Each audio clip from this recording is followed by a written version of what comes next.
Radhe base बहुत आ रहा है, थोड़ा सार सार सार पढ़ाओ ना हल्का सा। राधे राधे श्री राधे सार पढ़ाओ। करुणामयी कृपा कीजिए, करुणामयी कृपा कीजिए श्री राधे,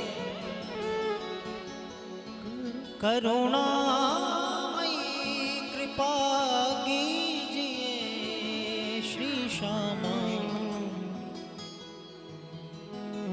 चरणों में जगह दीजिए श्री राधे, चरणों में जगह दीजिए, करुणामयी कृपा कीजिए श्री राधे, करुणामयी कृपा कीजिए, करुणा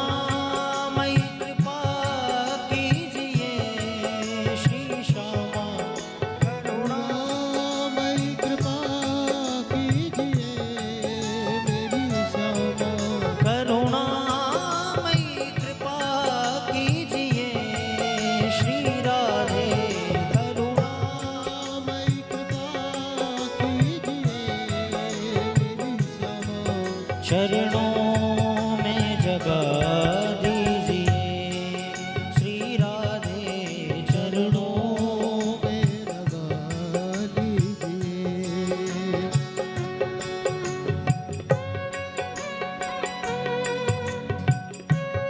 जय हो हरि बोल।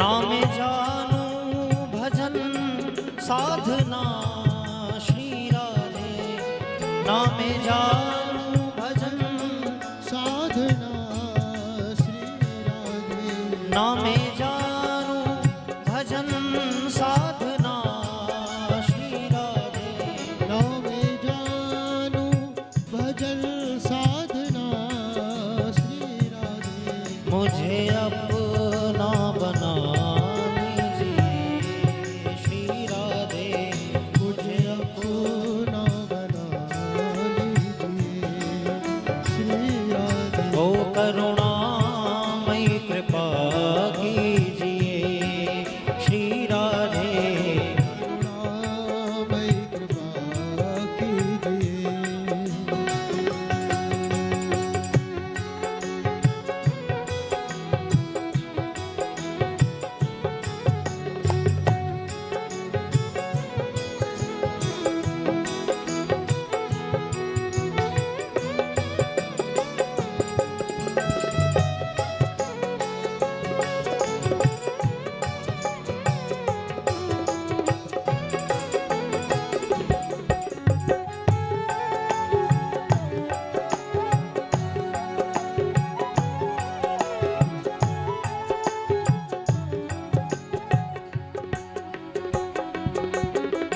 चरणों की सेवा मुझे श्री राधे, देखे चरणों की सेवा मुझे श्री राधे, देखे चरणों की सेवा मुझे श्री श्यामा, देखे चरणों की सेवा मुझे श्री राधे, मेरी किस्मत बना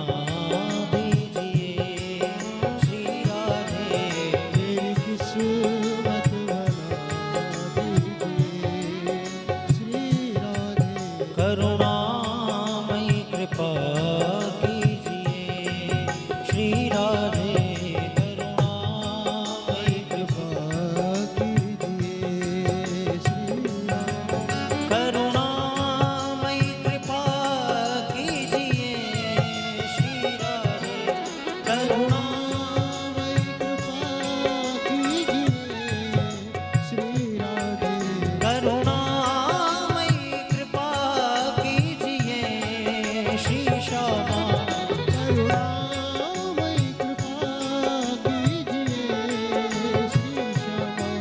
चरणों में जगह दीजिए श्री राधे, चरणों में लगा दीजिए श्री राधे।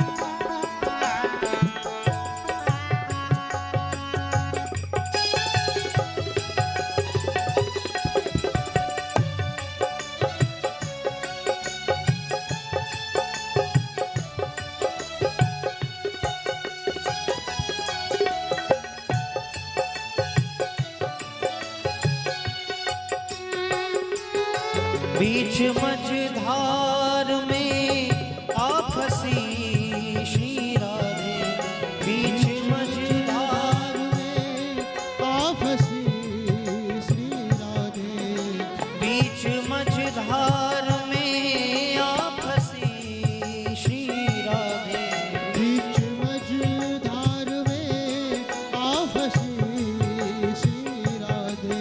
पार नैया लगा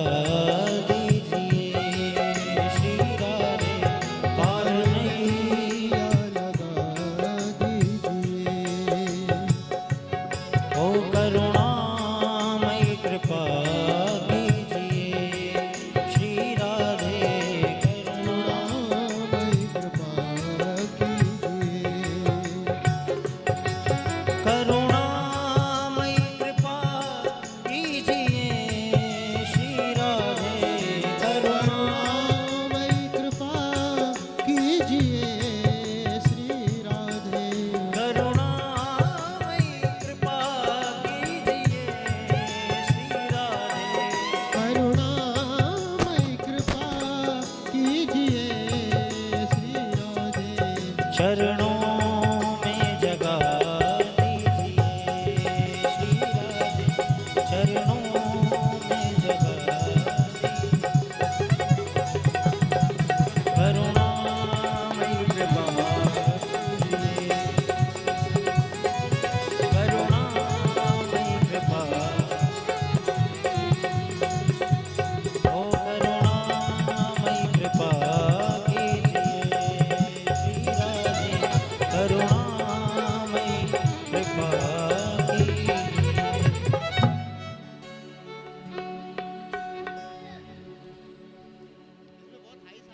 राधे राधे।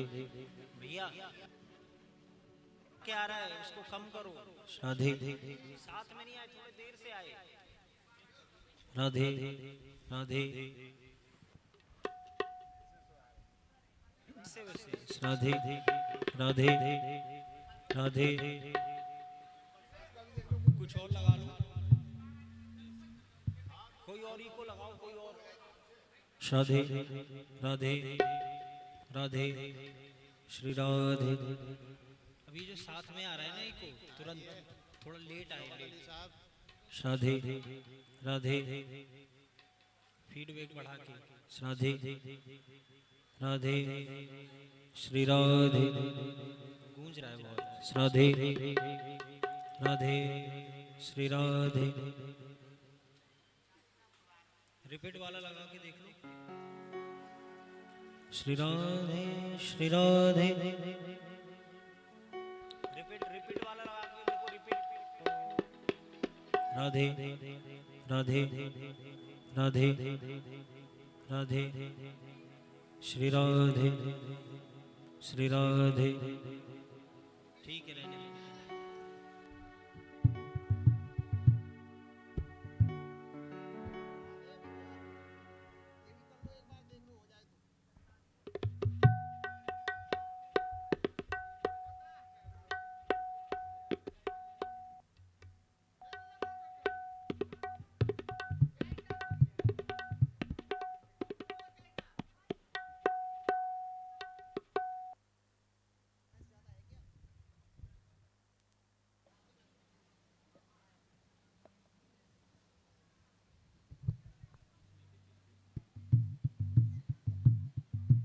श्री राधे राधे।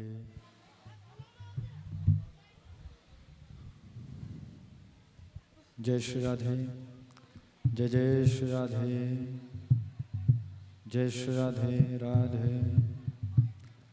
बोले श्री राधा रमण लाल की जय।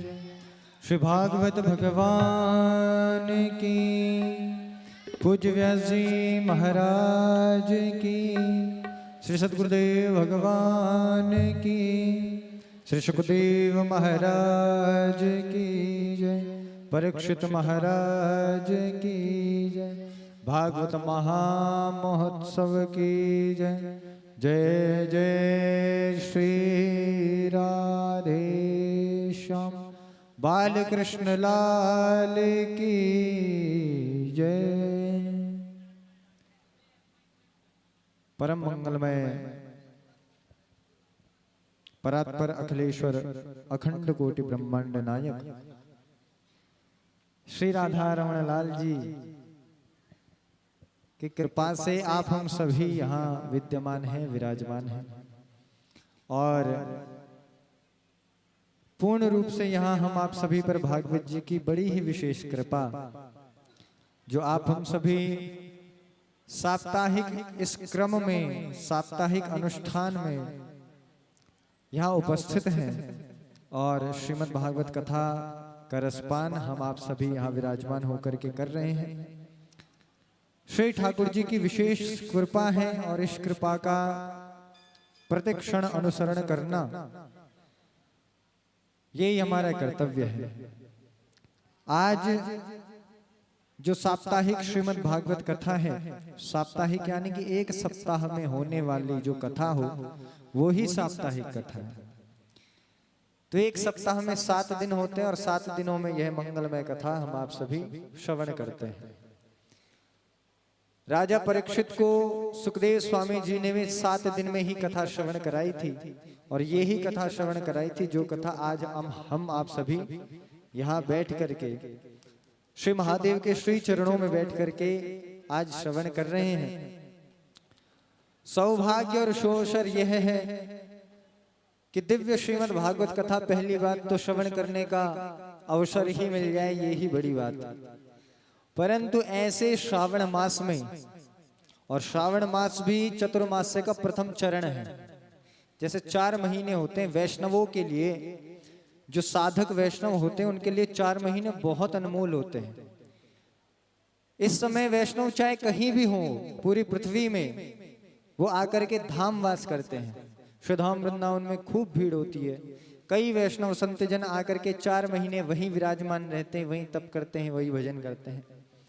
तो ऐसे चतुर्मास्य के प्रवेश यानी कि प्रवेश ही चरण में जो श्रावण मास लगता है, ऐसे मंगलमय श्रावण मास में जो कि भगवान श्री शांब सदाशिव का मास है, भगवान शिव का महीना, और भगवान शिव को सबसे प्रिय है कथा, जो कथा हम आप सभी यहाँ श्रवण कर रहे हैं। तो ये हालांकि यह जो कथा आज हम आप सभी इतना सुंदर और दिव्य आयोजन आप हम सभी देख रहे हैं, श्रवण कर रहे हैं, ये हमारे आयोजक समिति के अथक प्रयास से ही संभव है। परंतु सच कहूं तो यह तो केवल भोलेनाथ की कृपा से ही संभव हुआ है।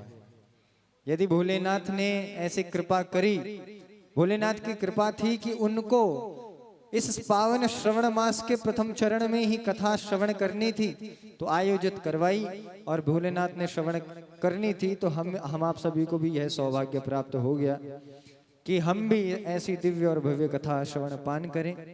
तो ऐसे श्रावण मास में बड़ी ही दिव्यता की बात है और बड़ी ही सौभाग्यता की बात है कि हम आप सभी को दिव्य श्रीमद् भागवत कथा श्रवण पान करने का सौभाग्य प्राप्त हुआ है। मेरा निवेदन है, हमारे जितने भी भक्तवृंद क्षेत्र के हैं, और साउंड के माध्यम से बहुत सुंदर व्यवस्था साउंड की है, साउंड के माध्यम से घर घर तक यह ध्वनि, यह कथा पहुंच रही है। तो आप सभी से निवेदन है कि जो भक्तवृंद अभी तक अपने घर में ही बैठे हैं अथवा तो तैयार हो रहे हैं कि महाराज श्री आएंगे और महाराज श्री जैसे ही मंगलाचरण करेंगे तो फिर हम अपने घर से निकलेंगे। तो आपसे निवेदन है कि आप सभी लोग शीघ्र शीघ्र जल्द ही कथा पंडाल में पधारें, चूंकि कुछ ही समय पश्चात पूज्य महाराज श्री का सुंदर पदार्पण हमारे पंडाल की ओर होगा। महाराज श्री आसन पर आसीन होंगे। एवं आप सभी से यही निवेदन है, यही आग्रह है कि महाराज श्री के आगमन से पूर्व ही आप सभी यहाँ आ जाएं और अपना स्थान सुनिश्चित करें। आइए, आज की मंगलमय सत्र में हम आप सभी बस कुछ ही क्षण में प्रवेश करेंगे और मैं निवेदन करूंगा हमारी आयोजक समिति से, महाराज जी जैसे ही आए, महाराज जी के लिए आने की व्यवस्था आप सभी बनाएं, जिस प्रकार प्रतिदिन ही बनती है, आप सभी को विदित ही है। एवं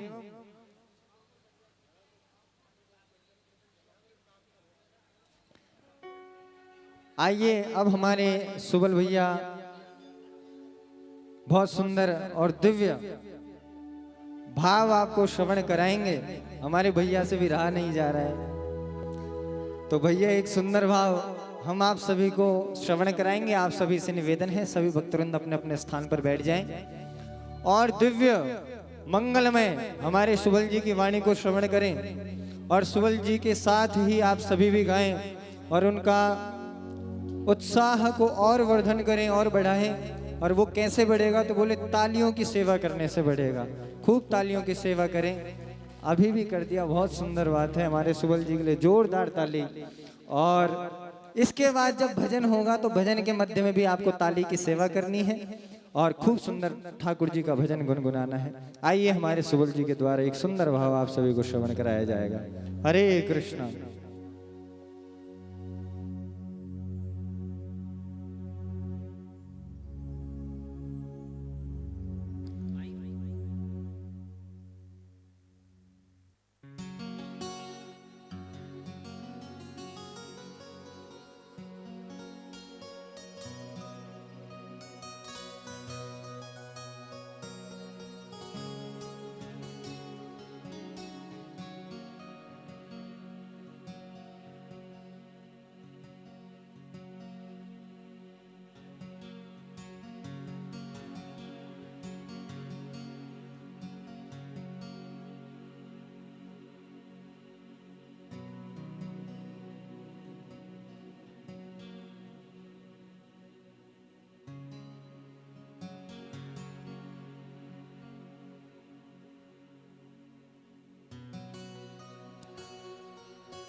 राधे राधे।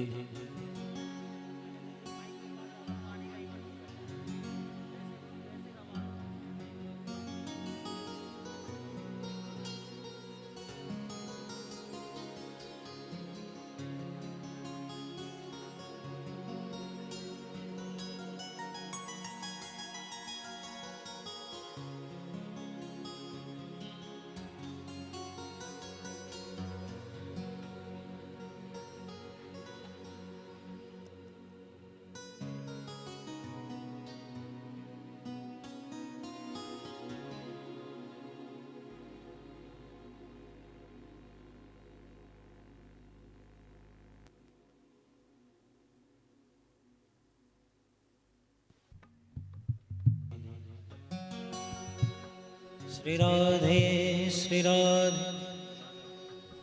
सार्फ कम कर दो। श्री राधे राधे श्री राधे। बेस बढ़ाओ।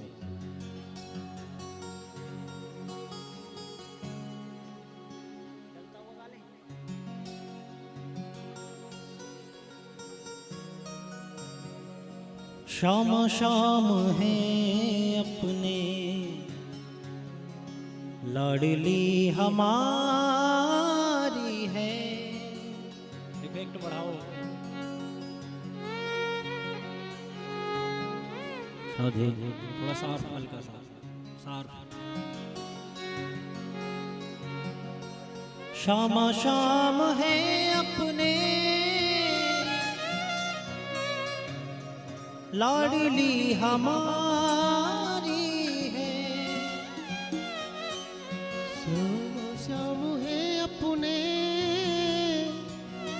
लाडली हमारी है।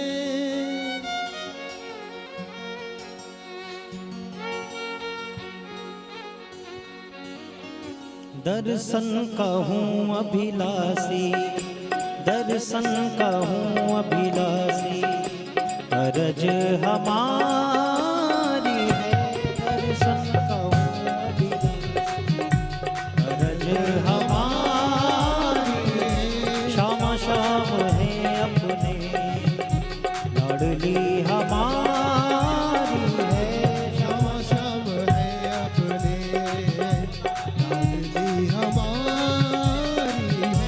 श्याम श्याम है अपने लाडली हमारी है।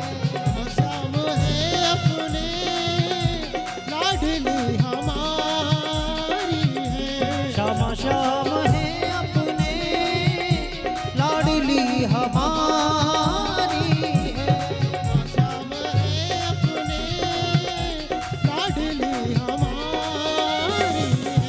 दर्शन का हूँ अभिलाषी, दर्शन का हूँ अभिलाषी, अरज हमारी है। श्याम श्याम अपने लाडली हमारी है। श्याम श्याम है अपने।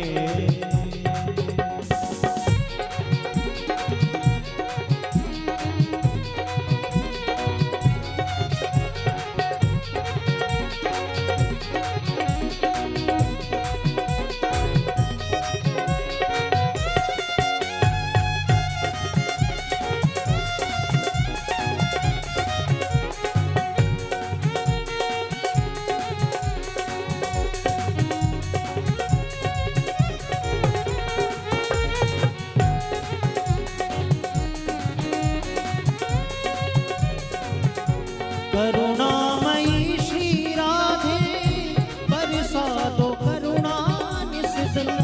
करुणामयी श्री राधे बरसा दो करुणा निस दिन। करुणामयी श्री राधे बरसा दो करुणा निस दिन। करुणामयी श्री राधे बरसा दो करुणा निस दिन।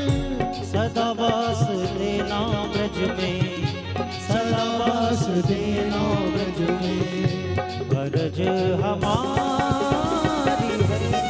श्याम है अपने लाडली हमारी है। श्याम श्याम है अपने लाडली हमारी है। श्याम श्याम है अपने।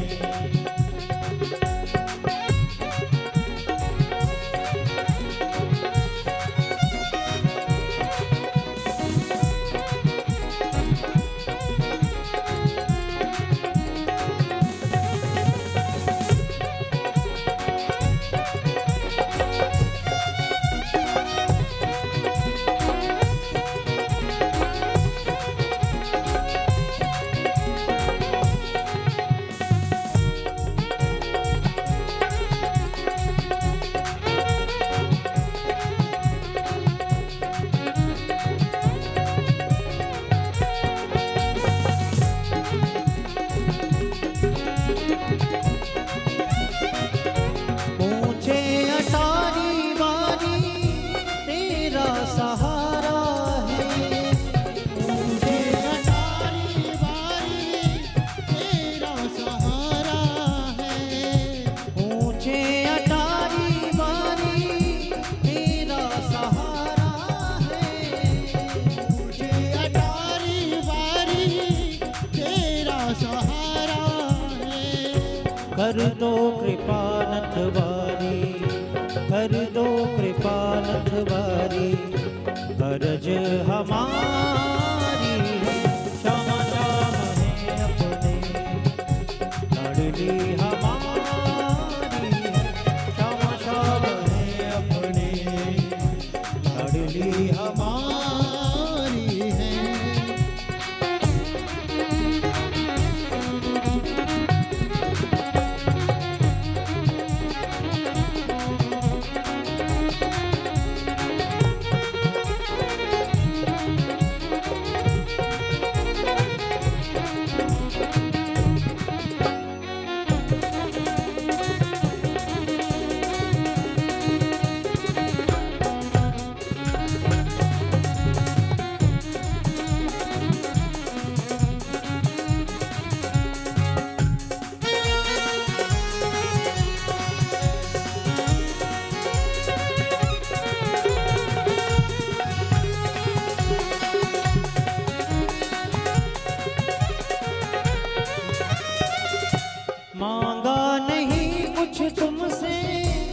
इतना ही दे दो मुझको। मांगा नहीं कुछ तुमसे, इतना ही दे दो मुझको। मांगा नहीं कुछ तुमसे, इतना ही दे दो मुझको।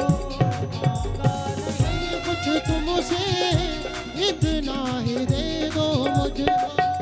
सदा वास देना ब्रज में, सदा वास देना ब्रज में, करज हमारी श्याम श्याम है अपने, लाडली हमारी श्याम श्याम है अपने, लाडली हमारी श्याम श्याम है अपने, लाडली हमारी है। श्याम श्याम है अपने, लाडली हमारी है अपने, लाडली हमारी। दर्शन का हूँ अभिलाषी, दर्शन का हूँ अभिलाषी, करज हमारी श्याम श्याम है अपने, लाडली हमारी श्याम श्याम है अपने, लाडली हमारी श्याम श्याम है अपने, लाडली हमारी, लाडली हमारी, लाडली हमारी। बोले श्री राधा रानी सरकार की जय। श्री वृंदावन धाम की जय जय जय श्री राम। राधे।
भोला दानी के बम भोला दानी के,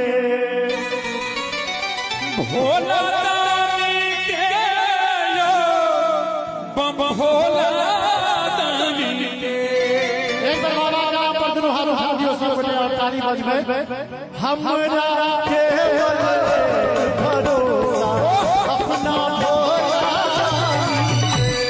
हमरा के बने भरोसा अपना भोला दानी के। के बम भोला के, भोला दानी के बम भोला दानी के। हमरा के भरोसा अपना हमरा के बने भरोसा अपना भोला दानी के।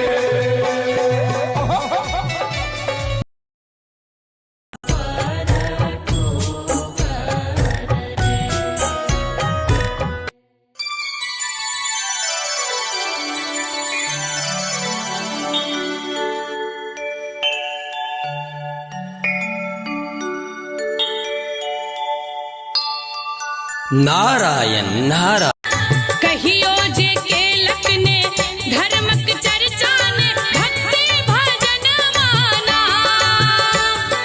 से कनिए बेल पत चढ़ाका, से कनिए बेल पत चढ़ाका, पौलक शरण माना, यौ नारद पौलक शरण माना, हमर सजन किछुअन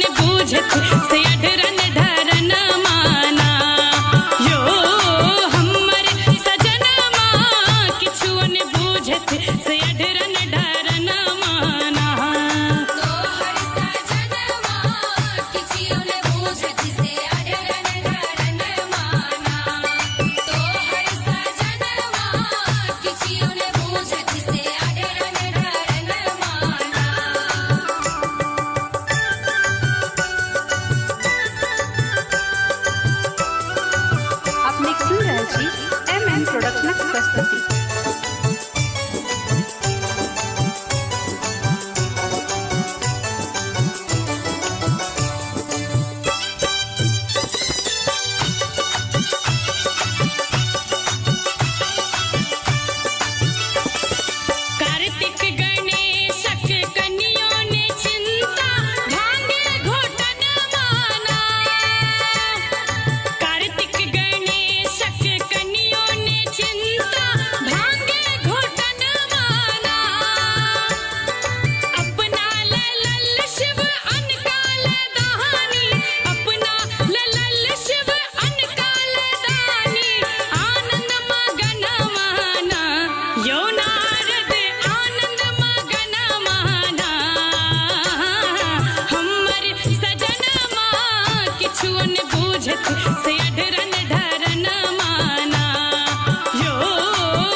एक बार जोरदार करतल ध्वनि से हमें हमारे सभी जितने भी गंधर्वजन यहाँ सुंदर संगीत के माध्यम से कथा का श्रृंगार कर रहे हैं और आप हम सभी को भुवन के मालिक हो बर देखी देखी नाये नाजू तीन भुवन के मालिक हो बर देखी देखी नाये नाजू गौरी योग्य बर खोज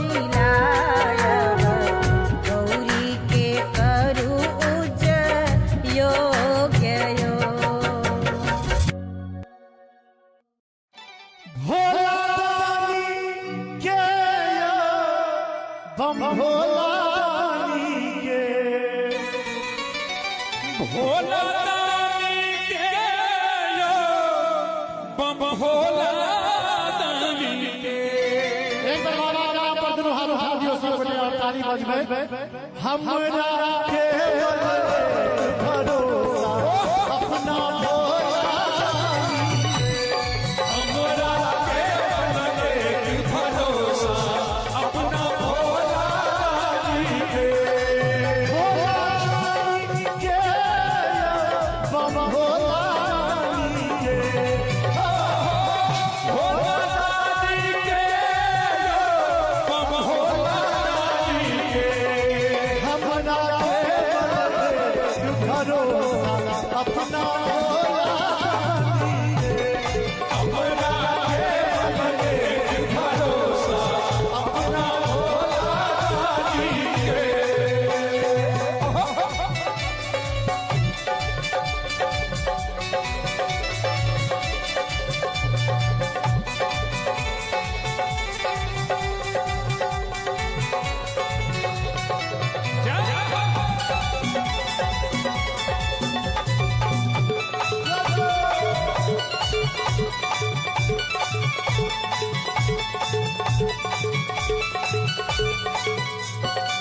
जचने में समाए गिरा के जला जखन नैना में समाए गिला मैना के जमाए। तखन राखब हम किलो कनियो हमरा के बने भरोसा अपना भोला दानी के।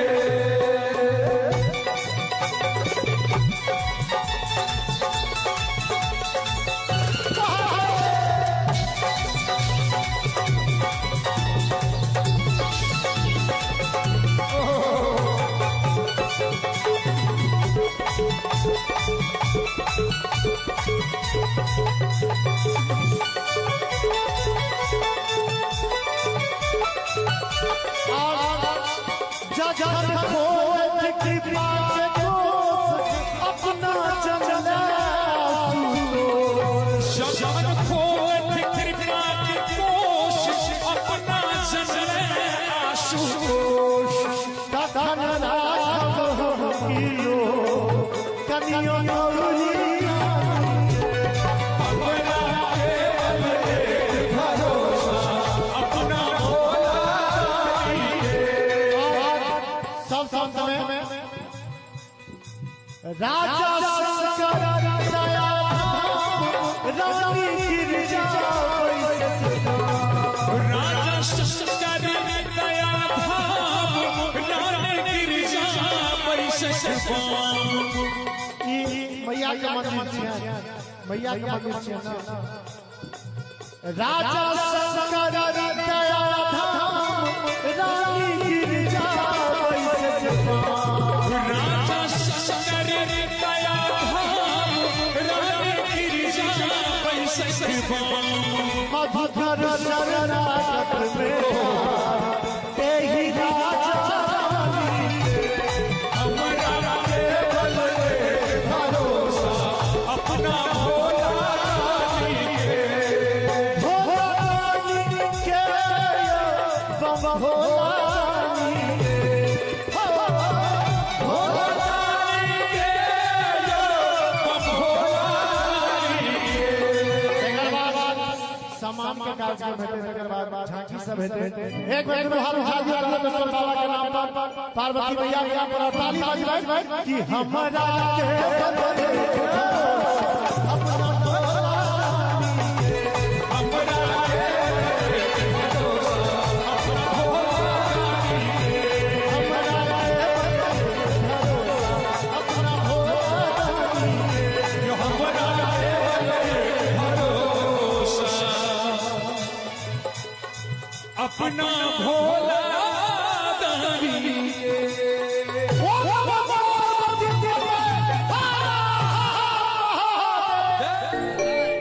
हम भोला के बम भोला भोला दानी के यो बम भोला दानी के एक बार बाबा का नाम पर दोनों हाथ उठा दियो सब बड़े और ताली बजबे हमरा के भरोसा अपना भोला हमरा के भरोसा अपना भोला दानी के बम भोला के भोला दानी के बम भोला दानी के हमरा के भरोसा अपना भोला हमरा के भरोसा अपना भोला दानी के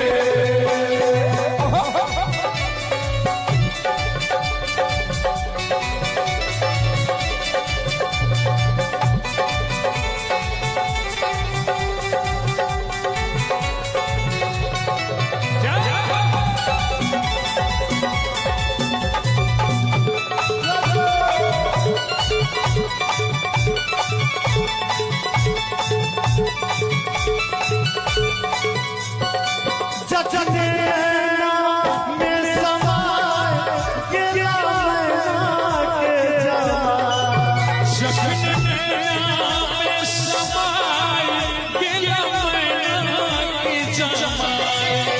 धन किलो कनियो हमरा के भरोसा अपना भोला दानी के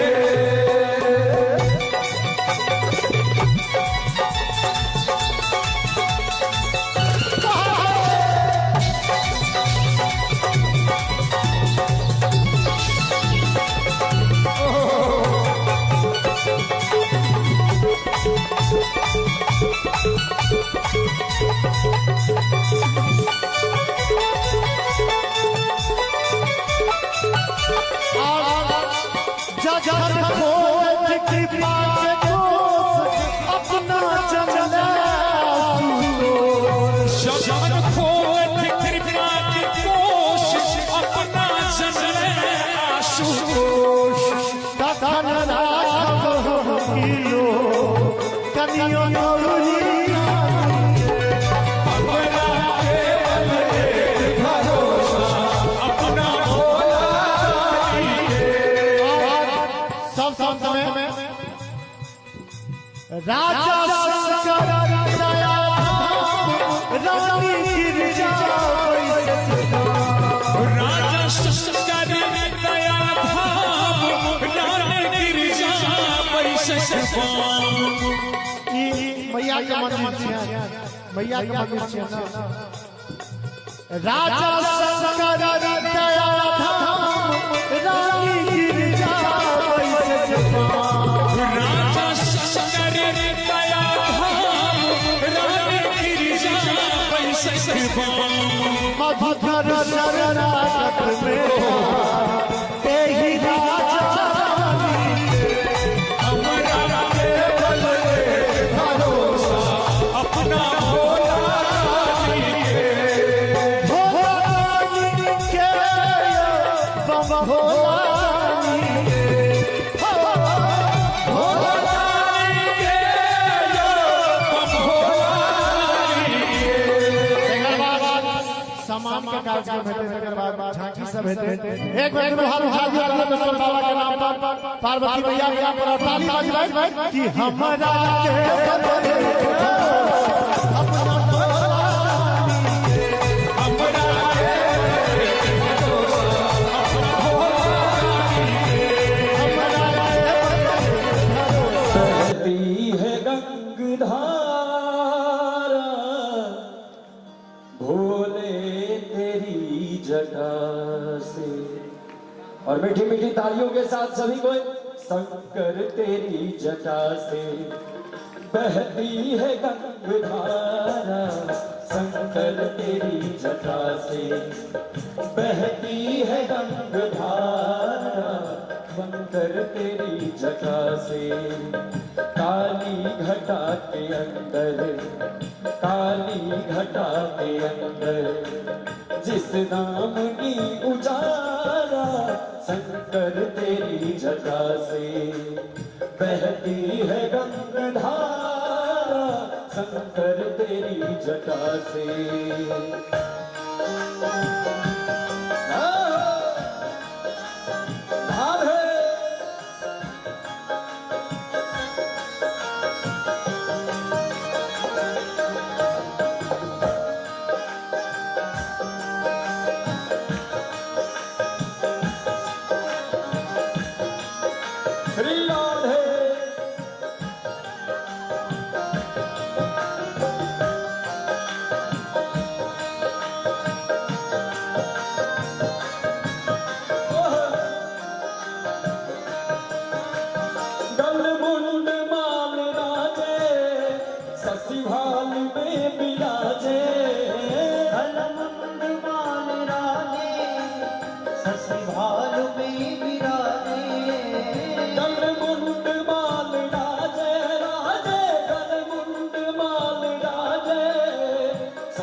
ससी भाल में विराजे, डमरू की नाद बाजे, भोले डमरू की नाद बाजे, कर में त्रिशूल भारा, शंकर तेरी जटा से बहती है गंगाधारा, भोले तेरी जटा से।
राज पर सवारी, निज भक्त दुख हारी, निज भक्त दुख हारी। और एक बार उस बाबा भोलेनाथ के नाम पर जरा दोनों हाथों को ऊपर उठा के सभी भक्त तालियों के साथ कैलाश में बिहारी इंद्रावती तुम्हारी बहती है गंगाधारा संकर तेरी जटा से बहती है गंगाधारा काली घटा के अंदर विश्वामिनी उजारा संकर तेरी जटा से बहती है गंगाधारा भोले तेरी जटा से बहती है गंगाधारा संकर तेरी जटा से बहती है गंगाधारा भोले तेरी जटा से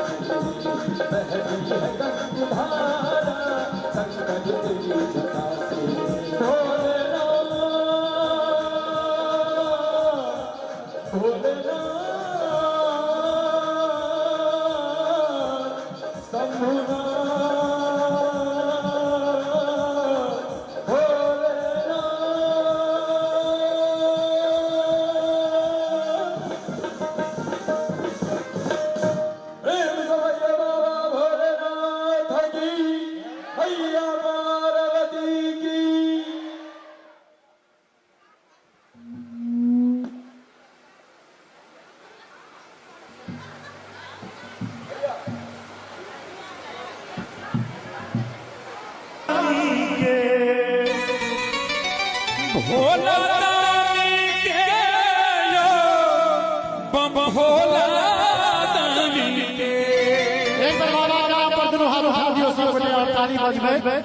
हमरा के भरोसा अपना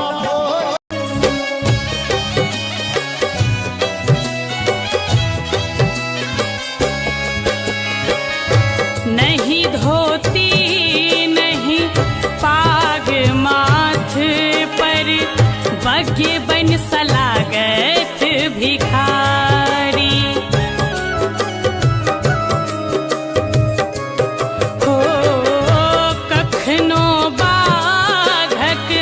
छाला पहिरन दिगंबर बनल त्रिपुरारी कानी काने का मैं ना सुनावती कानी काने का अखिले शिव सो ब्याहल भवानी कथिले शिव सो भवानी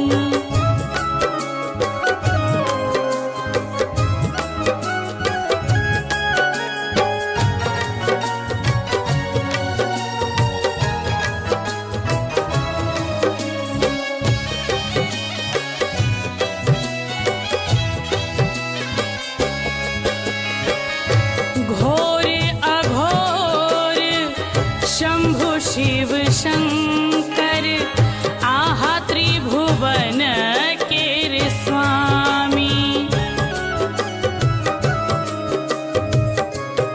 हो अपने मुँह सो जूली की कहत आहा जानै छी अंतर्यामी जकर वरण करैथ महादेव जकर वरण करैथ महादेव बन जाइयो महारानी कथिले शिव सो ब्याहल भवानी कथिले शिव सो ब्याहल भवानी केहन बरहावा भंगिया जोगिया केहन बरहावा भंगिया जोगिया अढरन ढरन मसा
विपत्ति को ना मोरा खेल रे देखी मैं न खसले आंगन विपत्ति को ना मोरा भेल रे ललना रे तोरी मंगल गीत सखिया भागी गेल अपन घर रे ललना रे तोरी मंगल गीत सखिया भागी गेल अपन घर रे ललना रे हम नहीं गौरी के दिया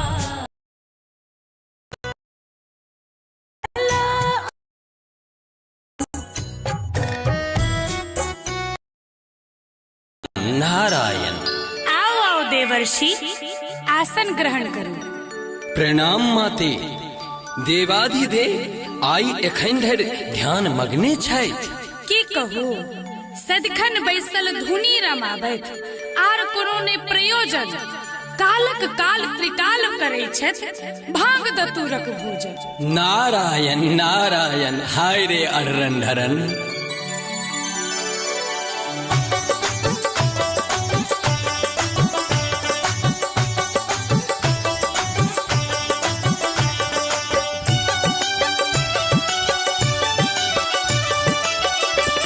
यो नारद हमर सजन माना यो नारद हमर सजन माना हमर सजन मां किछु न बूझत से अढरन ढरन माना यो हमर सजन मां किछु न बूझत से अढरन ढरन माना तोहर सजन मां किछु न बूझत से अढरन ढरन माना तोहर सजन मां किछु न बूझत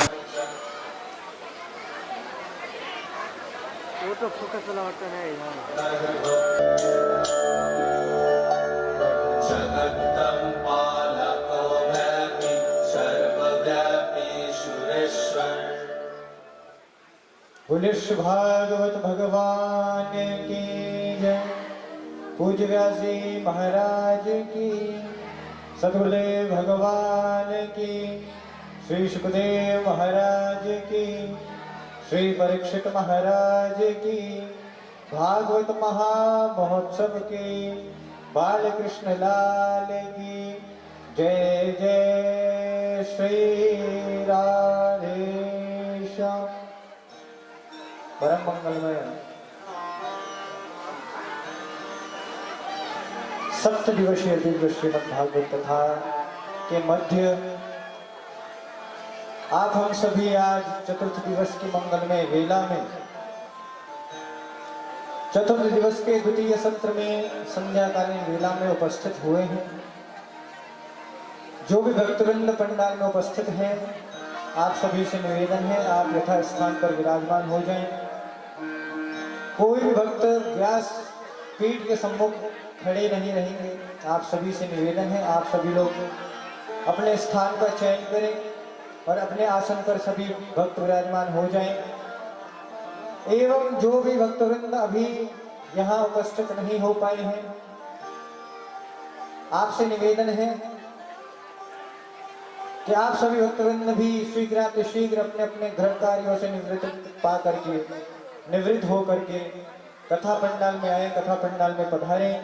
हमारे श्री सद्गुरुदेव भगवान पूज्य व्यास जी महाराज अपने आसन पर आसीन हो चुके हैं और कुछ ही क्षण पश्चात श्री गुरुदेव भगवान के श्रीमुख से आज साप्ताहिक कथा के अंतर्गत चतुर्थ दिवस की मंगलमय कथा हम आप सभी रसपान करेंगे। आप सभी से निवेदन जो यहाँ उपस्थित हैं कि आप सभी कृपया शांति का दान देंगे। आपस में माताएं बहनें हमारी बात नहीं करेंगे। एक चित्त होकर के मन को एकाग्र करके ठाकुर जी की मंगलमय दिव्य कथा का रसपान करेंगे। ध्यान से हम कथा को श्रवण करेंगे। यदि कथा ध्यान से श्रवण नहीं कर पाएंगे तो घर जाके चिंतन नहीं हो पाएगा। आप सभी से निवेदन है, इसीलिए बिना किसी वार्तालाप के मन को एकाग्र करके दिव्य कथामृत में हम आप सभी प्रवेश करेंगे। अब पूज्य महाराज श्री के श्रीमुख से आज चतुर्थी दिवस की मंगलमय कथा हम आप सभी श्रवण पान करेंगे। बोले श्री सद्गुरुदेव भगवान की, व्यास जी महाराज की, भागवत महामहोत्सव की जय जय श्री राधे श्याम।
नमस्ते श्री गुरुदेवा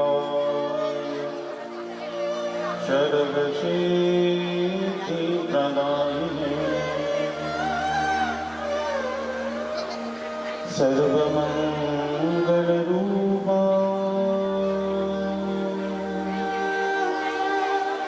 सर्वानंद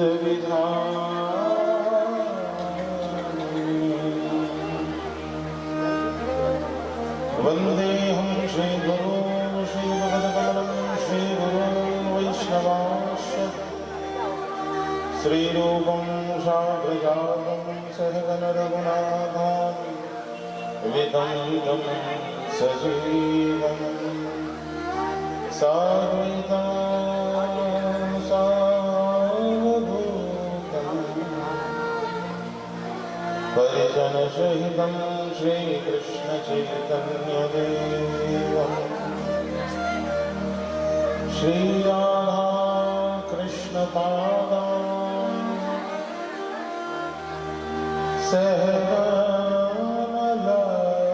सहगणललिता श्री विशाखान्वितांश्च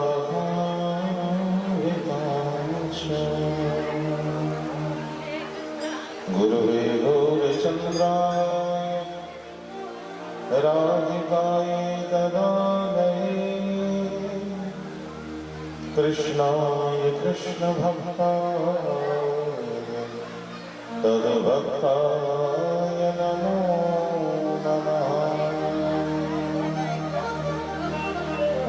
वाञ्छाकल्पतरुभ्यश्च कृपासिन्धुभ्येव च पतितानां पावनेभ्यो वैष्णवेभ्यो नमो नमः।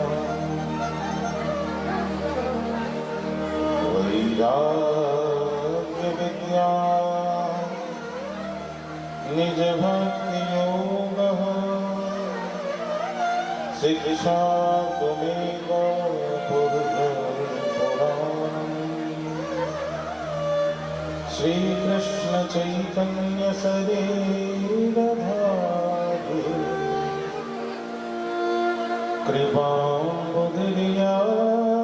कृपाम्बुधिर्यास्तमहं प्रपद्ये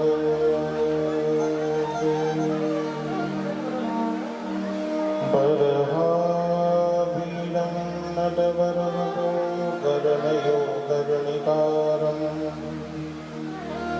वृद्धर्वाशकनककटुषं वैजयन्तीं च मालाम् रन्ध्राणवेणोऽधविशो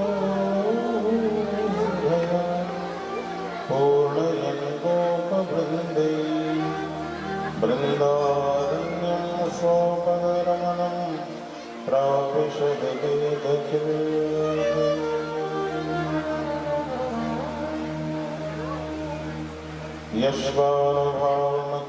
यश्वानुभावमखिलश्रुतिशारणीको मध्यात्मदीपमतिदिर्षदान्तमोहं संसारिणां करुणयाः पुराणगुह्यं तं व्याससूनुमुपयामि गुरुमुनीना यं प्रभजन्तमनुपेतमपेतकृत्यं द्वैपायनो विरहकातरया जुहाव पुत्रेति तन्मेतया तरवोऽभिनेन्दुस्तं सर्वभूतहृदयं मुनिमानतोष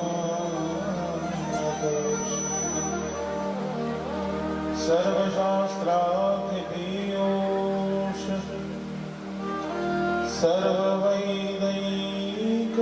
सर्ववैदैकसात्फलम्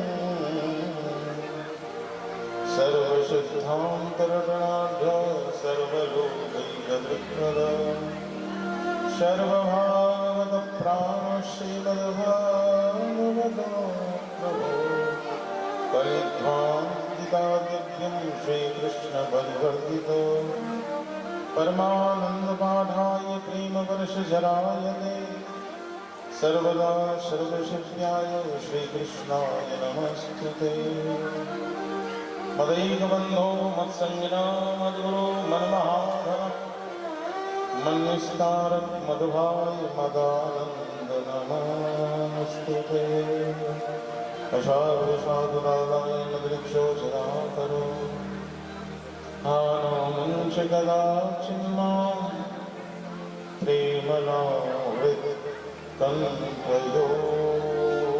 कण्ठयोस्फुरे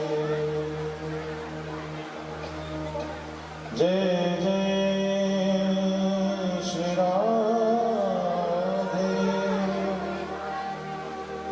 जय जय श्री राधे जय जय श्री राम। ओ श्री राधे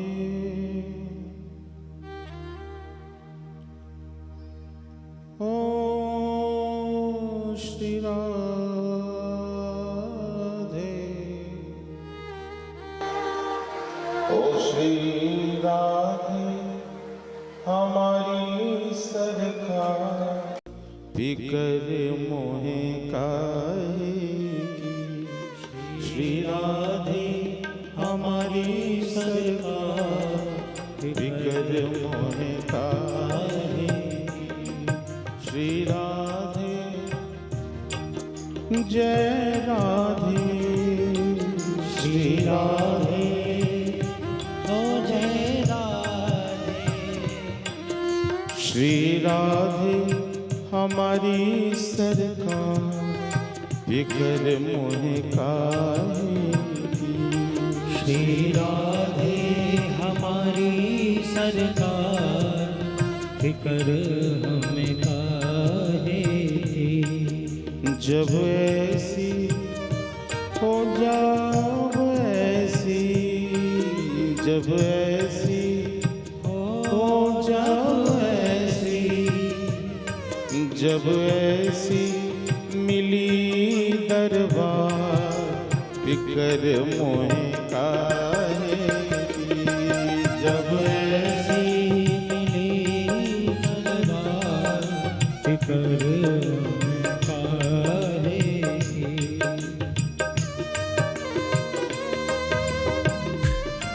हे स्वामिनी श्री राधा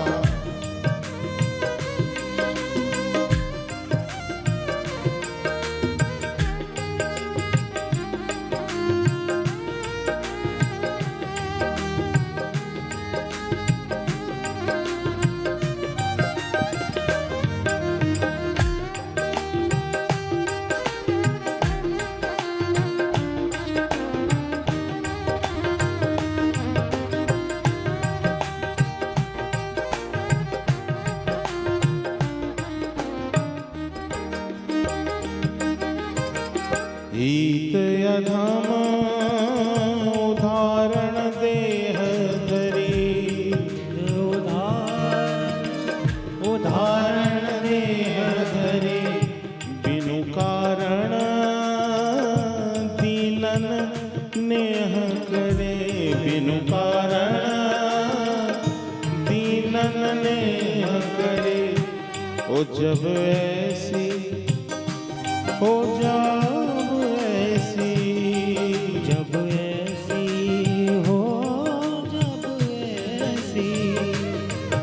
जब ऐसी मिली दरबार बिगर मोहे काहे की।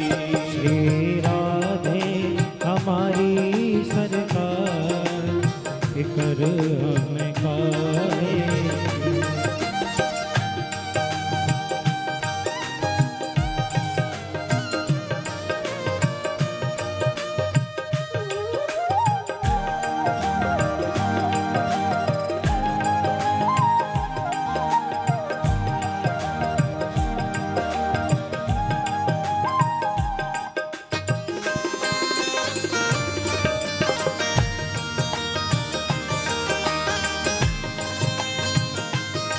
श्री राधा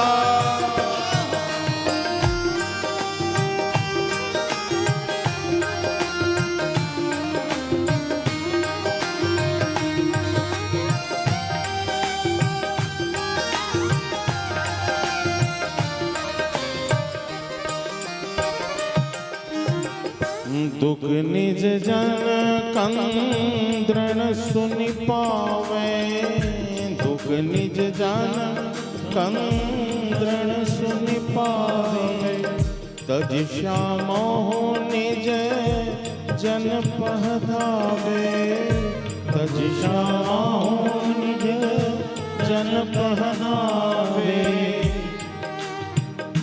हो जब ऐसे हो जब ऐसे हो जब ऐसी जब ऐसे सरल सुकुमार बिकर मोहे काहे की। जब ऐसी सरल सुकुमार फिकर हमें काहे की।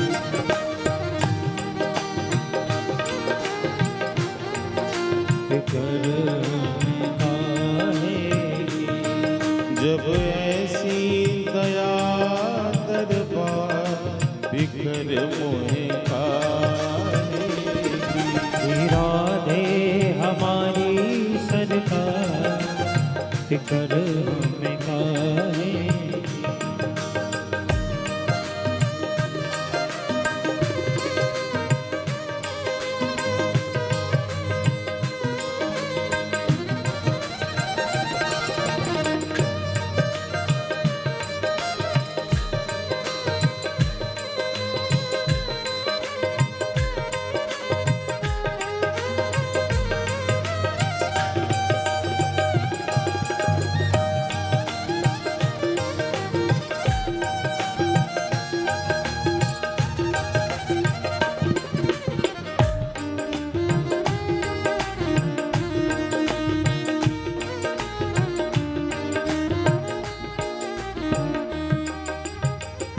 भृकुटी नीत तकत ब्रह्म जाकी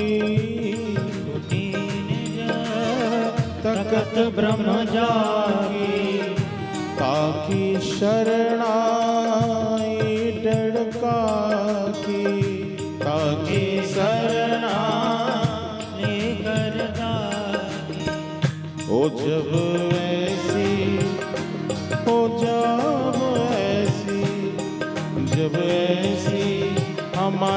रखवार बिगर मोहे काहेगी।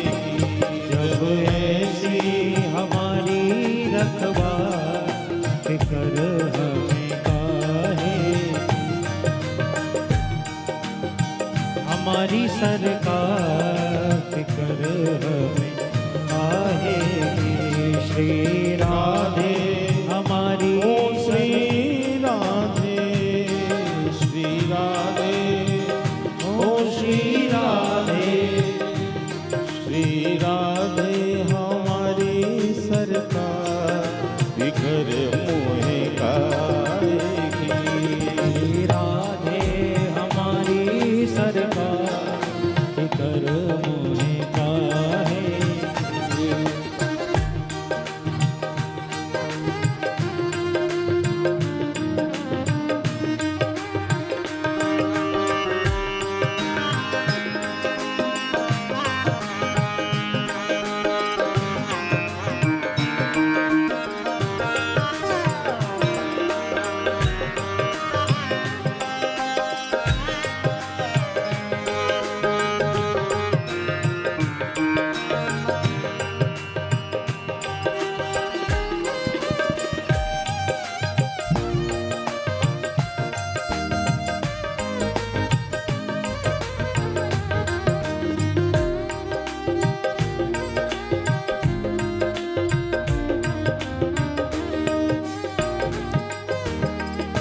जो वारद मम स्वामिनि भाजे, जो वारद मम स्वामिनि भावे, तेहि पुत्रीन सम आँखि राखे। तेहि पुत्री सम आँखि राखे। तो जब ऐसी हो जब ऐसी, जब ऐसी कृपालुर जुबान बिगर मोहे काहेगी। श्री राधे हमारी सरकार फिकर हमें काहेगी। श्री राधे, ओ श्री राधे, श्री राधे, श्री राधे, ओ श्री राधे हमारी सरकार बिगर मोहे काहेगी। श्री राधे हमारी सरकार फिकर मोहे काहेगी। बिगर मोहे काहेगी, फिकर मोहे काहेगी, बिगर मोहे काहेगी, फिकर मोहे काहेगी, बिगर मोहे काहेगी, फिकर मोहे काहेगी।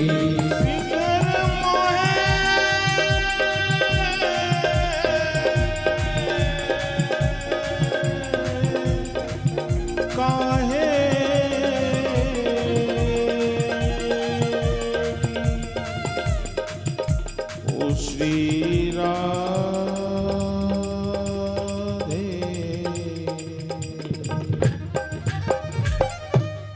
जय राधे,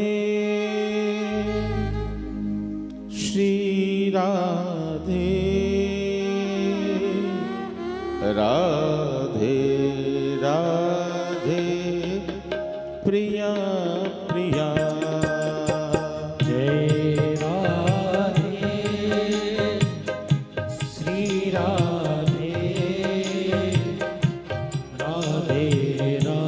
सभी गाइए 2 मिनट। प्रिया प्रिया,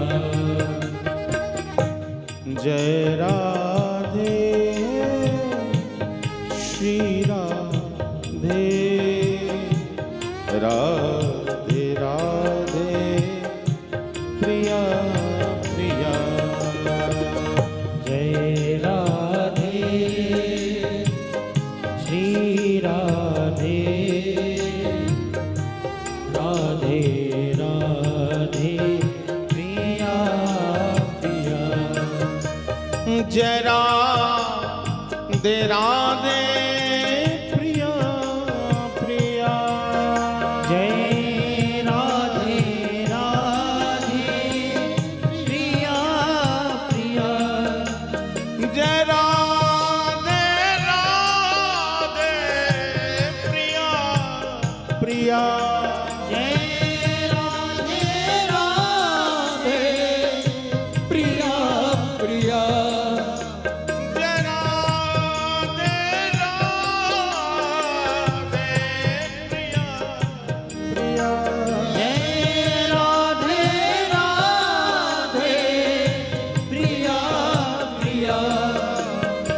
जय राधे राधे प्रिया प्रिया ओ जय राधे राधे प्रिया प्रिया जय राधे श्री राधे राधे राधे प्रिया प्रिया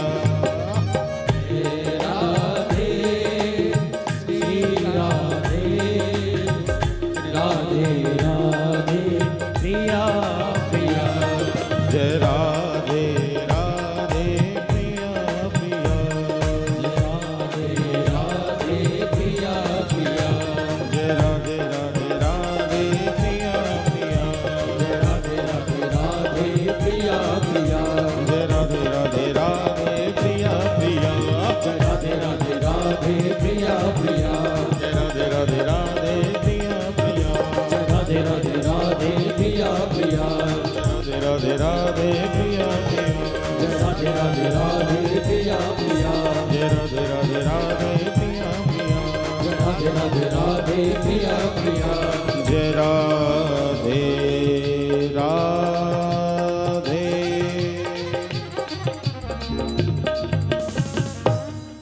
प्रिया प्रिया बोल श्री राधा रानी की जय वर्षाने वारी की श्री वृंदावन बिहारी की श्री भागवत भगवान की श्री व्यास जी महाराज की श्री परीक्षित जी महाराज की श्री सद्गुरुदेव भगवान की जय जय श्री राधे जय जय श्री राधे प्रेमानंद निदाय गौर हरि वो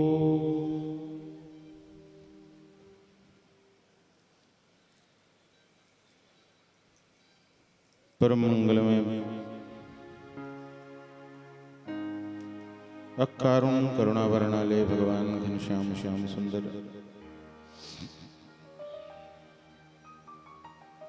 श्री राधा गोविंद मिलित तनु श्रीमद् भागवत महापुराण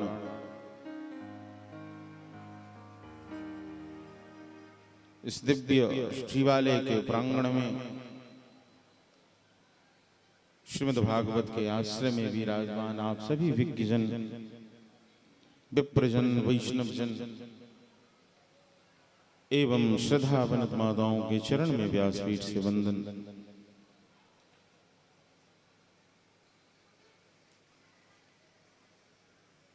जय श्री राधे। माता जी शांति, वार्ता मत कीजिए आपस में।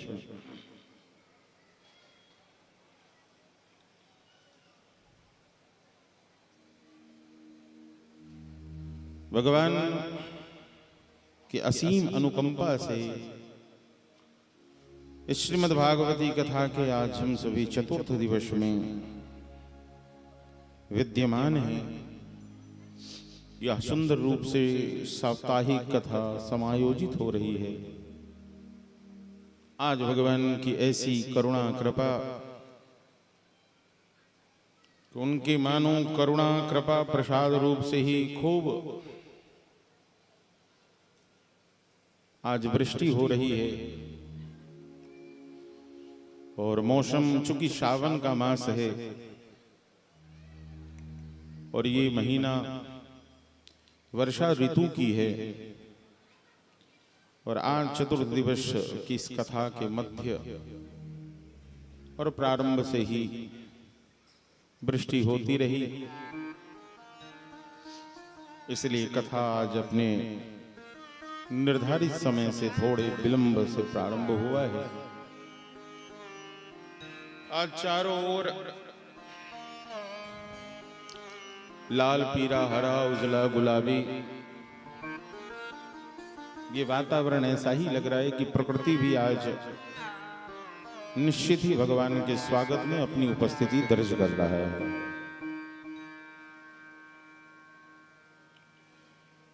आज सुंदर रूप से यह श्रावण मास जहां प्रिया प्रियतम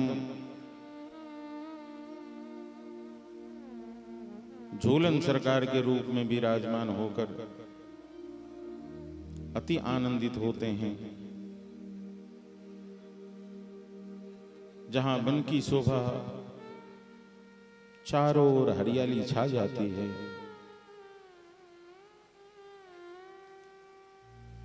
मंद मंद पवन प्रवाहित होता रहता है और रिमझिम रिमझिम रिमझिम बरखा की बूंदें बरसती रहती है। ये अनुपम शोभा है इस मास की। और उससे भी अद्भुत बात कहूं तो आज इस वर्ष के श्रावण मास के प्रथम सोमवार है, जहां महादेव जलाभिषेक से प्रसन्न होते। तो माता जी ऐसा भी सोच सकती हैं कि आज महादेव का अतिशय जलाभिषेक हो रहा है, इसलिए प्रकृति भी आज खूब वृष्टि करके महादेव का जलाभिषेक ही कर रहे हैं। एक तरफ मानो ऐसा लग रहा है कि हमारे प्रभु श्याम सुंदर कथा के मध्य आज उनका अवतरण है।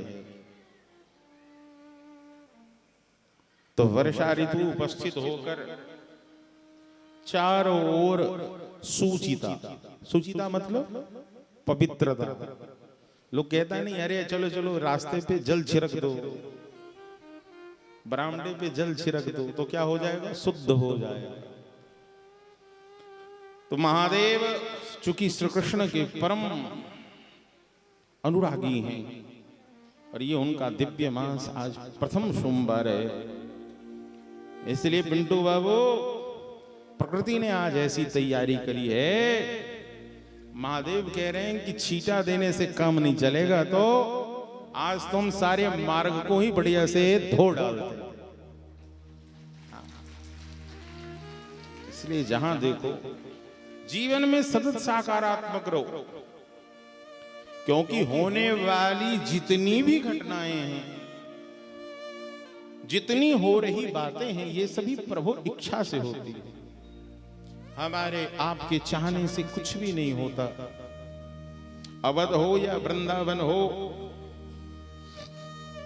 ये श्रावण मास चारों ओर हरियाली लेकर आता है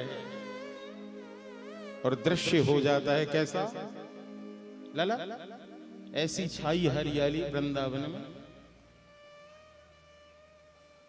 चारों ओर ऐसा वातावरण बन जाता है।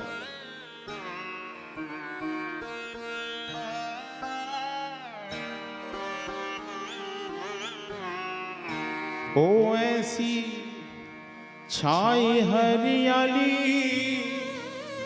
श्री वृंदावन में, ऐसी छाई हरियाली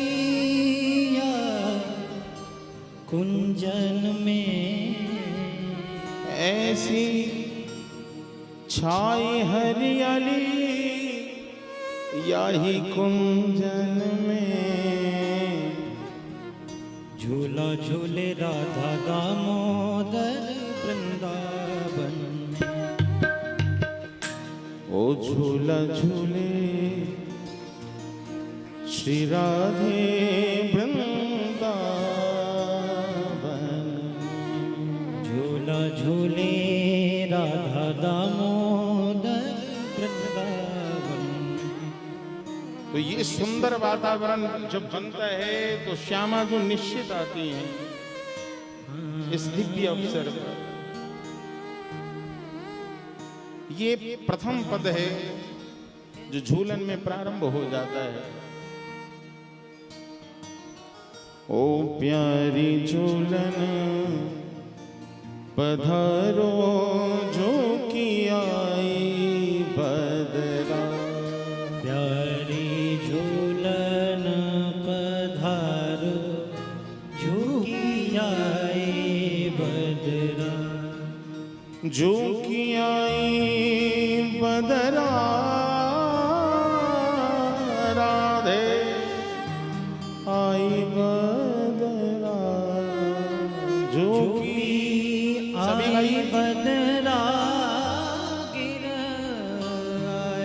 बदरा।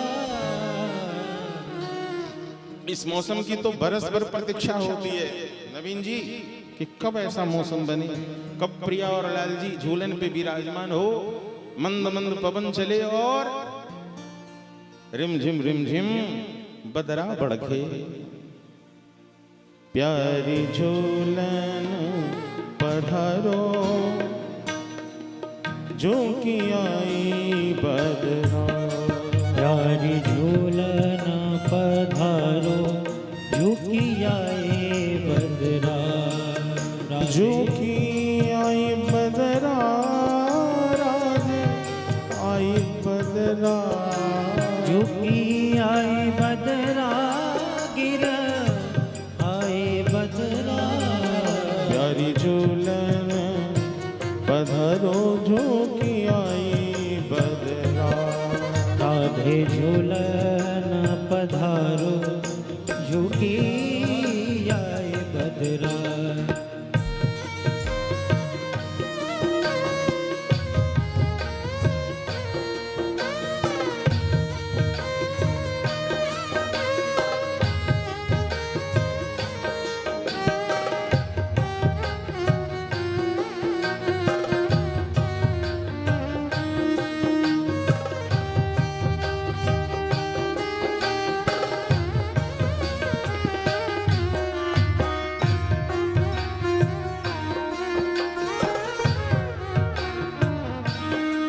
साजो सकल श्रृंगार अखियन कजरा। साजो सकल श्रृंगार अखियन कजरा। साजो सकल श्रृंगार अखियन कजरा। साजो सकल स्वामी जी अखियन कजरा। श्रृंगार त्यागने की बात इसलिए कि झूले पे जो झकोड़ा लगेगा, हवा लगेगा, भारी भरकम आभूषण कहीं गिर सकता है। आंख में यदि ज्यादा काजल होगा तो हवा लगने से अश्रुपात हो सकता है। इसीलिए हे स्वामी श्री कृष्ण का निवेदन है, भगवान श्याम सुंदर श्री राधा से निवेदन कर रही हैं कि हे राधे आइए ना, विराजिए ना इस झूला पे। ताजो सकल श्रृंगार अखियन कजरा। साजो सकल श्रृंगार अखियन कजरा। प्यारी झूलन पधारो जो कि आई बदरा। प्यारी झूलन पधारो जो कि आए बदरा। जो कि आई बदरा आई बदरा। जो कि आए बदरा गिर आए बदरा। जो कि आई बदरा राधे आई बदरा। प्यारी झूलन पधारो जो कि आई बदरा। प्यारी झूलन पधारो जो कि आए बदरा। ऐसो मान न कीजे हठ तजिए अली। ऐसो मान ना कीजे हठ तजिए अली। ऐसो मान न कीजे हठ तजिए अली। ऐसो मान ना कीजे हठ तजिए अली। तू तो परम शयानी वृषभानु की लली। तू तो परम शयानी वृषभानु की लली। राधे झूलन पधारो जो कि आई बदरा। राधे झूलन पधारो जो कि आए बदरा। राधे झूलन पधारो जो कि आई बदरा। राधे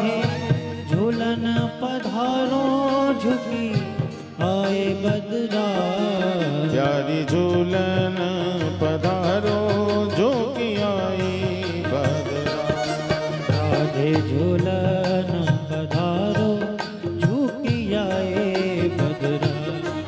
ऐसी छाई हरियाली आज कुंजन में, ऐसी छाई हरियाली या कुंजन में, झूला झूले राधा दामोदर वृंदावन में। झूला झूले राधा दामोदर वृंदावन में। झूला झूले राधा दामोदर वृंदावन में। झूला झूले राधा दामोदर वृंदावन में।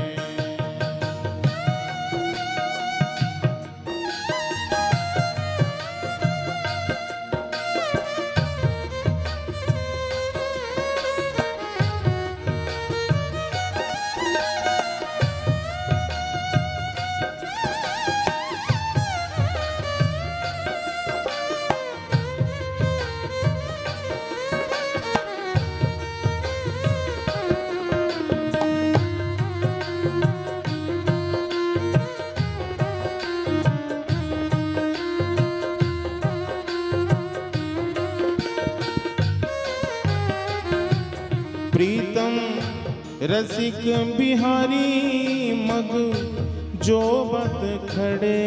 प्रीतम रसिक बिहारी मग जो हत खड़े। रस बरसत सुधा मुख पायन परे। रस बरसत सुधा मुख पायन परे।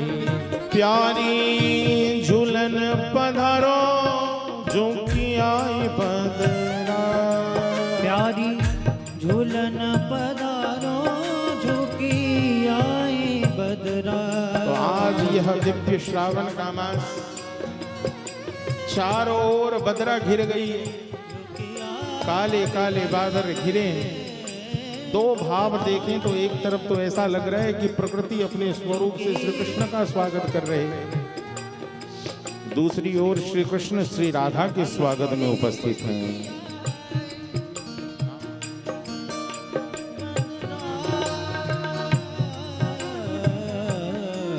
प्यारी झूलन पधारो जो की आई बदरा। प्यारी झूलन पधारो झुकी आए बदरा। ओ गिर आए बदरा। गिर आए बदरा। गिर आए बदरा। झुकी आए बदरा। गिर आए बदरा। हाँ झुकी आए।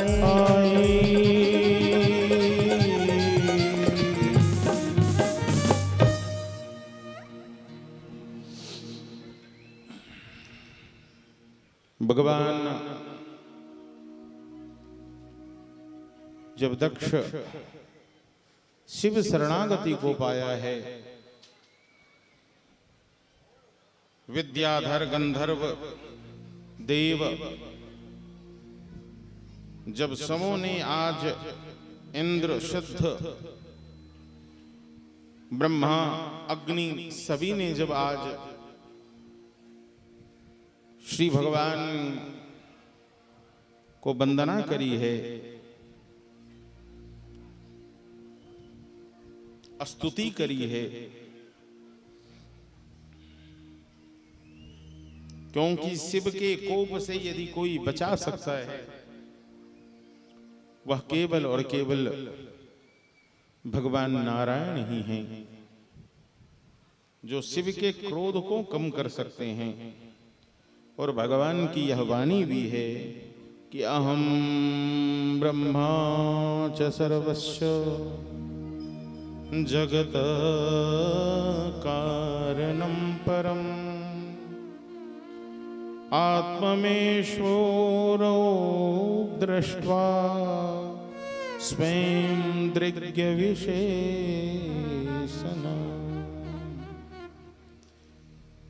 श्री भगवान कहते हैं कि मैं समस्त जगत का परम कारण हूं, ब्रह्मा या महादेव, मैं सबकी आत्मा हूं, मैं ईश्वरों का ईश्वर हूं।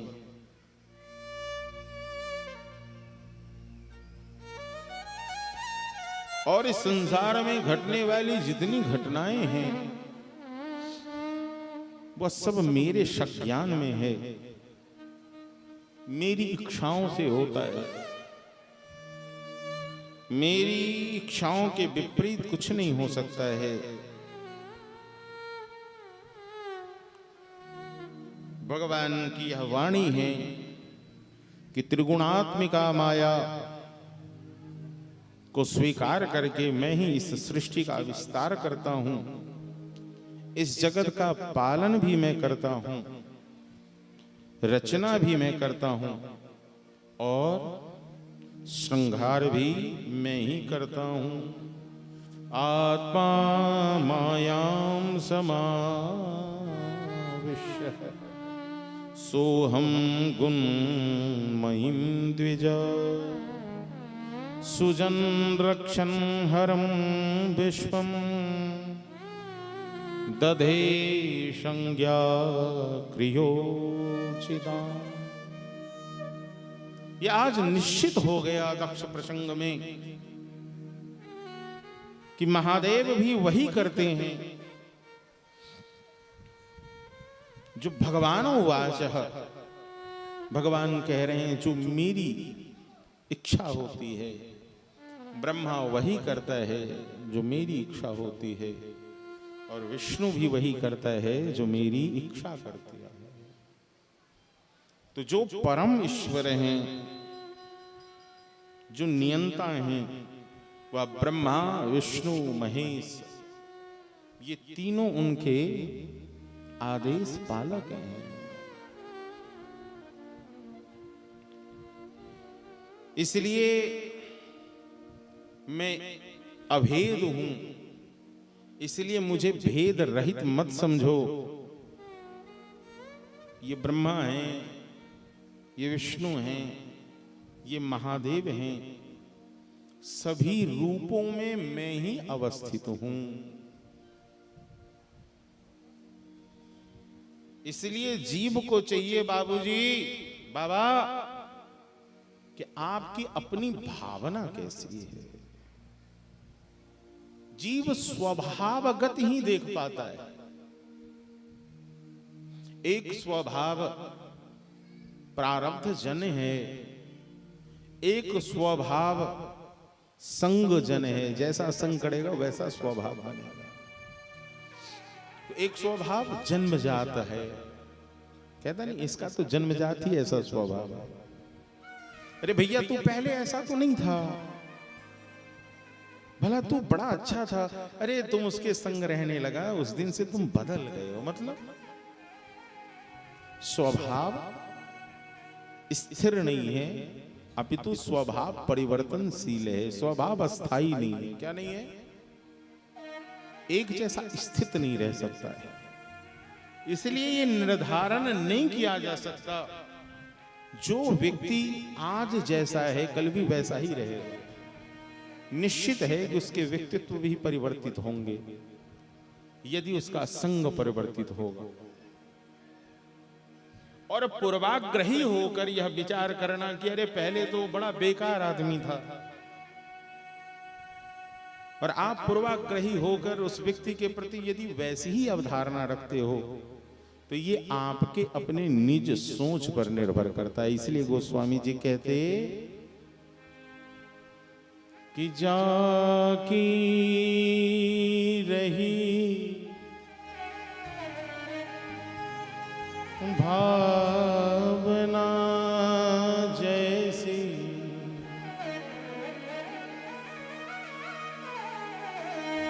प्रभु मूरत देखई तीन तैसी जाकी रहे भावना जैसी जाकी रहे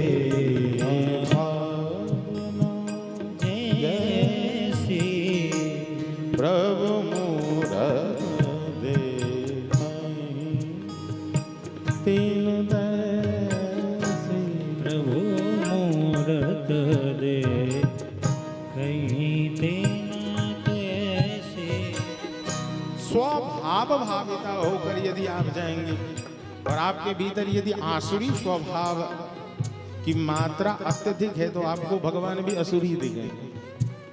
जैसे देखिए हिरणाक्ष को हिरणाक्ष भगवान का सेवक है। जय और विजय ही सनकादियों के श्राप से हिरणाक्ष हिरण्यकश्यप बन गए। बना कि नहीं बना? लेकिन भगवत प्रेरणा से उसकी बुद्धि ऐसी हो गई कि वह नारायण ही उन्हें अब स्वामी नहीं दिखते हैं। तो जो भगवान नारायण कल तक उसके स्वामी थे, आज वह स्वामी ही उसे अपना दुश्मन दिख रहा है।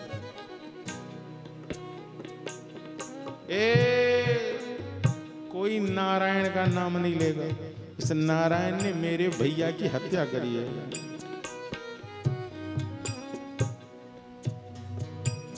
तो जीव सब भूल जाता है। इसलिए हम अपने भावों को कैसे संरक्षित करें, संवर्धित करें, ये पूर्ण रूप से हमारी अपनी जिम्मेवारी है।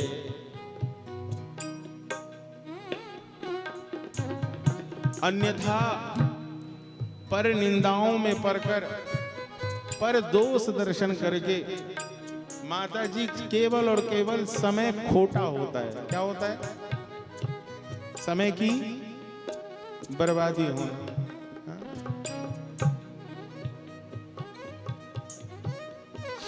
जो खोटा चीज है, साहब आपकी दुकान पे कोई खोटा सिक्का लेके आए तो आप लेंगे उसे?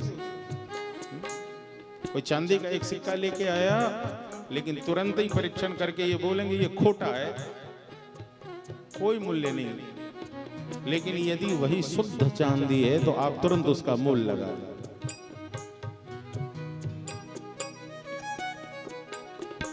ये खोट क्या है? ये हमारी हृदय की संकीर्णता है। इसलिए अपने हृदय को, व्यक्ति को उदार बनाना चाहिए। उदार चरितानाम वसुदैव कुटुंबकम।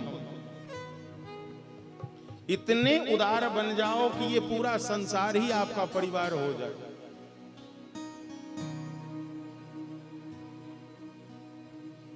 अपना प्रयास जीव को सतत करना चाहिए। अब आप कहेंगे हम तो करते हैं लेकिन सामने वाला नहीं करता है। ये शिकायत सबकी है। वो इसीलिए नहीं करता है क्योंकि उसे लगता है कि मैं अजर अमर हूं। और आप इसीलिए कीजिए क्योंकि आपको श्रीमद् भागवत ये बताती है कि तुम मरने वाले हो। बाबूजी, सारी दुनिया यही कहता है कि मैं तुम्हें जीवन जीना सिखा दूंगा, मैं तुझे जीवन दे दूंगा। श्रीमद् भागवत ही कहती है कि आप ये हर समय समझिए कि मैं मरने वाला हूं। और ये बात यदि आपके मस्तिष्क में आ गया तो निश्चित है कि आप सभी प्रकार के कुमार्गों से बाहर निकल जाएंगे। ये निश्चित है कि आप सतमार्गी हो जाएंगे। सतमार्गी। एक बार एक गुरुकुल में बहुत सारे बच्चे होते हैं। जैसे मेरे ही आश्रम में कितने विप्र बालक हैं, संत हैं, महात्मा हैं। और सब प्रकार के स्वभाव वाला होता है। कोई बाचाल होता है, कोई नटखट होता है, कोई हंसी मजाक करने वाला होता है। तो जो ज्यादा नटखट रहता है गुरुजी के पास, उसका शिकायत रोज आता है, गुरुजी आपका चेला तो बड़ा हंसी मजाक करता है, बेतुका बातें कह देता है, कुछ समझता नहीं है। बेचारे गुरुजी अपने चेला से परेशान हो गए। चेला से परेशान। चेला ऐसा कि लोगों की तो बात छोड़ो, अपने गुरुजी के साथ भी हंसी मजाक कर लेता है। अब बेचारा गुरुजी उसे क्या कहते। एक दिन वो आया और आकर बोला कि गुरुजी आज आप बड़े उदास होकर बैठे हैं, क्या बात है? गुरुजी बोले इसीलिए आज हम बड़े उदास होकर बैठे हैं क्योंकि आज हम तुम्हारी कुंडली देख रहे थे तो पता चला है कि आज के 7वें दिन तुम मर जाओगे। ये शब्द सुनना था कि वो चेला वहीं बैठे। आज तक गुरुजी ने ऐसा नहीं कहा था, और इसे विदित है कि हमारे गुरुदेव जो कहते हैं वो होता है। पर आज गुरुजी ने कह दिया। वो नटखट बालक आज एक कोने में जाकर बैठे, अब न हंसे न कुछ बोले। गुरुजी भी एक दो बार उसे हंसाने का प्रयास किए, लेकिन फिर भी न हंसे, हाथ जोड़कर बैठा हुआ है। और सबसे पहले आज उसने जिससे झगड़ा किया था, मार पिटाई करी थी, उसके पास जाकर पांव पकड़ लिया। ओ भैया, अरे दोस्त, हमसे गलती हो गई यार, हमको क्षमा कर। तो सामने वाले के पास में आप आगे से जाकर क्षमा मांगोगे तो स्वाभाविक है, हृदय तो उसका भी परिवर्तन होगा। अच्छा कोई बात नहीं, मैं क्षमा। अब जितने लोगों से उसकी बिगड़ी बनी हुई थी, उसने इस 7 दिनों में सबसे मधुर संबंध बना लिया। सबसे सवेरे उठकर एक ही बात कहता कि भैया मुझसे कोई गलती हुई होगी तो क्षमा कीजिएगा, मैं आपके चरणों में दंडोत करूं। भैया आपके चरण में कोई गलती हुई हो तो मुझे क्षमा कीजिएगा। जो कल तक सबसे लड़ता था, झगड़ता था, गाली देता था, अब सबको केवल दंडोत कर रहा है, क्षमा मांग रहा है। स्वाभाविक है, लोगों का सोच उसके प्रति बदल गया। जो सब उससे कटुता करता था, गुरुजी के पास शिकायत करता था, इन 7 दिनों में सब उसकी प्रशंसा करने लगा। अरे इसमें तो बड़ा परिवर्तन हो गया, अब तो ये भजन भी करता है, ये खूब सेवा भी करता है। अरे ये तो देखो ना, रोज नित्य वृंदावन की परिक्रमा भी करता है, ये तो नित्य आरती में जाकर उपस्थित होता है, ये तो नित्य भागवत का पाठ कर रहा है। व्यक्ति वही है, केवल कार्यशैली बदल गया। क्या बदल गया? जहां कल तक सबसे गाली गलौज में बातें करता था, अब केवल सबको कहता है राधे राधे, जय श्री कृष्णा, दंडोत करूं महाराज। इतने से बात बन गई। आज वह गुरुजी के पास में आया है कि गुरुजी ने कहा था कि 7वें दिन तेरी मौत हो जाएगी, तो क्यों ना भला आज जाकर मैं अपने गुरुजी के चरणों की सेवा करूं और उनसे भी क्षमा याचना मांगूं। आज जाकर उसने गुरुजी के चरणों को पकड़ा है। जो कल तक रोज कहता था गुरुजी जी के पास शिकायत जाए, गुरुजी डांटे तो क्रोध में आता, आकर कहता कि मैं तो जीऊंगा ही नहीं, इससे भला तो मैं मर ही जाऊं। समाज में यही तो होता है, गुस्से और क्रोध में आकर लोग क्या कहते हैं, बच्चों से तंग आकर क्या कहता है, जा जा मैं मर ही जाऊं इससे भला। जब मैं मर जाऊंगा ना तब सोचना। अरे भला तुम मर जाओगे तो फिर वो क्या सोचेगा? कोई सोचता है? किसी के पास फुर्सत है क्या? संसार में जितने संबंध हैं सब दिखावे के हैं प्यारे। 2, 4, 5 दिन, सप्ताह भर ही लोग याद रख पाता है, फिर सब भूल जाता है। आपने कभी सुना है साहब कि कोई किसी की याद में मर गया हो? अपवाद में यदि आप सुन रखे होंगे तो उसे नहीं माना जाएगा। अरे चिता की अग्नि ठंडी नहीं होती है, उससे पहले तो दही चूड़ा का पत्तल सज जाता है महाराज।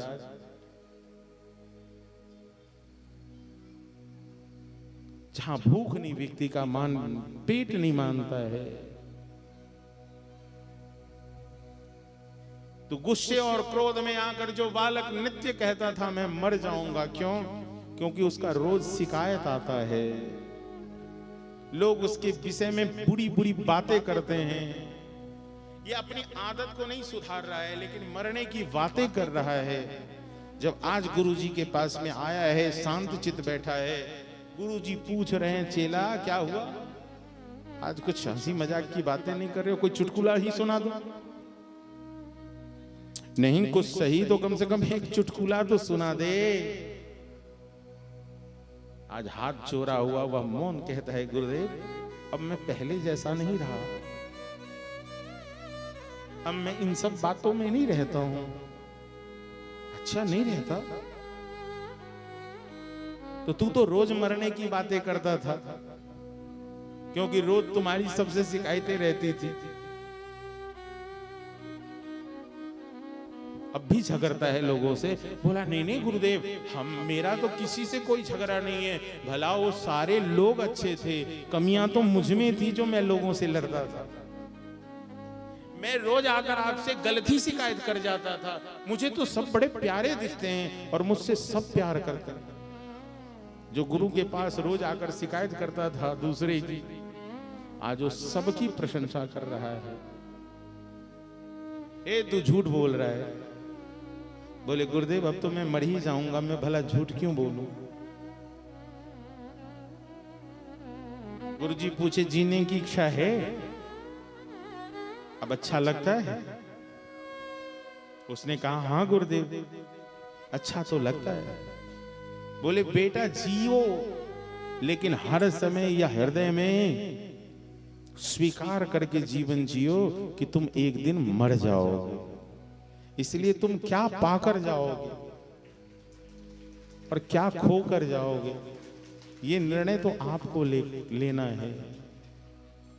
मैंने क्या खोया क्या पाया है ये कैसे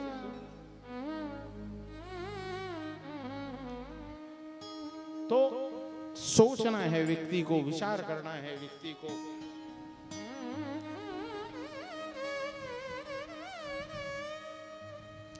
इसलिए भगवान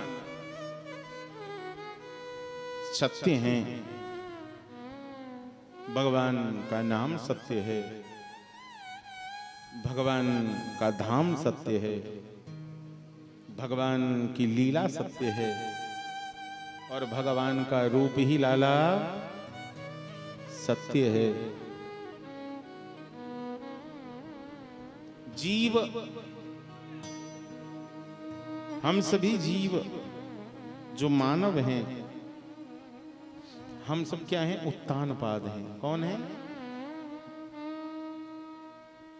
मनु महाराज के जो छोटे पुत्र हैं उसका नाम है उत्तानपाद। क्या नाम है? और बड़े बेटे का नाम है प्रियव्रत।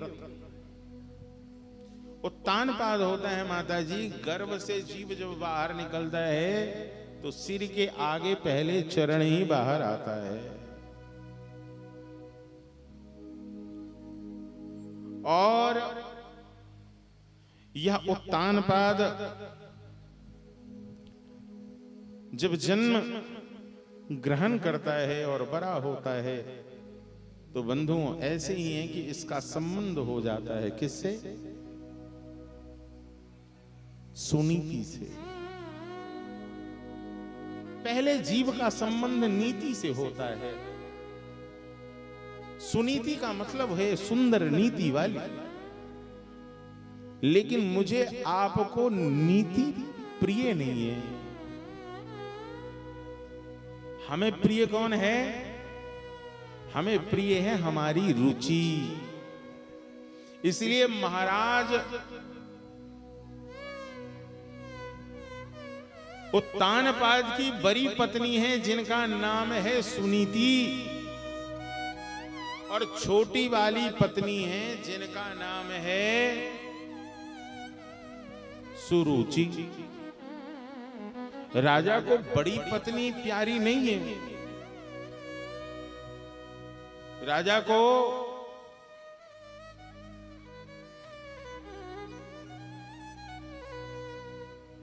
बड़ी पत्नी प्यारी नहीं है तो उसे छोटी वाली बड़ी प्यारी लगती है। ऐसे ही मुझ जीवों को नीति में रहना पसंद नहीं है। मुझ जीवों का स्वभाव क्या है? रुचि में जीना।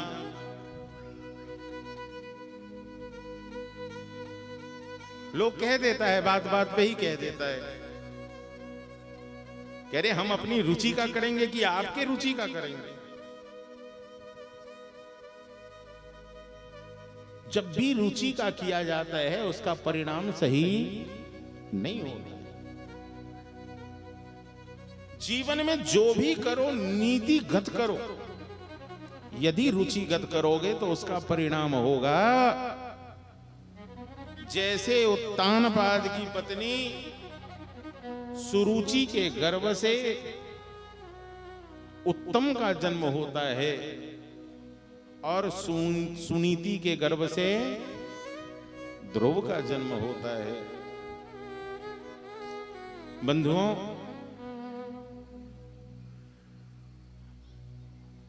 उत्तानपाद चूंकि अपनी पत्नी सुनीति की बातों को सुनता है, मानता है, इसलिए अपने छोटे बालक को बड़ा प्रेम करता है। अपनी छोटी पत्नी के बालक उत्तम को बड़ा प्यार दुलार करता है, लेकिन अपनी पत्नी के भय से ध्रुव को गोद में भी नहीं लेता। लेकिन ध्रुव भी तो बालक है। बाबूजी,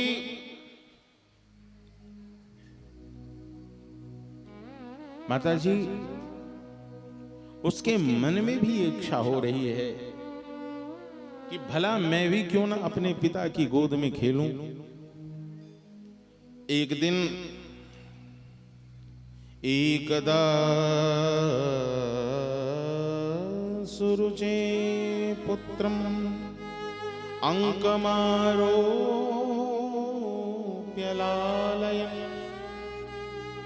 उत्तमं नारुरुक्षक्तं ध्रुवं राजाभिनं नंद अपने छोटे भैया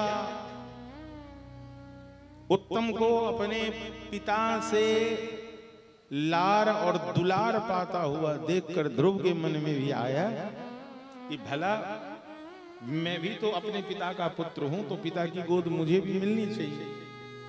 ललचाया हुआ वह ध्रुव अपनी पिता की ओर दौड़ा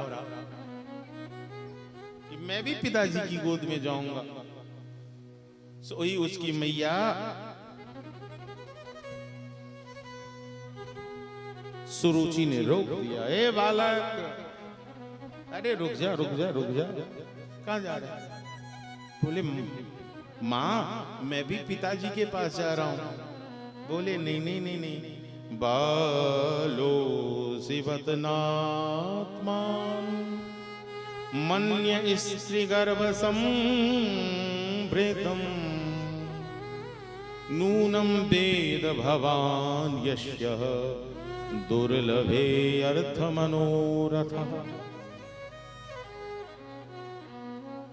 बालोसी न गृहोत मयायत्वम। ए वत्स, बालोसी वत आत्मान, कहां जा रहा है तू? कहां जा रहा है? तुम्हारा संबंध दूसरी स्त्री के गर्भ से है, इसलिए महाराज के गोद में बैठने का अधिकारी तू नहीं है। किससे कहती हैं? 5 वर्ष से भी छोटा वह बालक है, अभी 5म वर्ष में प्रवेश ही किया है, 4 वर्ष पूर्ण हुआ है। ऐसे ध्रुव से कह रही हैं कि दूसरी स्त्री के गर्भ से संबंध रखने के कारण पिता के गोद में चढ़ने का अधिकारी तू नहीं है। अच्छा, तो माता जी ये तो बता दो कि मैं कैसे अधिकारी बन सकता हूं? बोले जा तपस्या कर, आराधना कर, ये सौभाग्य मिले कि तेरा जन्म भला मेरे गर्भ से हो जाए, तो जाकर कहीं पिता की गोद तुझे मिल सकती है, अन्यथा संभव नहीं है। आज जब इस प्रकार से श्री ध्रुव को कहा गया है, तो बेचारे श्री ध्रुव दुखी मन से दौड़ते दौड़ते अपनी मैया सुनीति के पास गया और जाकर सारी वृत्तांत सुनाई कि मैया बता भला मेरी क्या गलती? क्या उत्तम ही केवल पिताजी की गोद में खेलेगा? माँ, मैं तेरे गर्भ से जन्म लिया हूं, इसलिए मेरा अधिकार नहीं पिता की गोद में खेलने का। तू बताना, मैं भी उसी पिता का पुत्र हूं ना जिसका उत्तम है। अरे ये मैया छोटी माँ अच्छी नहीं है। आज जैसे ही अपनी दूसरी माँ के लिए श्री ध्रुव जी कुछ बोलने ही वाले हैं, तत्क्षण सुनीति ने मुख बंद कर दिया है। ये बड़ी बात है कि सुमंगला जो वास्तविक रूप से अपने संतान का मंगल चाहती हैं, जब उनका बालक किसी दूसरी स्त्री की निंदा कर रहा हो, उसी समय उस बालक को रोको, अन्यथा आज वह दूसरी का कर रहा है, कल तुम्हारी ही बारी आ जाएगी। आपका बच्चा यदि आज किसी और को गाली दे रहा है और आप ताली बजा रहे हो, तो यह निश्चित है कि आप अपने लिए ही गड्ढा खोद रहे हो। कल वह आपको भी गाली देगा, फिर आप ताली नहीं बजाओगे, आप रोओगे। इसीलिए जो सच्ची मां होती हैं, वह अपने बालक का सतत मंगल चाहती हैं। दीर्घम स्वसंति ब्रजीनस्य पाराः मप्यस्यति बालकवाह बालम मामंगलम तात परे सुमस्था बुडंते जोनो यत परदुखदस्तत्। आज बेटा मैं कहूंगी तुमसे कि तुम दूसरों के लिए अमंगल करना छोड़ दे। यदि तू दूसरे के लिए अमंगलकारी सोच रखेगा तो अपने लिए क्या करेगा? इसलिए जीवन में यदि मंगलत्व की कामना हो तो पहले दूसरों के मंगल का विचार करना प्रारंभ कर दीजिए। यदि ये आपके हृदय में है कि केवल आपका मंगल हो और सारे संसार का अमंगल हो जाए, तो ऐसा नहीं हो सकता। लेकिन आपको मंगल चाहिए तो आप पड़ोसी का मंगल सोचो। जितना उसको होगा उससे दोगुना आपको मिल जाएगा। लेकिन ईर्ष्या बस नहीं, सहज हो जाइए। संसार में सबका मंगल हो। लाला,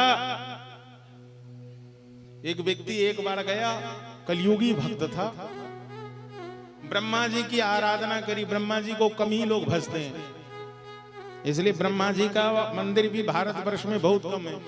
या यूं मैं कहूं कि कम क्या है, एक ही पुष्कर में जाकर मंदिर है। नवीन जी, इसलिए कलयुगी भक्त सोचा कि सब भगवान को तो सब भजता है, हम तो ब्रह्मा जी को ही भजते हैं। ब्रह्मा जी प्रकट हो गए, बोले भगत जी बता तुझे क्या चाहिए? बोले सरकार हमको संसार में सबसे ज्यादा दे दीजिए। अब ब्रह्मा जी भी सोचने लगे सबसे ज्यादा इसको दे देंगे तो इसके पड़ोसी को फिर क्या देंगे? सृष्टि क्रम बिगड़ जाएगा, फिर बैलेंस बिगड़ जाएगा ना। यदि आमदनी खूब होने लगे और खर्चा ही नहीं हो, लोग हर दिन कहता है कि सरकार ने महंगाई बढ़ा दी, महंगाई बढ़ा दी, महंगाई बढ़ा दी। ये कभी नहीं कहता है कि महंगाई बढ़ने से आपका वेतन भी तो बढ़ा, आपका पेंशन भी तो बढ़ा, आपकी भी तो आमदनी बढ़ गई। तो महंगाई भत्ता जो ऐसा है वो तो इन्फ्लेशन है। पैसा जैसे जैसे ग्रो करेगा तो घटेगा भी तो। यदि 50 पैसे के दर से आपका पैसा रुपया यदि बढ़ रहा है तो फिर उसे पीछा कौन करेगा? महंगाई ही तो कर सकता है। तो 35-40 पैसे के दर से तो महंगाई भी भागेगा कि नहीं भागेगा? नहीं तो सृष्टि क्रम बिगड़ जाएगा। ब्रह्मा जी सोचे ये तो चेला हमको फंसाने आ गया, ये कह रहा है गुरुजी सब कुछ हमको दे दीजिए सबसे ज्यादा। ब्रह्मा जी बोले सबसे ज्यादा तुझे ही मिलेगा, लेकिन एक काम करना है। क्या? बोले तुमको उतना ही मिलेगा जितना तुम्हारे पड़ोसी को मिलेगा, उससे डबल तुमको मिलेगा। अब ये भगत सोचने लगा भला इतने दिन भूखा रहा मैं, तपस्या किया मैं, वरदान लेने की बारी आई तो ऐसा मंत्र दे गए कि जितना तुम्हारे पड़ोसी को मिलेगा उसका डबल तुझे मिलेगा। अब भला आदमी क्या करता? सबसे पहले घर आया, फूस की झोपड़ी थी, इसने सोचा कि पड़ोसी को एक घर हो जाए। पड़ोसी के एक घर हुए, उसके बदले इसको 2 घर हो गया। काम तो अच्छा था। इसने फिर सोचा घर द्वार हो गया, धंधा हो जाए, कुछ व्यापार कर लूं, पड़ोसी को एक व्यापार हो जाए, क्योंकि मांगना तो पड़ोसी के लिए है, उसका डबल इसको मिलेगा। हमारे पड़ोसी को एक व्यापार हो जाए, एक व्यापार उसका हुआ, 2 व्यापार इसका हो गया। अब जब शादी की बारी आई, मन में लालच आ गया, इसने कहा कि एक शादी पड़ोसी की हो जाए, इसकी डबल हो गई, 2 लुगाई आ गई घर। सब कुछ होता गया। अपने पड़ोसियों के लिए एक गाड़ी, एक कार मांगता है, इसके दरवाजे 2 कार आ जाता है। लेकिन एक दिन इसके मन में इतना गुस्सा आया, क्रोध आया, बोला भला जीवन में सब कुछ किया मैं, तपस्या किया मैं, और इसकी मलाई हमारा पड़ोसी खाए, एकदम नहीं खाने दूंगा। बोले जा इसका एक टांग टूट जाए। उसे मालूम ही नहीं था, गुस्से में कह दिया एक टांग टूट जाए, एक आंख फूट जाए। उसका तो भला एक टांग एक आंख गया, इसके 2 हाथ गए, 2 आंख चले गए और 2 पैर चले गए। तो दूसरे के लिए अच्छा सोचोगे उसका डबल अच्छा भी मिलेगा, और किसी के लिए बुरा यदि सोचोगे तो उसका डबल बुरा भी तुम्हें ही। अब विचार आपको करना है, अपने को क्या चाहिए, अपने को क्या चाहिए। इसलिए आज मैया करिए मां मंगलम तात परेशु मनसथा। तुम अपने मन को परम पवित्र रखो बालक, किसी के लिए अमंगलकारी सोच नहीं करते। यदि करना ही है जीवन में तो तप करो। तप से बड़ा संसार में कुछ भी नहीं है। ध्रुव बोले तप करने से क्या होगा, पिता की गोद मिल जाएगी। भैया ने कहा केवल पिता की गोद तक ही सोच रहे हो। अरे लाला, उन प्रभु का भजन करेगा तो जो तुम सोचा भी नहीं है वह भी तुम्हें प्राप्त हो जाएगा, मतलब अप्राप्य भी प्राप्य हो जाएगा। और आज इस भाव से भावित होकर छोटे से ध्रुव घर को छोड़कर वन की ओर चल दिए। कहां जा रहे हैं, क्यों जा रहे हैं, कोई निर्णय नहीं है, लेकिन माता जी ने कहा है कि तप करो। अपने को तपना, तपना का मतलब है, तपने का मतलब समझते हो, ताप का मतलब होता है गर्मी, तपन। आज उस तपश्चर्या को करने के लिए जाते हुए ध्रुव को मार्ग में श्री संत नारद मिले हैं। नारद जी आज ध्रुव की भावनाओं को समझकर, योग्य शिष्य जानकर नारद जी ने उन्हें दीक्षा दी है। और नारद जी आज कह रहे हैं कि लाला जन्या विहित पंथा सौ वै निश्रेयस्यते भगवान वासुदेवस्तः भज तत्व प्रवनात्मना।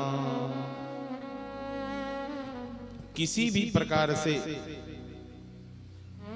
एकमेव हरेस्तत्रः, लाला आचार्य जी, कारणम पाद सेवनम, एकमात्र श्री हरि के चरण के सेवन करने से, ध्रुव तुम्हारी मैया ने सच्ची में कहा है, क्या नहीं प्राप्त होगा, लेकिन पाद सेवनम, उस चरण का सेवन करना पड़ेगा, तेरा कल्याण होगा। यह ध्रुव कहां गया है, ध्रुव कहां तपस्या किया, ध्रुव कहां तपस्या किया था,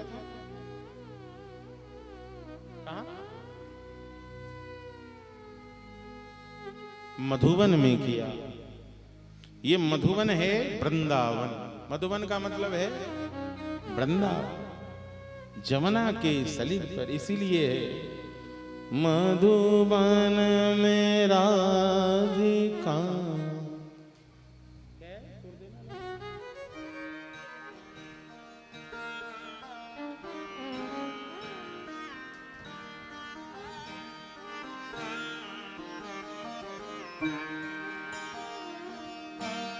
मधुवन में राधिका नाची रे, मधुवन में राधिका नाची रे, मधुवन में राधिका नाची रे, गिरधर की मुरलिया बाजी रे, गिरधर की मुरलिया बाजी रे, मधुवन में राधिका नाची रे, मधुबन में राधिका नाची रे, गिरधर की मुरलिया बाजी रे, गिरधर की मुरलिया बाजी। उस मधुबन में आज जमुना पुलिन पर कह रहे हैं कि तुम जमुना के इस तटवर्ती परम पवित्र मधुवन, जहां श्री हरि का नित्य निवास है, तुम जमुना में स्नान करके उन श्री हरि का ध्यान करो। प्राणान त्रिवृता प्राणेन्द्रियम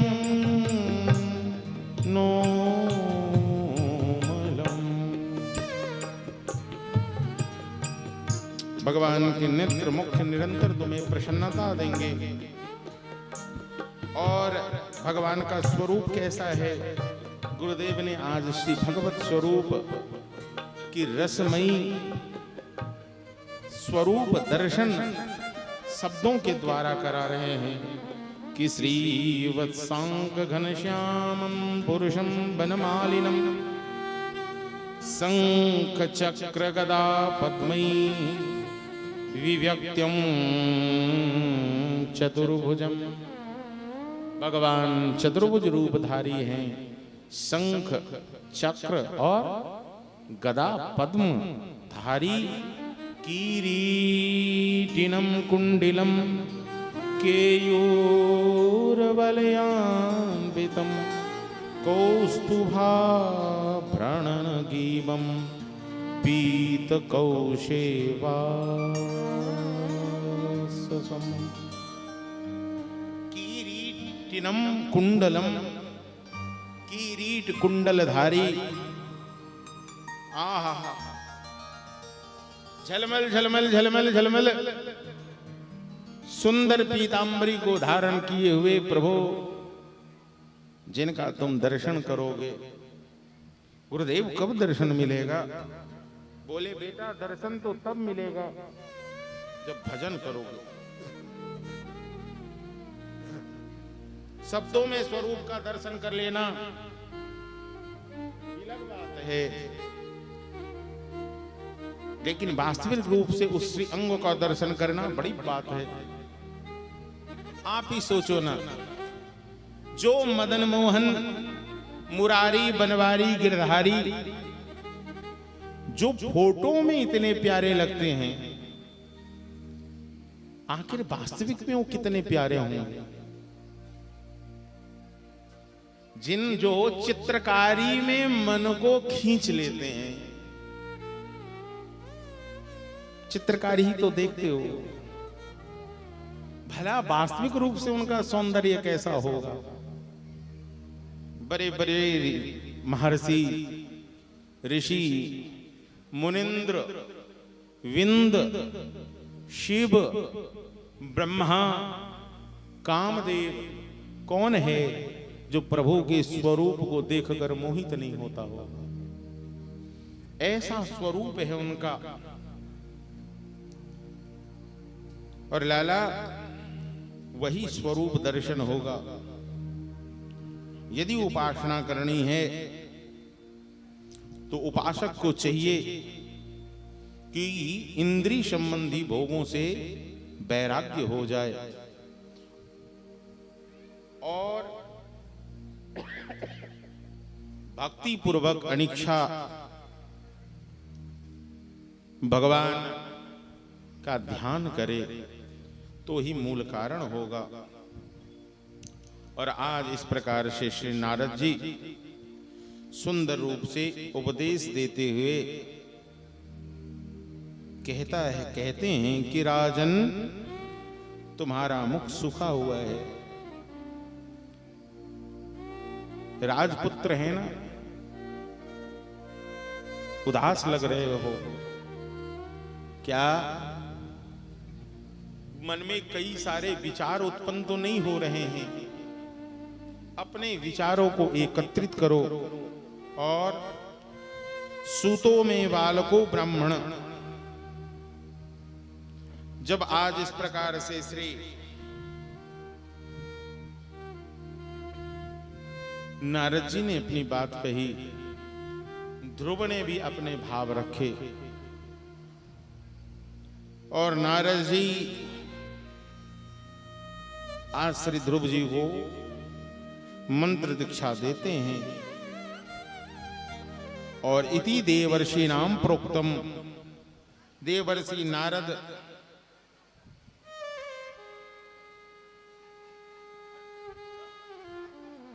के उपदेश को पाकर श्री ध्रुव वन में तपस्या कर रहे हैं। इन सभी बातों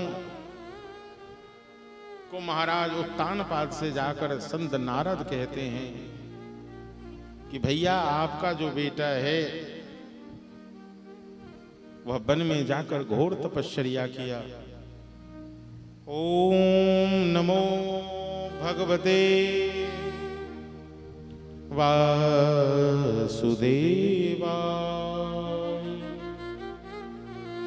ओम नमो भगवते वासुदेवा। ओम नमो भगवते समाहितं परिचरदृश्यादेशेन पुरुषम। इस लगन से उसने भजन प्रारंभ किया कि त्रिणान्ते त्रिरात्रान्ते कापि तद्वदराशनः आत्मभृत्यनुसारेण मासं निन्नेन अर्चयन् हरिम्।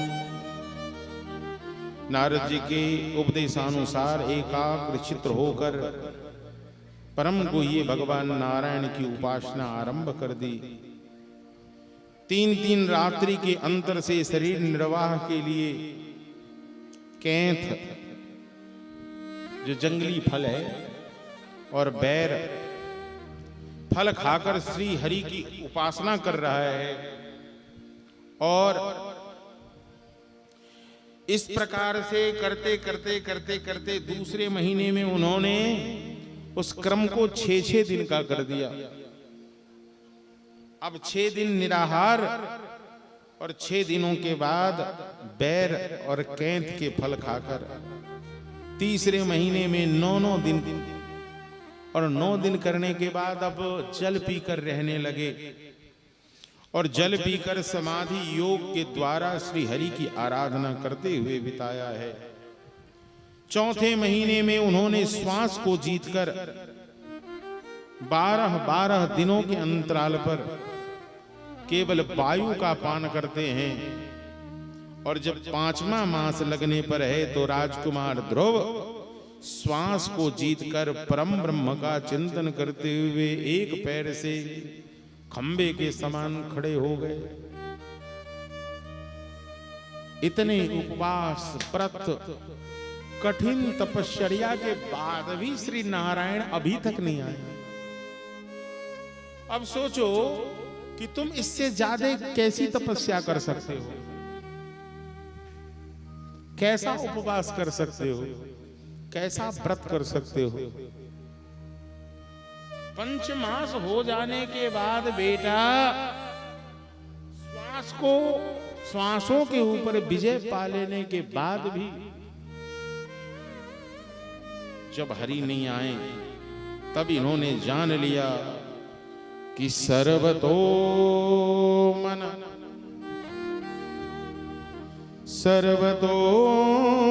आकृष्य हृदय भूतेन्द्रियाशयन। तब अपने मन को सभी ओरों से खींच लिया। मैंने खूब तप किया, मैंने खूब सारा भोजन त्याग किया, जल का त्याग किया, वायु तक का त्याग कर दिया, लेकिन फिर भी व्याग्र जब मन हुआ है, कहीं से कुछ निकल नहीं रहा है, तो सभी ओर से अपने मन को हटाया और एकमात्र निश्चय किया है कि अब हमें श्री हरि के चरणों का ध्यान करना है। इसलिए मैंने आपको कहा ना, एक श्री हरि और गुरु के चरणों का आश्रय ले ले जीव, तो बहुत भटकने की आवश्यकता नहीं रह जाती। अन्यथा जीवन में भटकाव बना रहता है। तीनों लोकपाल जब आज ध्रुव एक पैर से अंगूठे को दबाकर जब खड़े हैं, तो उनके अंगूठे के दबाव से मानो आधी पृथ्वी दब गई हो।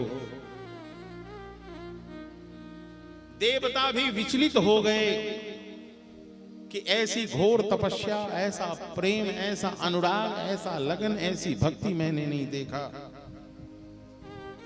आज देवताओं ने जब आज ध्रुव ने अपने श्वास को रोक लिया, ठहरा दिया, प्राणों के मध्य में श्री गुरुदेव के द्वारा बताए हुए उसी प्रभु के चतुर्भुज स्वरूप का ध्यान किया है। आपको मालूम, ब्रह्मलोक में ब्रह्मा को श्वास लेने में दिक्कत हो रही है, कैलाश में महादेव की स्थिति है, इंद्रलोक में इंद्रादि आदि देवता विचलित हो गए, सब दौरे दौरे भगवान नारायण के पास गए।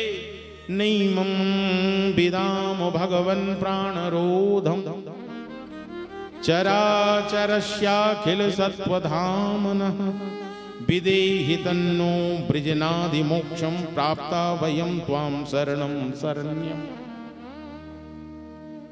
हे प्रभो, हे जगतपाल, हे जगत नियंता, अब हम सब आपकी शरण में हमारी रक्षा कीजिए।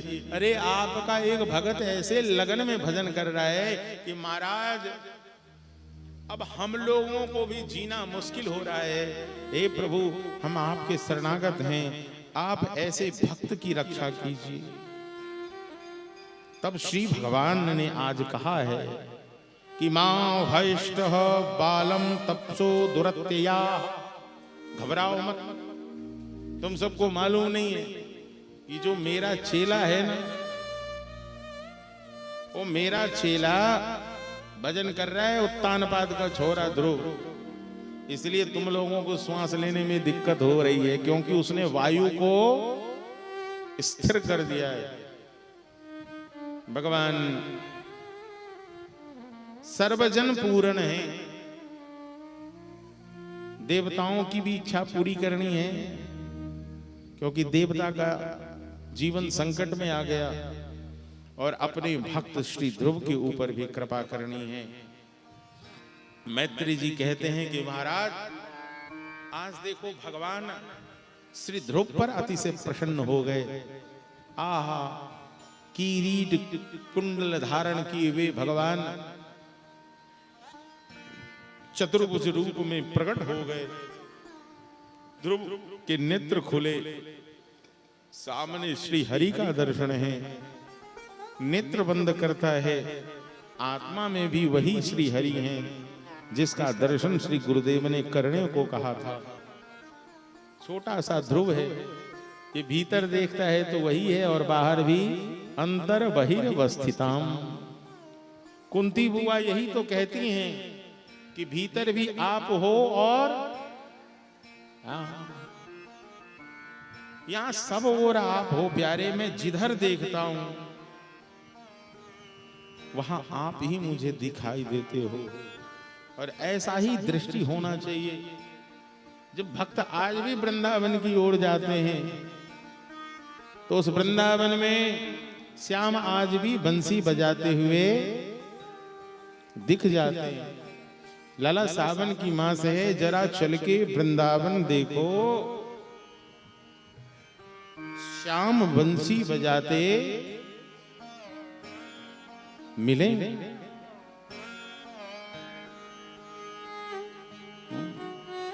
ये दृष्टि हो जाती है और यही दृष्टि आज हो गई है किनकी? बाहर भीतर। ओ जरा चल के, ओ जरा चल के वृंदावन देखो, ओ जरा चल के वृंदावन देखो, श्याम बंसी बजाते मिलेंगे। चल के वृंदावन देखो, श्याम बंसी बजाते मिलेंगे। ओ जरा चल के, जरा चल के, जरा चल के वृंदावन देखो, श्याम मुरली बजाते मिलेंगे। जरा चल के वृंदावन देखो, श्याम मुरली बजाते मिलेंगे। झूला झूल रही होंगी राधा प्यारी, झूला झूल रही होगी राधा रानी, झूला झूल रही होंगी राधा रानी, झूला झूल रही होगी राधा रानी। श्याम झूला, ओ श्याम झूला झूलाते मिलेंगे। जरा चल के, जरा चल के, जरा चल के वृंदावन देखो, श्याम मुरली बजाते मिलेंगे। जरा चल के वृंदावन देखो, श्याम मुरली बजाते मिलेंगे।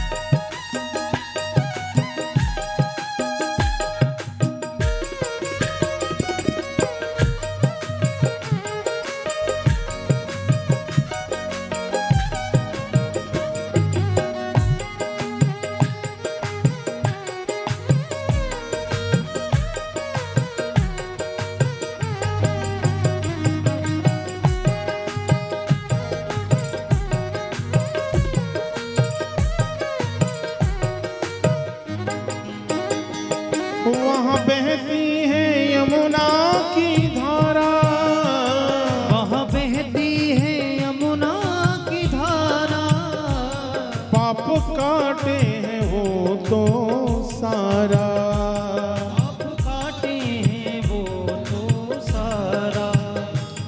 वहाँ रहती है संतों की टोली, वहाँ रहती है संतों की टोली, राधे राधे ओ गाते मिलेंगे।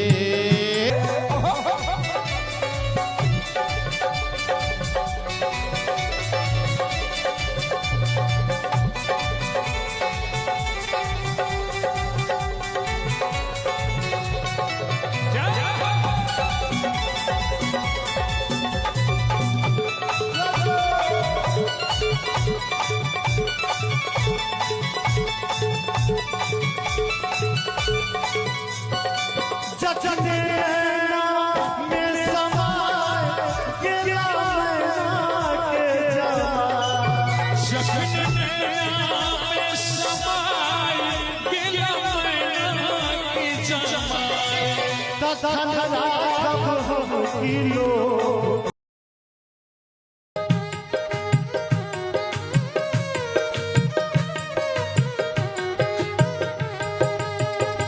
जरा चल के ओ जरा चल के जरा चल के जरा चल के जरा चल के वृंदावन देखो श्याम झूला झूलाते मिलेंगे। जरा चल के वृंदावन देखो श्याम झूला झूलाते मिलेंगे। वहाँ बहती है यमुना की धारा, वहाँ बहती है यमुना की धारा। पाप काटे हैं वो तो सारा, आप काटे हैं वो तो सारा। वहाँ रहती है संतों की टोली, वहाँ रहती है संतों की टोली। वहाँ रहती वहाँ रहती है संतों की टोली। राधे राधे वो गाते मिलेंगे। जरा चल के वृंदावन देखो श्याम झूला झूलाते मिलेंगे। झूला झूल रही होंगी राधा रानी, झूला झूल रही होंगी राधा रानी। झूला झूल रही होंगी राधा रानी। झूला झूल रही होंगी राधा रानी। श्याम झूला ओ श्याम झूला झूलाते मिलेंगे। श्याम झूला झूलाते मिलेंगे। जरा चल के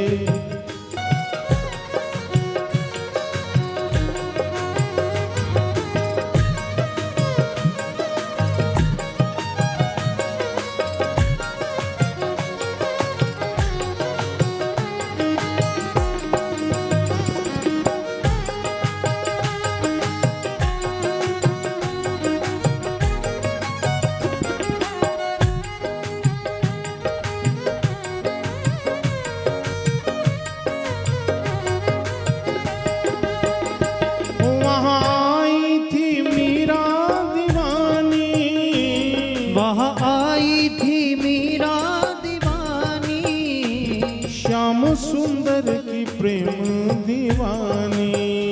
श्याम सुंदर की प्रेम दीवानी। ओ श्याम सुंदर की प्रेम दीवानी। श्याम सुंदर की प्रेम दीवानी। तुम हमसे ओ तुम हमसे कहोगे जो मोहन।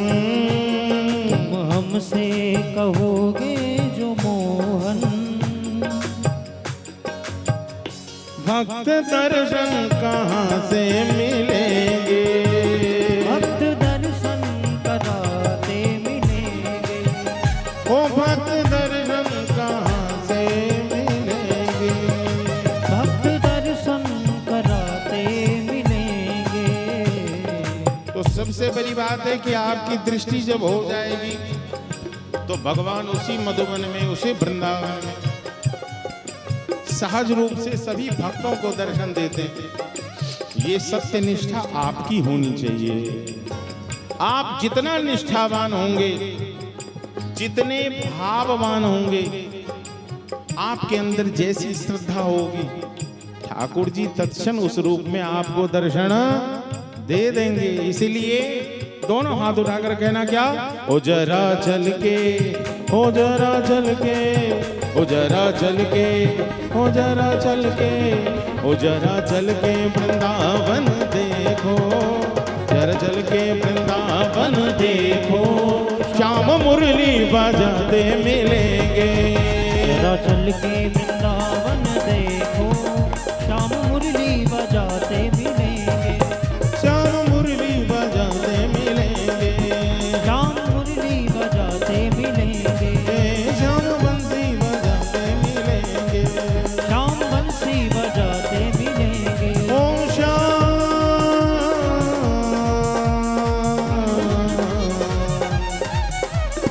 बंसी बजाते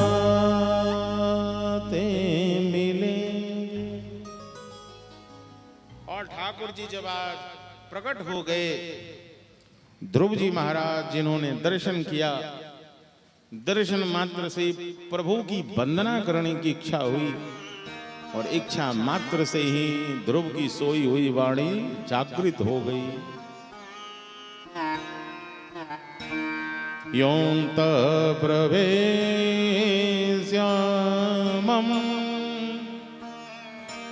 वाचमीमां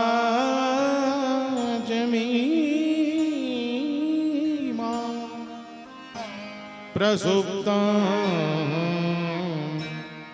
हे प्रभु, आप सर्वशक्तिमान हैं, मैं आपको कह ही क्या सकता हूं, लेकिन ये मैं नहीं बोल रहा, अपितु सभी जीवों के भीतर प्रवेश करके आप ही बोलते हैं।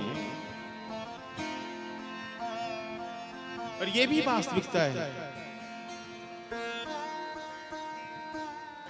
कोई गलत भी बोल रहा है तो समझो वो नहीं बोल रहा है, भगवान उस समय उसकी बुद्धि वैसी कर देते।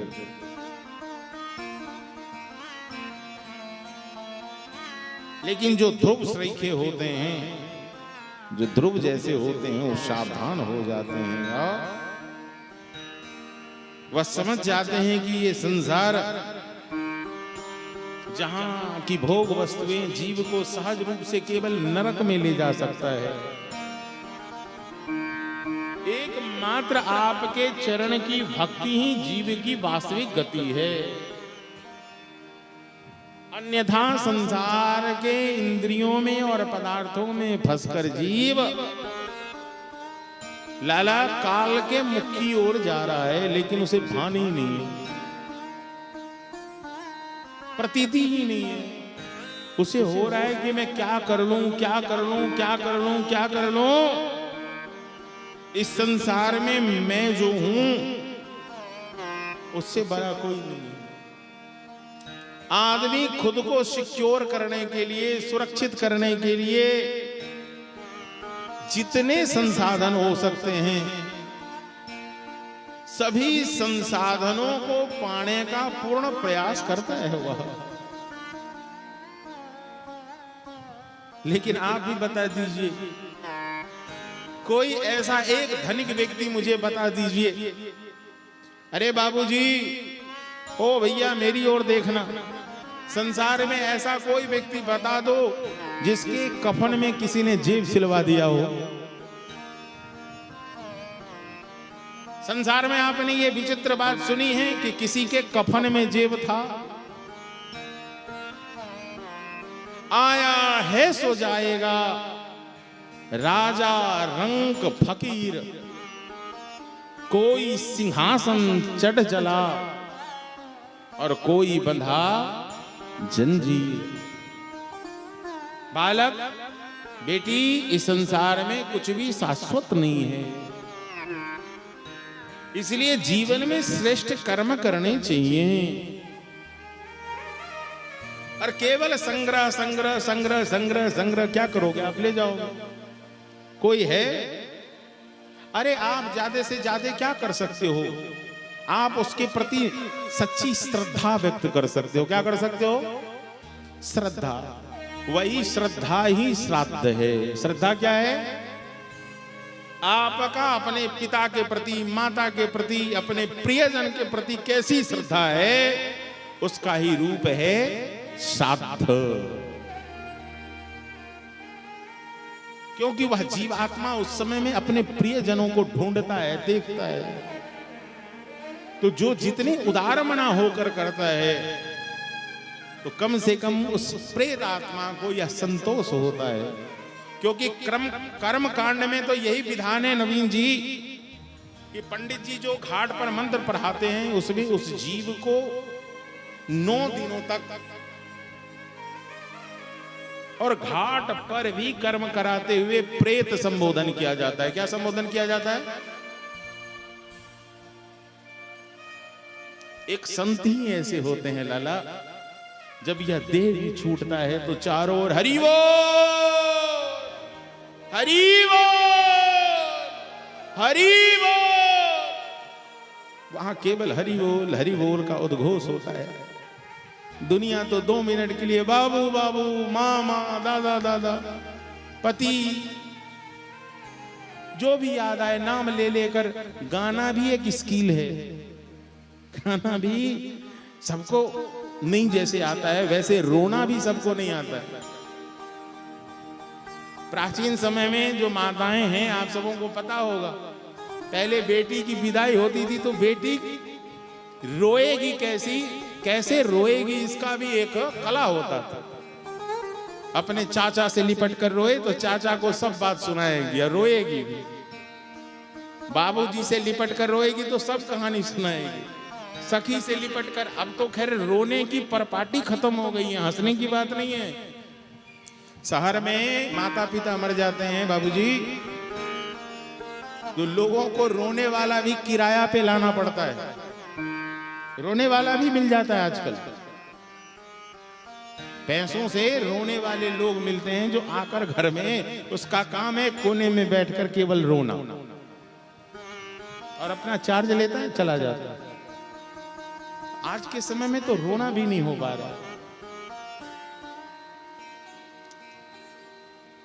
इसलिए दुनिया कहती है, सब यात्रा में निकले हुए हर व्यक्ति के मुख से आप सुनेंगे कि राम नाम, क्या कहते हैं, राम नाम सबका। अरे फिर कहने के बाद फिर भूल क्यों जाते हो? ऐसा क्या बोलना जो खुद ही बोलना फिर भूल जाना, इसको बोलते हैं शमशान वैराग्य। सब यात्रा में चलते हुए और शमशान तक जाते हुए व्यक्ति के हृदय में खूब वैराग्य रहता है। अरे राम राम, ये तो मर गया, अब हम भी कल से कोई गलत काम नहीं करेंगे। लेकिन प्यारे, भगवान की माया ऐसी है कि रास्ते में ही भगवान सब कुछ उससे ऐसी माया करते हैं, सब कुछ भूल जाते हैं, फिर उन्हीं प्रपंचों में लग जाता है। जिन राम और कृष्ण को अभी अभी सत्य माना था, इसीलिए सत्य माना था क्योंकि मृत्यु भी सत्य है, फिर विस्मृति क्यों हो जाती है? इसलिए ध्रुव जी कह रहे हैं कि प्रभु आपकी ही माया है। व्यक्ति को सब कुछ प्राप्त हो जाने के बाद भी वह अप्राप्य रहता है, असंतुष्ट रहता है, और वह असंतोष ही उसे जीवन में परम आनंद को नहीं लेने देता। जब ध्रुव आज अपने घर त्याग कर वापस आए हैं, बेटा, जो पिता कल तक अपने पुत्र को गोद में नहीं लेना चाहता था, संत नारद ने जब जाकर कहा कि राजन, तुम इंद्रियासक्त होकर अभी तक पत्नी के मोह में पड़े हो, भला तुमसे भला तो तुम्हारा बेटा है जिसने परम पिता को प्राप्त कर लिया। पिता के मन में भी वैराग्य आया है, और ये वैराग्य वैसे ही नहीं आया। बात यही है कि जिस पर भगवान और गुरु की कृपा हो जाती है तो सारी दुनिया जा पर कृपा राम के हो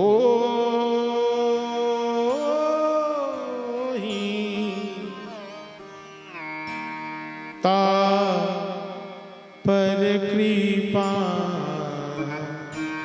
करें सबको,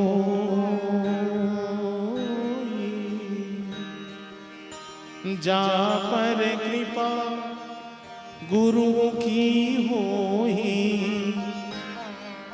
जिसने अपने गुरु कृपा को प्राप्त कर लिया, यस्य प्रसादात् भगवत प्रसादो यस्य प्रसादान् न गति कुतोपि, फिर उसके जीवन में कुछ भी असंभव नहीं रह जाता है, कुछ असंभव नहीं रहता है, वो सब कुछ पा लेता है। भगवान की कृपा मिल गई तो ये पिता की कृपा कौन सी बड़ी बात है।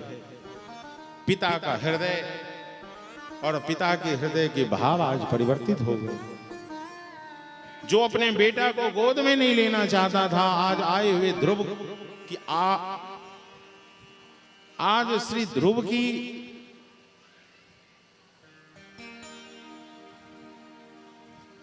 वन से भगवत दर्शन करते हुए आ रहे ध्रुव की स्वागत में खड़े हैं, आगवानी में खड़े हैं और अपने पुत्र को ध्रुव को राज्य सौंपकर उत्तानपाद वन में भजन करने चले गए। अभी एक बात यहां सोचने की है, जो ध्रुव जिन्होंने भगवत दर्शन कर लिया, दर्शन कर लेने के बाद भी सत्संग की आवश्यकता है। कोई सिद्धि प्राप्त कर ले, कोई भगवान का दर्शन प्राप्त कर ले, लेकिन यदि वो सत्संग नहीं करेगा तो निश्चित है कि उसका पतन हो सकता है। वह भी कहीं ना कहीं भगवान की माया के चंगुल में घर परिवार द्वार सब छोड़कर तो आया था कुटी में, आश्रम में हरि भजन करने के लिए, लेकिन आए थे हरि भजन को ओटन लगे कपास, फिर दिन रात उसी रोटी में, उसी कपड़ा में, उसी मकान में, उसी दुकान में अपने अमूल्य जीवन को नष्ट करना प्रारंभ कर देता है। और सत्संग भी दो प्रकार का होता है। एक ऐसा सत्संग होता है जिस सत्संग का मोटिव होता है, हम उतनी ही बात कहेंगे जिस बात से आप प्रभावित होइए और मेरे जैसे बन जाइए। वो जो सत्य है उसको छुपा लेता है। वो क्या करता है? सत्य को छुपा लेता है और अपने मन के जैसा बोलता है। ये क्या है? कपट जन्य सत्संग है। क्या है? कपट जन्य सत्संग। शुद्ध सत्संग तो तब होगी लाला जिसे सुनने के बाद जीव में परिवर्तन आ जाए। जब इनके भैया उत्तम मणे हैं, ध्रुव का बड़ा युद्ध हुआ है। प्रश्न यही है कि भगवत दर्शन के बाद भी जीव दूसरे की हत्या भी कर सकता है क्या? वो तब होता है जब सत्संग नहीं होता।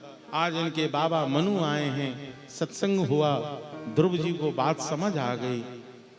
ध्रुव का मतलब है सत्य, ध्रुव का मतलब है सत्य, और सत्य अपने स्वरूप में रहता है। ध्रुव जी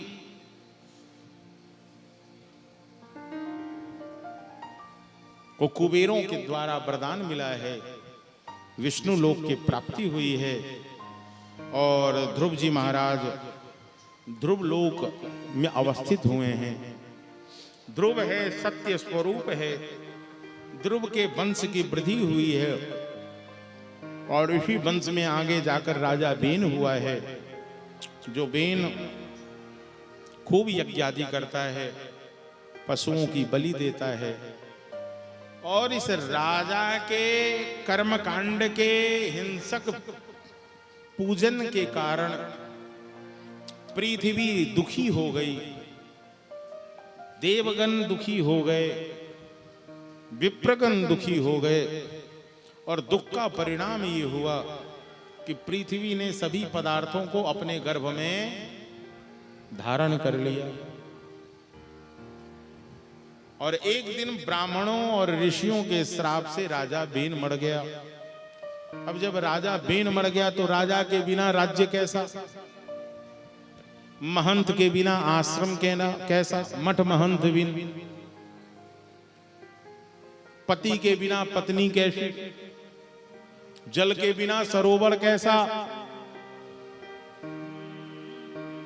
और भजन के बिना यह जीवन कैसा। पिंटू बाबू, इन विचारों को करते हुए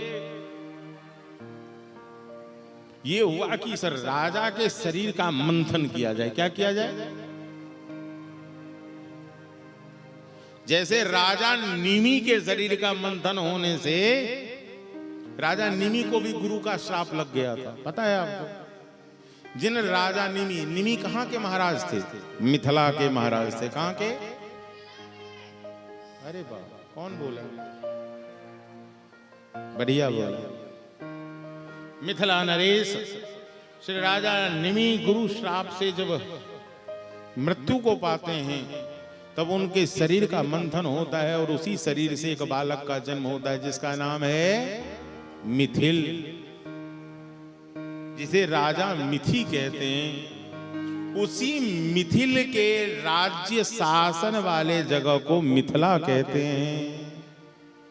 उसी मिथिल का एक नाम हुआ विदेह, क्योंकि विशेष देह को पाया।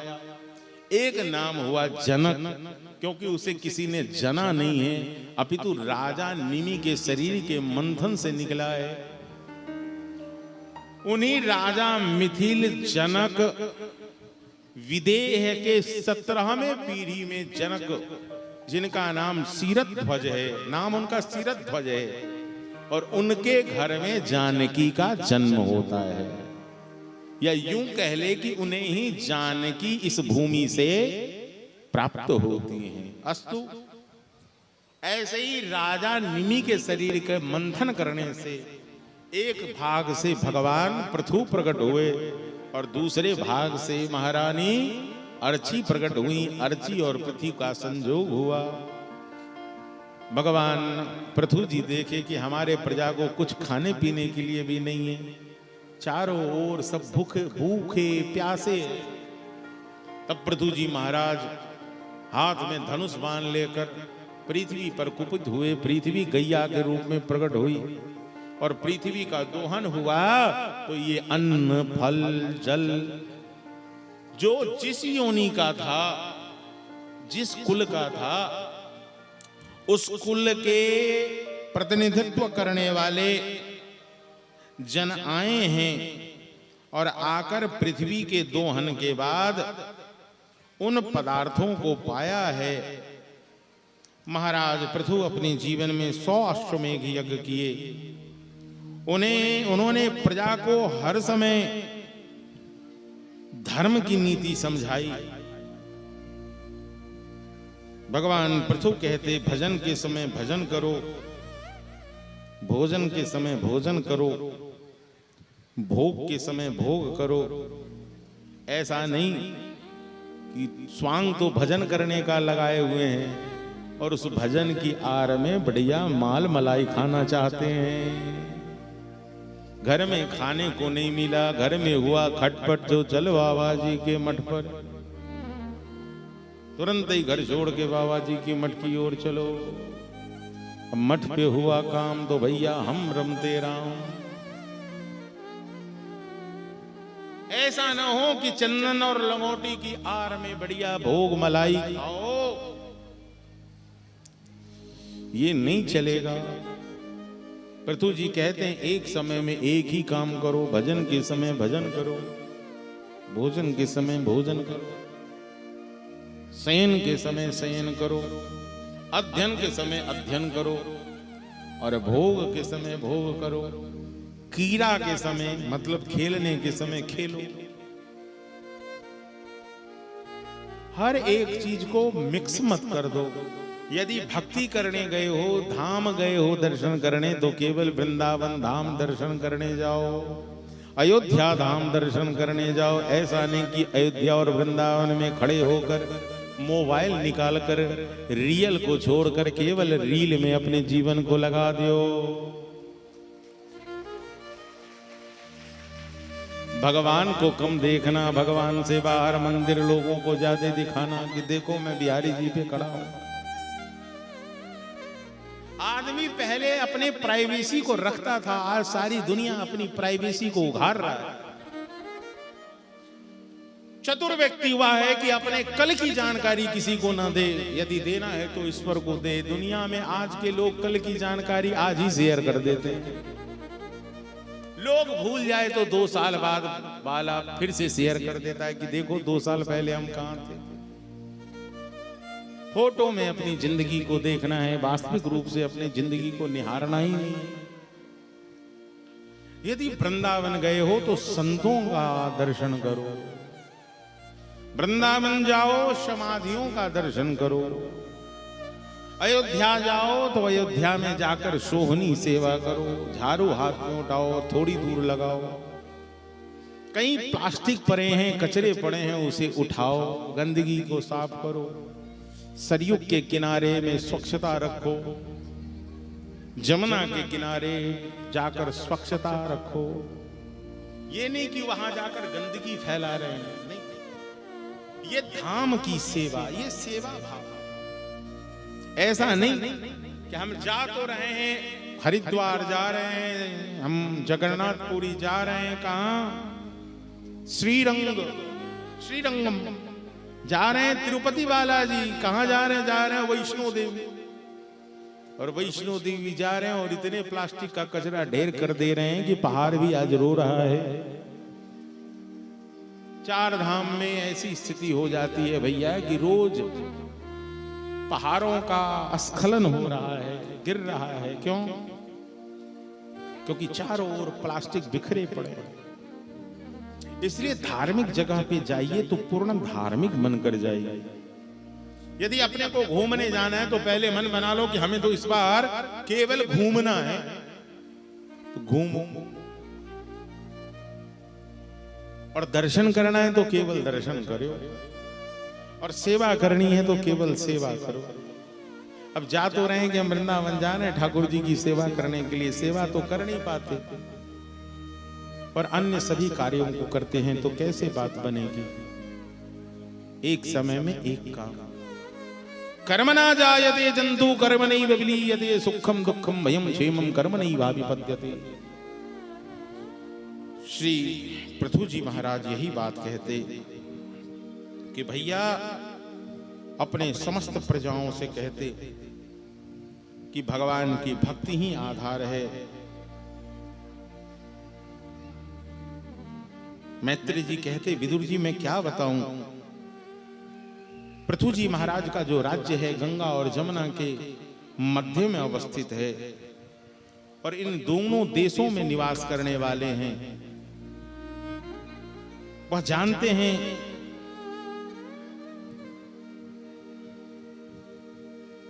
कि आप जैसा पुण्य करते हैं वह पुण्य ही आपको सुख देता है, और पुण्य का क्षय हो जाने से आपके जीवन में दुख होता है। इसलिए भैया जीवन में जो मिलता है वह प्रारब्ध वशात है।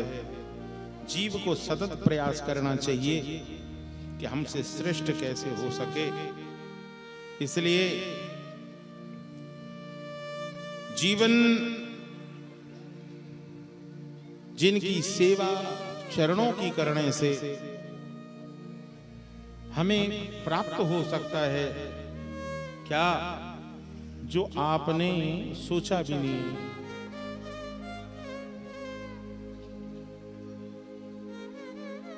आप कहां तक विचार कर सकते हैं, जहां तक आपका चिंतन जा सकता है। लेकिन भगवान केवल और केवल नक्षत्र में सीमित हैं। और सबसे बड़ी बात है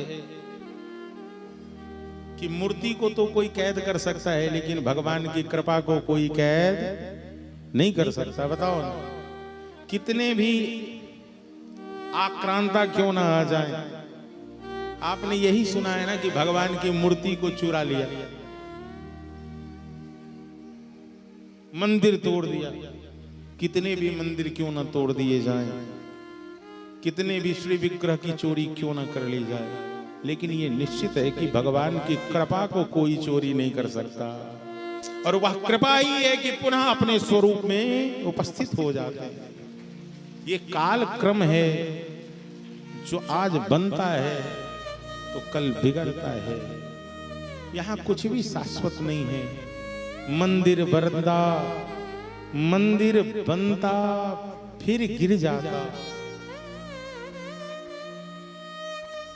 एक गीत की पंक्ति है कि मंदिर बनता फिर गिर जाता, दिल को कौन संभाले, ये दुनिया के रखवाले, सुन दर्द भरे मेरे नाले।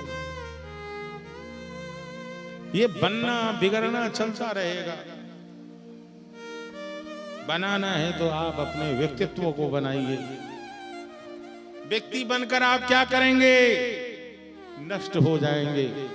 यदि खुद को व्यक्तित्व बना लिया तो व्यक्तित्व कभी नष्ट नहीं होता है। इतिहास में आप गाए जाएंगे, आप गुनगुनाए जाएंगे। आपके पूर्वजों ने अपने व्यक्तित्व बनाया है तो आप अपने बाप दादा परदादाओं के नाम का गुणानुवाद करते हैं, क्योंकि उन्होंने वैसा व्यक्तित्व बनाया है। इसलिए आप अपने जीवन में ऐसे ही एक आदर्श मूल्य स्थापित करें और उस पर चलें। इसलिए भगवान के जो चरण हैं वह गंगा के समान शीतल हैं, चंदन के समान शीतल हैं। और मानो उस चरणाश्रयी जीव जब हो जाता है तो जैसे गंगा में डुबकी लगाने से शीतलता मिल जाती है, चंदन का लेप लगाने से मस्तक शीतल हो जाता है, वैसे ही गुरु गोविंद के चरणों में समर्पित हो जाते से, गुरु और गोविंद के चरणों में समर्पित हो जाने मात्र से ही उसके जीवन में परम मंगलमय का अभुदय हो जाता है, परम मंगल का अभुदय हो जाता है। इसलिए मैत्री जी कहते कि महाराज पृथु के भाषण को सुनकर देवता पितर ब्राह्मण सभी जन साधो साधो साधो साधो कहकर उद्घोष कहते हैं, पुत्रेण जयते लोकानीति सत्यवती श्रुति। उन्होंने आज कहा है कि पुत्र के द्वारा पिता, पुत्र के द्वारा किए गए श्रेष्ठ कर्मों के द्वारा पिता पुण्य लोक की प्राप्ति करता है। यदि बेटा सही कर्म करेगा तो पिता की सदगति होगी।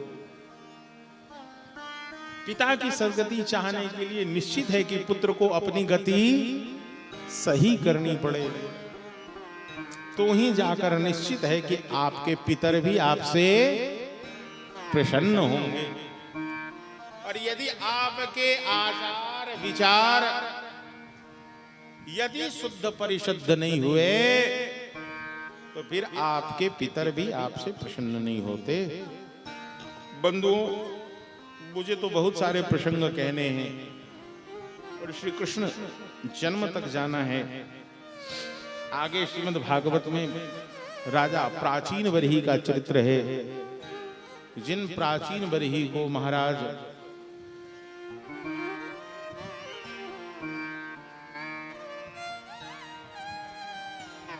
संत नारद आकर पुरंजनोपाख्यान के माध्यम से यह आज बता देते हैं कि हिंसक पूजा करने से जीव का कभी उद्धार नहीं हो सकता। मैं प्रथम दिन की कथा में यही तो कह रहा था, आपने सुना था ना बाबू, मैंने क्या कहा? श्रावण मास आते ही लोग अभक्ष भोजन करना छोड़ देता है। मांस नहीं खाऊंगा, अंडा नहीं खाऊंगा। क्यों? भोले बाबा प्रसन्न होंगे। काय?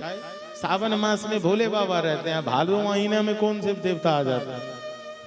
भोले बाबा भाग जाते हैं क्या? अरे पवित्रता रखनी है तो 12 मास की रखो ना, नहीं तो खानी है तो खाते रहो ना। सूकर कुकर के जैसे यदि तुम्हें वही भोजन पसंद है तो करते रहो। नहीं, यदि महादेव की वास्तविक प्रसन्नता आपको चाहिए तो 1 महीना के निरामिष शुद्ध होने से कुछ नहीं होगा। आपको सतत अपने आहार शुद्धि करनी पड़ेगी। सबसे पहले क्या शुद्ध करना पड़ेगा? क्या करना पड़ेगा? आहार की शुद्धि करनी पड़ेगी। भोजन शुद्ध होगा क्योंकि उसी भोजन को करने से हमारे शरीर में रक्त निर्मित होता है। जैसा खाओगे अन्न वैसा होगा। क्या होगा? तो आप जानती हैं आप, जैसा अन्न ग्रहण करता है व्यक्ति वैसा मन हो जाता है। इसलिए तामसिक जो भोजन है उसका परित्याग कर देना चाहिए। यदि भोजन शुद्ध होगा तो रक्त शुद्ध होगा, रक्त शुद्ध होगा तो उसके विचार शुद्ध होंगे, और विचार शुद्ध होंगे तो उसका व्यवहार शुद्ध होगा, और व्यवहार शुद्ध हो गया तो उसके जीवन का संस्कार शुद्ध हो जाए। आहार, विचार, व्यवहार और फिर संस्कार। इसीलिए महादेव की सतत कृपा चाहिए। जटाटविगल ज्वल प्रवाह पावत स्थिले, ऐसे जो महादेव हैं जिनकी वंदना कौन करता है? रावण करता है। जिन शिव की प्रसन्नता को आप चाहते हैं, पाना चाहते हैं, तो आपको केवल 1 मास की शुद्धता से नहीं अपितु संपूर्ण दिवसों के लिए शुद्ध कर लीजिए। क्यों सावन में ही केवल बाबा की कृपा चाहिए? भादों में नहीं चाहिए, आश्विन में नहीं चाहिए, कार्तिक में नहीं चाहिए, अघन में नहीं चाहिए, माघ में नहीं चाहिए, पूस में नहीं चाहिए, फागुन में नहीं चाहिए, चैत में नहीं चाहिए, बैसाख में नहीं चाहिए, जेठ में नहीं चाहिए, आषाढ़ में नहीं चाहिए। सभी महीनों में तो चाहिए ही। 12 मास महादेव की कृपा आपको मिले। एकदम आनंद से गाओ, शिव कैलासों के वासी,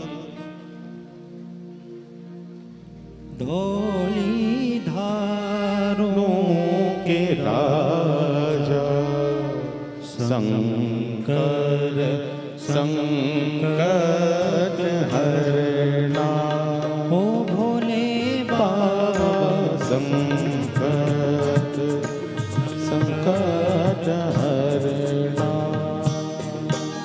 शिव कैलासों के वासी, धौली धारों सभी गाओ, के राजा, शंकर संकट हरना, ओ भोलेनाथ शंकर संकट हरना।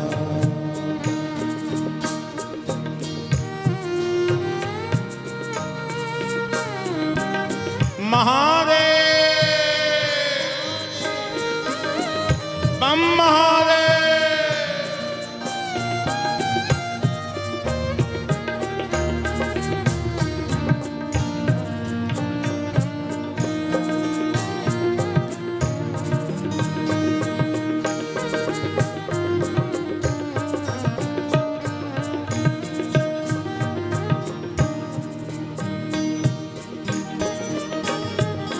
तेरे कैलाशों का अंत न पावे, तेरे कैलाशों का अंत न पाया, तेरे कैलाशों का अंत न पाया, अंत बेअंत तेरी माया, ओ भोलेनाथ अंत बेअंत तेरी माया, शिव कैलाशों के वासी, धौली धारों के राजा, शंकर संकट हरना, ओ भोलेनाथ शंकर संकट हरना, शंकर संकट हरना, भोले बाबा शंकर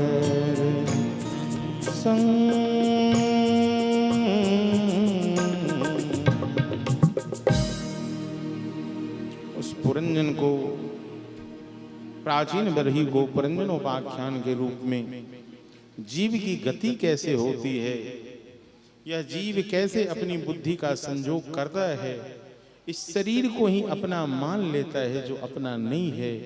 एक दिन बुद्धि की जैसे ही भ्रम की स्थिति होती है, बुद्धि नाश होता है, बुद्धि नाशो प्रणश्यति। जीव अपनी इच्छाओं के कारण, कामनाओं के कारण विभिन्न इच्छाओं में भटकता है, और उन इच्छाओं में जब व्यवधान होता है, किंतु व्यक्ति के मन में क्रोध क्यों आता है? क्रोध का कारण है लोभ, और पाप के बाप का नाम है, क्या नाम है? पाप के बाप का नाम क्या है? क्या? लोभस्य पापस्य कारणम। पाप के बाप का नाम ही लोभ है। यदि मन में लोभ न हो तो व्यक्ति पापाचरण न करे। पाप क्यों करता है? अपनी इच्छाओं के कारण व्यक्ति को क्रोध आता है। किसी महात्मा हो, दुरात्मा हो, गृहस्थ हो, किसी के जीवन में यदि क्रोध है तो समझ जाओ कि ये इच्छाओं से, अभी कामनाओं से लवलवा कर भरा हुआ है। उसकी कामना पूरी नहीं होती है तो क्रोध में लाल हो जाता है। समझ जाओ कि ये अभी क्रोध में है, मतलब ये लोभ में पड़ा हुआ है।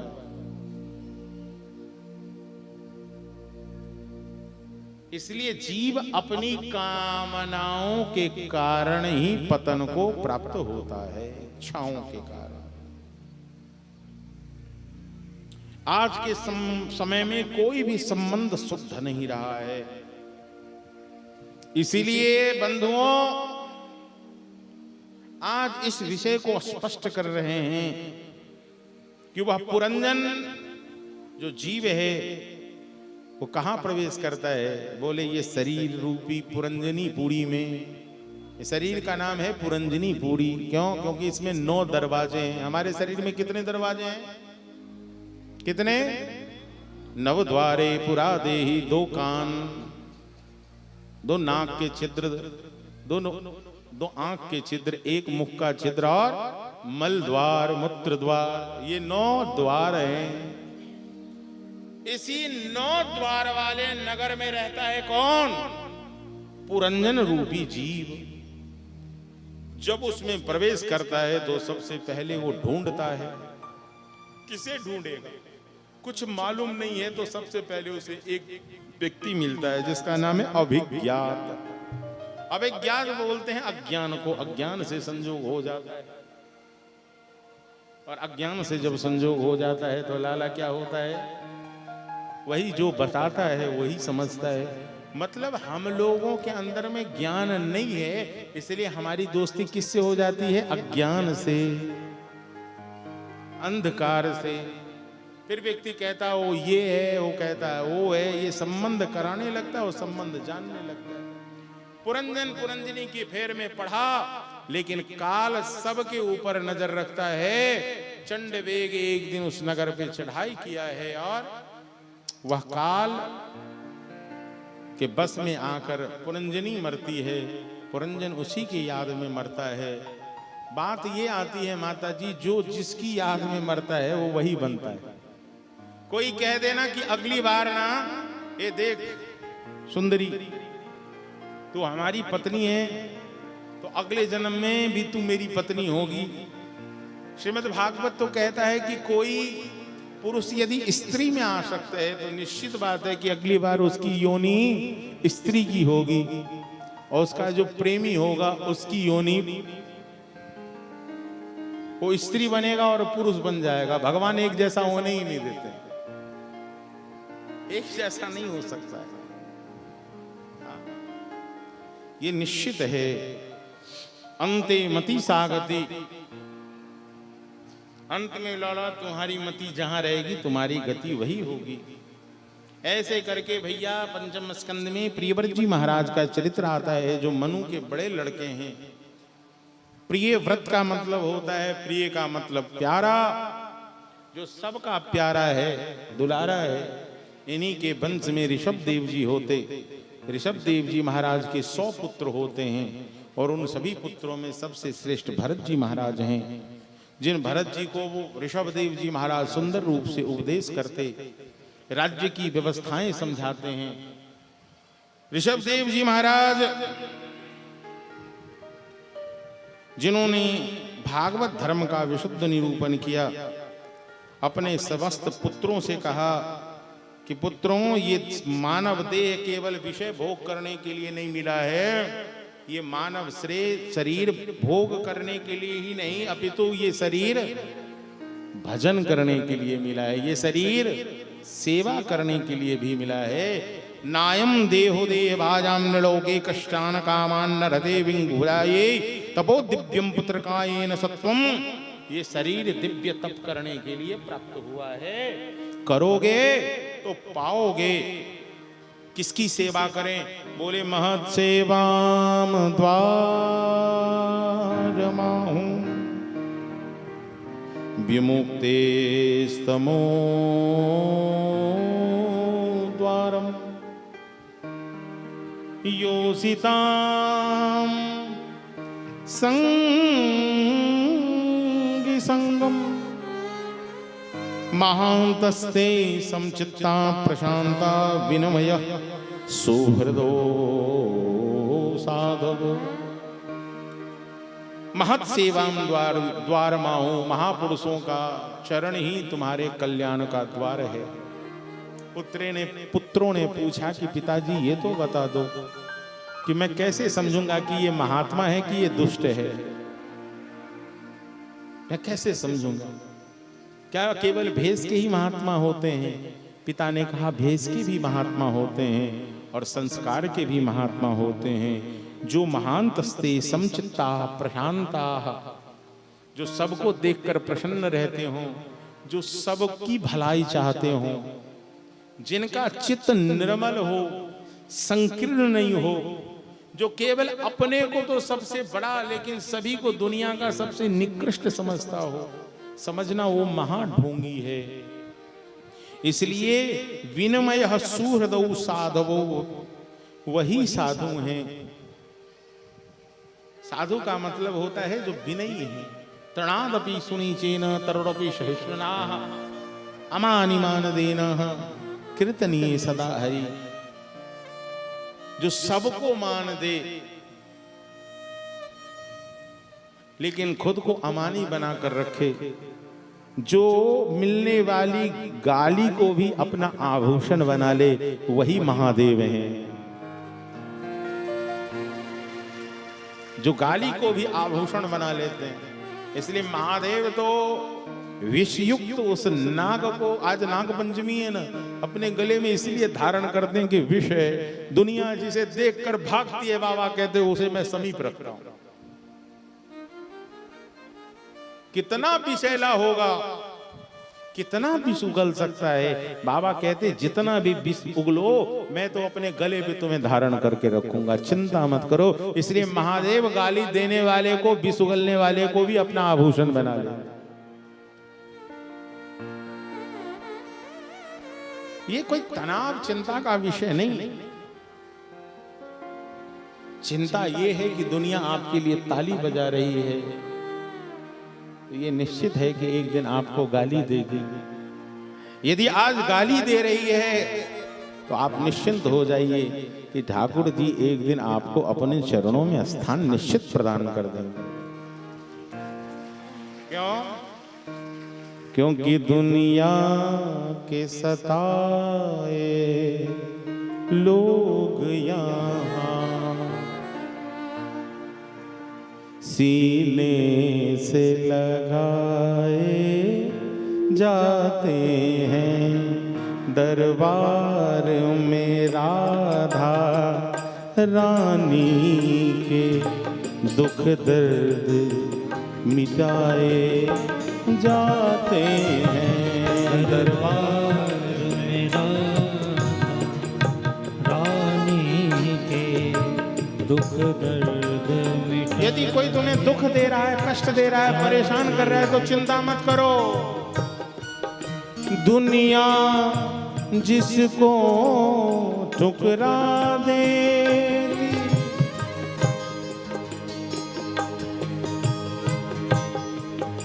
दुनिया जिसको ठुकरा देती, यहाँ गोद बिठाए जाते हैं। दुनिया जिसको ठुकरा, दुनिया जिसको ठुकराती है उसे गुरु गोविंद और स्वामिनी श्री राधा अपना लेती हैं। लाला, जब दुनिया तुम्हें ठुकराए तो समझ लेना कि अब बारी आ गई, अब मुझे राधा रानी अपनी गोद में बुला रही है। दुनिया जिसको ठुकरा देती, यहाँ गोद बिठाए जाते हैं। दुनिया जिनको ठुकरा देती, यहाँ गोद बिठाए जाते हैं। दुनिया के सताए लोग यहाँ, दुनिया के सताए लोग यहाँ सीने से लगाए जाते हैं। दुनिया के सताए लोग सीने से लगाए जाते हैं। दुनिया के सताए लोग यहाँ सीने से लगाए जाते हैं। दुनिया के सताए लोग यहाँ सीने से लगाए जाते हैं। तो आज कह रहे हैं ऋषभदेव जी महाराज, केवल संतों का संग कर लो तो जीवन में परिवर्तन होगा। संतन के संग लाग रे तेरी अच्छी बनेगी। संतन के संग लाग रे तेरी अच्छी बनेगी। अच्छी बनेगी प्यारे किस्मत जगेगी। अच्छी बनेगी प्यारे किस्मत जगेगी। होए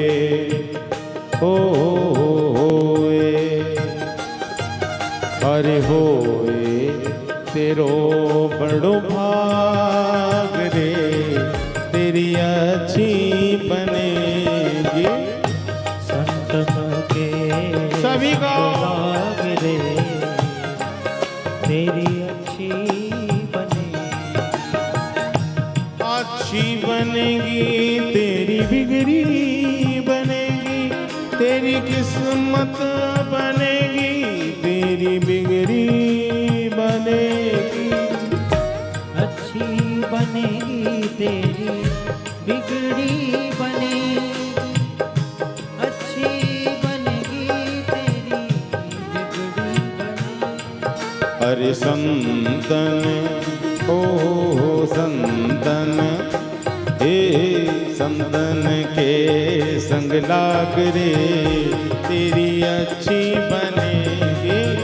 संतन के संग लाग रे तेरी अच्छी बनेगी। तेरी अच्छी बनेगी तेरी अच्छी। ऋषभदेव जी महाराज का कथन यही है कि संतों का संग करो तो जीवन में परिवर्तन निश्चित है। जितने पुत्र हैं इसमें से 9 तो नवजोगेश्वर हो गए और एक भैया भरत जी महाराज इस भारतवर्ष के चक्रवर्ती सम्राट हो गए। भैया सुंदर रूप से राज्य सत्ता चलाते रहे। समय आने पर भरत जी महाराज अपने पुत्र को राज्य देकर और गृह त्याग करके गंडकी के किनारे जाकर हरि भजन करने लगे।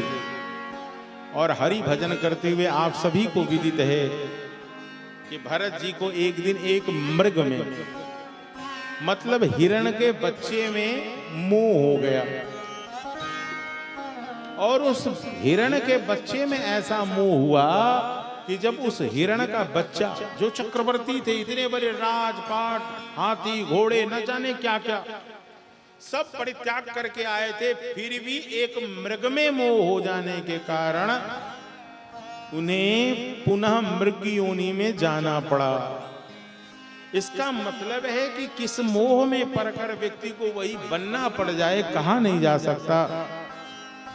मृग योनि में कहा गया? कौन चले गए?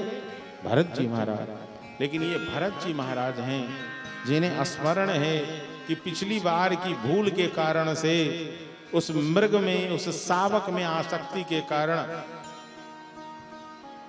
मुझे ये देह मिला है, इस बार अपना कल्याण कर लूंगा। और अपने कल्याण की चाहत में इन्होंने क्या किया?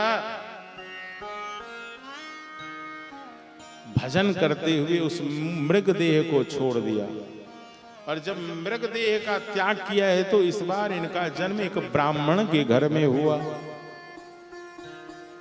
ब्राह्मण घर में भी जन्म हुआ तो कुछ नहीं बोलते हैं, यज्ञोपवीत संस्कार हुआ, मुंडन हुआ, लेकिन इन्हें गायत्री मंत्र भी याद नहीं हुआ, इसलिए इनका नाम हो गया जर भरत। ये जर भरत हैं, लेकिन ये चूंकि भरत हैं, इन्हें अपने पिता ऋषभ देव से सत्संग मिला है, इसलिए पूर्ववाणी सब स्मरण है। ये सजग रहते हैं, किसी भीड़ भाड़ में नहीं रहते।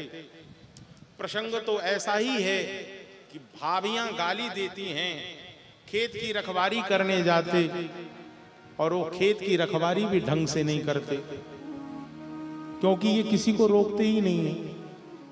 ये तो कहते हैं कि भगवान का बनाया हुआ सब विधान है, सब जीवों का अधिकार है।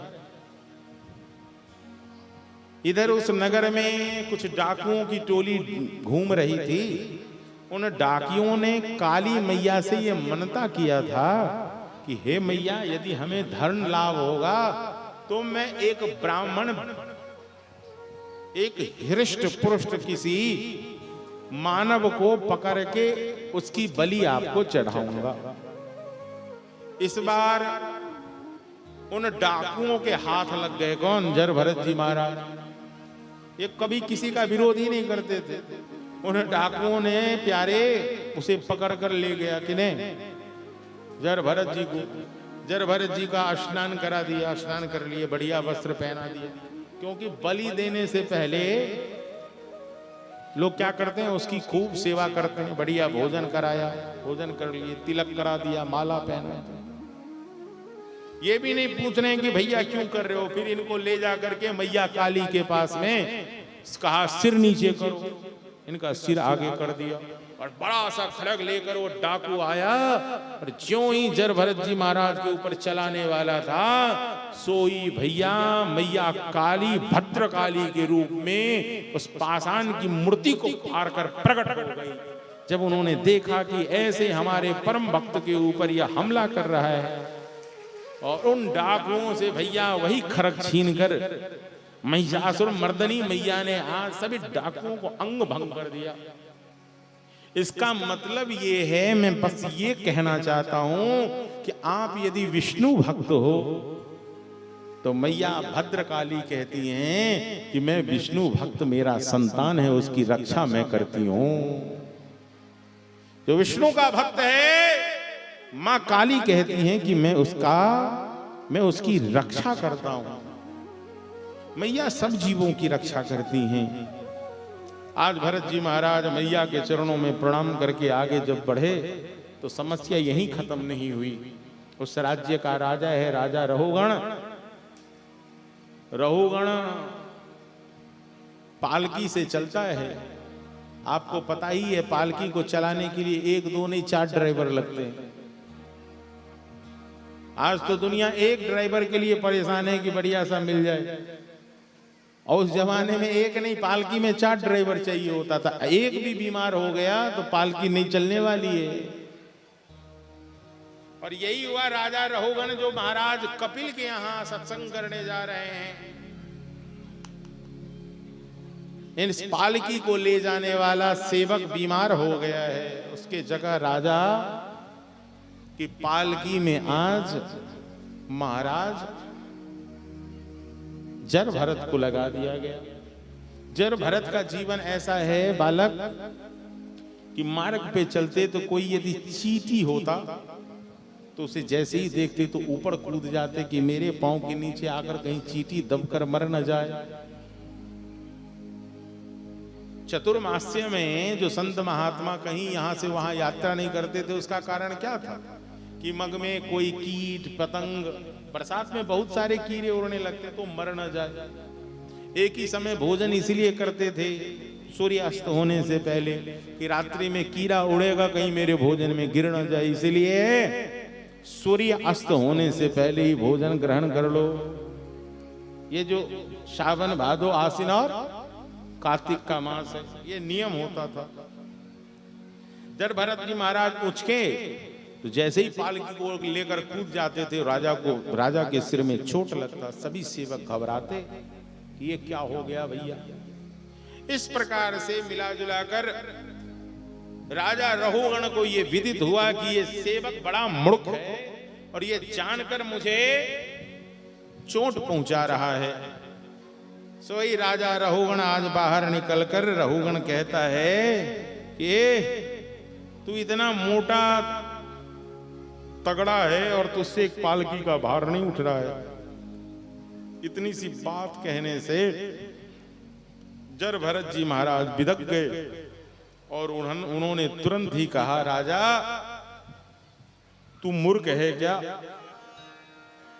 सारे सेवक घबरा गए कि राजा से आज तक किसी ने इस प्रकार से बात नहीं की। इसकी इतनी हिम्मत कि राजा रहुगण को मूर्ख कह रहा है। क्या कह रहा है? ए तू मूर्ख है क्या? अरे कैसी बहकी बहकी बातें कर रहे हो राजन, मैंने तुम्हारा कोई भार नहीं उठाया है, मैंने तुम्हारा कोई भार नहीं उठाया है, तो तुम्हारा भार इस पालकी ने उठा रखा है और इस पालकी को मेरे देह ने, चूंकि मैं देह नहीं हूं, मैं तो आत्मा हूं, इसलिए आत्मा किसी का भार उठाता ही नहीं।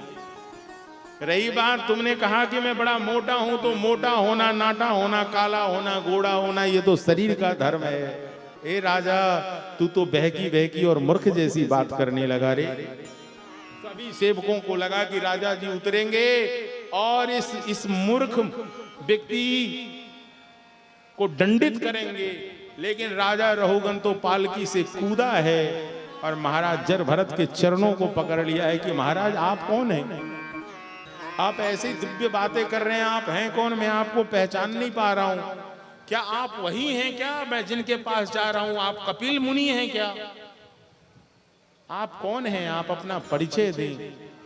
जो महाराज जर भरत आज तक नहीं बोले थे, आज पहली बार वह बोल रहे हैं कि राजन मैं वही चक्रवर्ती सम्राट भरत हूं, ऋषभ देव नंदन हूं, लेकिन मृग में मोह हो जाने के कारण मुझे मृग योनि मिली और इस बार मैं विप्र कुल में जन्म लिया हूं। और ये विप्र देह का मतलब होता है मोक्ष देह। और अब जब मुझे मोक्ष देह प्राप्त हो गया तो मेरे जीवन के अब सब भटकाव खत्म हो गए। मतलब ब्राह्मण देह का एक नाम है मोक्ष देह। क्या नाम है? मोक्ष शरीर प्राप्त हो जाना।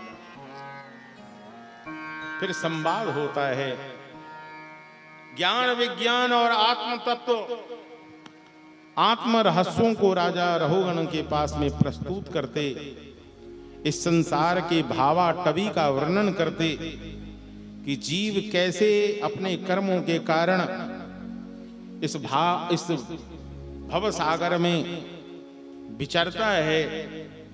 भरत के वंश का वर्णन है, श्रीमद् भागवत में भुवन कोश का वर्णन है। गंगा जी के अवतरण, इन सभी रहस्यों का वर्णन है। फिर विभिन्न विभिन्न वर्षों का वर्णन है और भारतवर्ष की महिमा है कि वही भारतवर्ष है जो सभी से श्रेष्ठ है, जिस भारतवर्ष में सभी देवगण भी जन्म लेने के लिए ललायित रहते हैं। ऐसा यह भारतवर्ष है। ग्रह नक्षत्र विज्ञान सभी की चर्चा विशिष्ट रूप से होती है और अंत में विश्राम होता है कि किसी भी प्रकार से जीव यदि भगवान नाम का आश्रय ले ले, वह कितने भी कुकर्म में और कुमार्ग में क्यों ना फंस जाए। श्री सुखदेव गोस्वामी कहते राजन फिर भी वह वहां से निकल सकता है। बोले कैसे? तो बोले मैं तुम्हें एक दृष्टांत सुनाऊं। एक विप्र थे जिनका नाम अजामिल था। वह अजामिल वेद पाठी था, लेकिन एक सुंदरी गणिका के चक्कर में वह पड़ गया और पढ़कर उसने वेद पाठ करना छोड़ दिया और वह कुमार्गी हो गया। एक दिन की बात, जो वेद पाठी था वह वेद पाठ छोड़कर उस गणिका के चक्कर में आकर चोरी डकैती करने लगा और ऐसा संयोग हुआ कि उस अजामिल के घर एक संतान का जन्म होता है और उस संतान का नाम क्या रखा जाता है? कर्मणा कर्म निराहारो। उस बालक का नाम होता है नारायण। वह नारायण सुखी इस विप्र को, जो अजामिल है, जो अपने पांडित्य को छोड़ दिया है, अपने कुल धर्म का त्याग कर दिया है, ऐसा वह अजामिल जहां से भी आता है केवल नारायण नारायण नारायण नारायण। ओ बेटा नारायण इधर आ जा रे, बेटा नारायण मेरी गोद में चढ़ जा रे, ओ बेटा नारायण मेरे कंधे पे बैठ जा रे, बार बार नारायण नारायण नारायण। एक दिन बंधुओं उसकी मृत्यु समीप आई। एक दिन उसकी मृत्यु समीप आई। जम का दूत मोटी मोटी रस्सियां हाथ में लेकर और डंडे लेकर आए।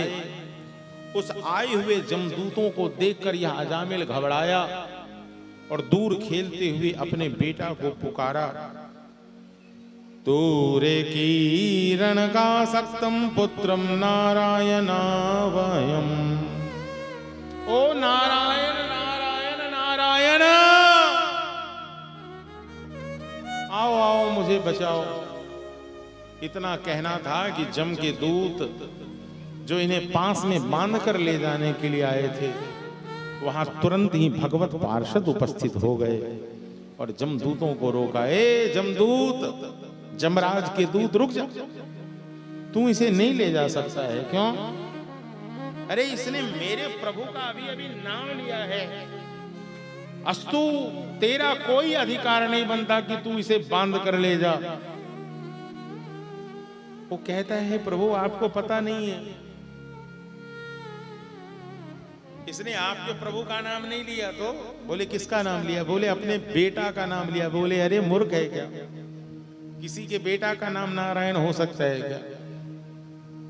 नारायण नाम तो मेरे प्रभु का है। उस नाम वाला वो नामी है और इसने बड़े उच्च स्वर से नारायण नारायण पुकारा है। तेरा कोई अधिकार नहीं है इसे ले जाने का। वहां पड़े पड़े वह अजामिल सब दृश्य देख रहा है। भगवत पार्षद और जमदूतों का संवाद है और आज बंधुओं ये निर्णय हो गया, भैया जिसके सिर के ऊपर गोपी तिलक विद्यमान होगा, उर्ध पुंद तिलक होगा, जिसके गले में तुलसी की माला होगी, और जिसके जीवा पे गोविंद, गोपाल, मधुसूदन, राम, नारायण, माधव, गिरधारी, बनवारी, राघवेंद्र, मुरारी यदि नाम होगा तो भैया उस दरवाजे तुमको नहीं जाना है। वो दरवाजा तुम्हारे लिए नहीं है। जहां जिसके गले में तुलसी की माला है और जिसके मस्तक पर यह दिव्य तिलक विद्यमान है, जम के दूतों को आज जमराज के द्वारा आदेश मिल गया, यह निर्णय हो गया कि उस दरवाजे तुम्हारा उठना बैठना बंद। इसलिए जमदूतों से डरने की जरूरत उसे नहीं है जो हरि भक्त है। इसलिए आज यह निरूपण हो गया। आज इस अजामिल ने यह विचार किया कि अनजाने में यदि मैंने इस प्रकार से नाम लिया तब तो बंधुओं इस प्रकार की गति मिली, या समझकर जानकर गुरु उपदेश लेकर यदि उस नाम का आश्रय लूंगा तो कैसा फल होगा। और आज इसकी बुद्धि ने यह निश्चय कर लिया कि नारायण ही संसार में एकमात्र आधार है और कोई आधार नहीं। इसलिए मुझे तो अब केवल इतना ही करना है, नारायण नारायण नारायण। देवकी नंदन की जय यशोदा,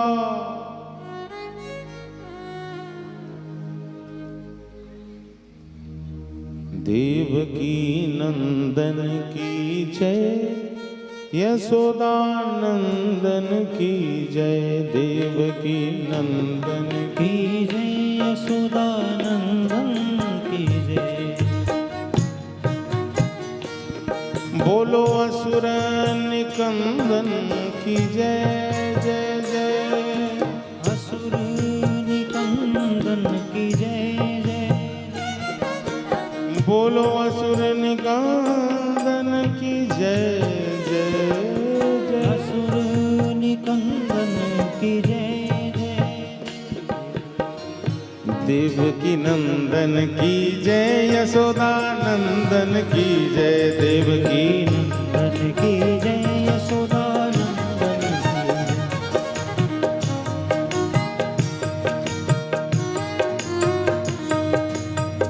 हरे कृष्ण कृष्ण कृष्ण हरे हरे, हरे राम राम राम हरे हरे। हरे कृष्ण कृष्ण कृष्ण हरे हरे, हरे राम राम राम हरे हरे। हरे कृष्ण हरे कृष्ण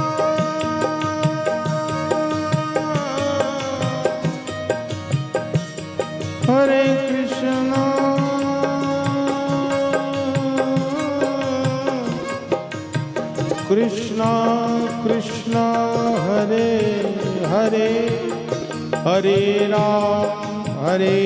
हरे राम राम राम हरे हरे। हरे कृष्ण कृष्ण कृष्ण हरे हरे, हरे राम राम राम हरे हरे। हरे कृष्ण सभी गाओ, कृष्ण कृष्ण हरे हरे, हरे राम राम राम हरे हरे। हरे कृष्ण कृष्ण कृष्ण हरे हरे, हरे राम राम राम हरे हरे। हरे कृष्ण कृष्ण कृष्ण हरे हरे,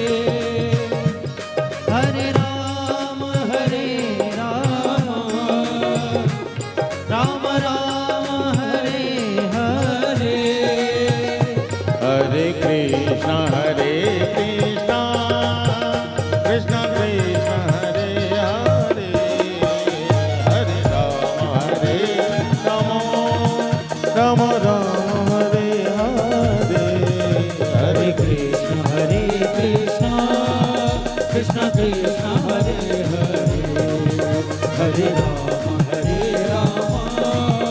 राम राम हरे हरे हरे कृष्ण कृष्ण कृष्ण हरे हरे हरे राम राम राम हरे हरे हरे कृष्ण कृष्ण कृष्ण हरे हरे हरे राम राम राम हरे हरे देवकी नंदन की जय यशोदा नंदन की जय बोलो असुर निकंदन की जय जय जय बोलो असुर निकंदन की जय जय जय नंद के कन्हैया की जय नाग नथैया की जय नंद कन्हैया की जय नाग नथैया की जय दाऊ भैया की जय रास रचैया की जय दाऊ भैया की जय रास रचैया की जय जय जय जय जय की जय जय जय की जय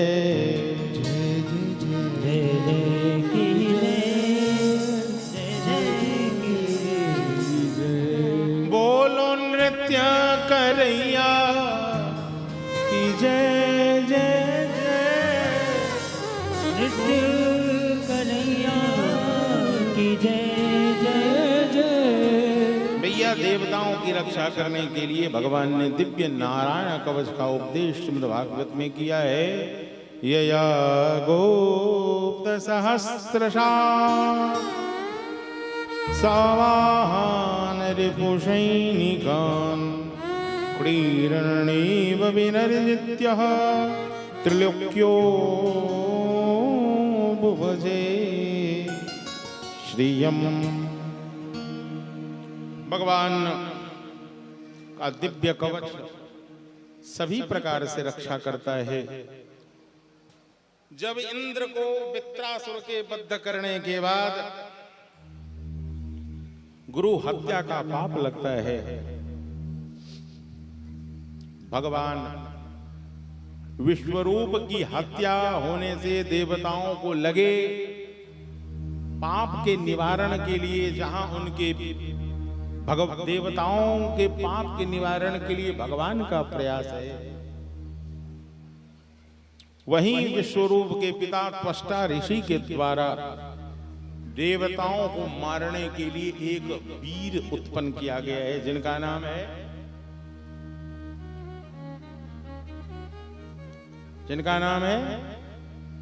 क्या नाम है? वित्रासुर। वित्रासुर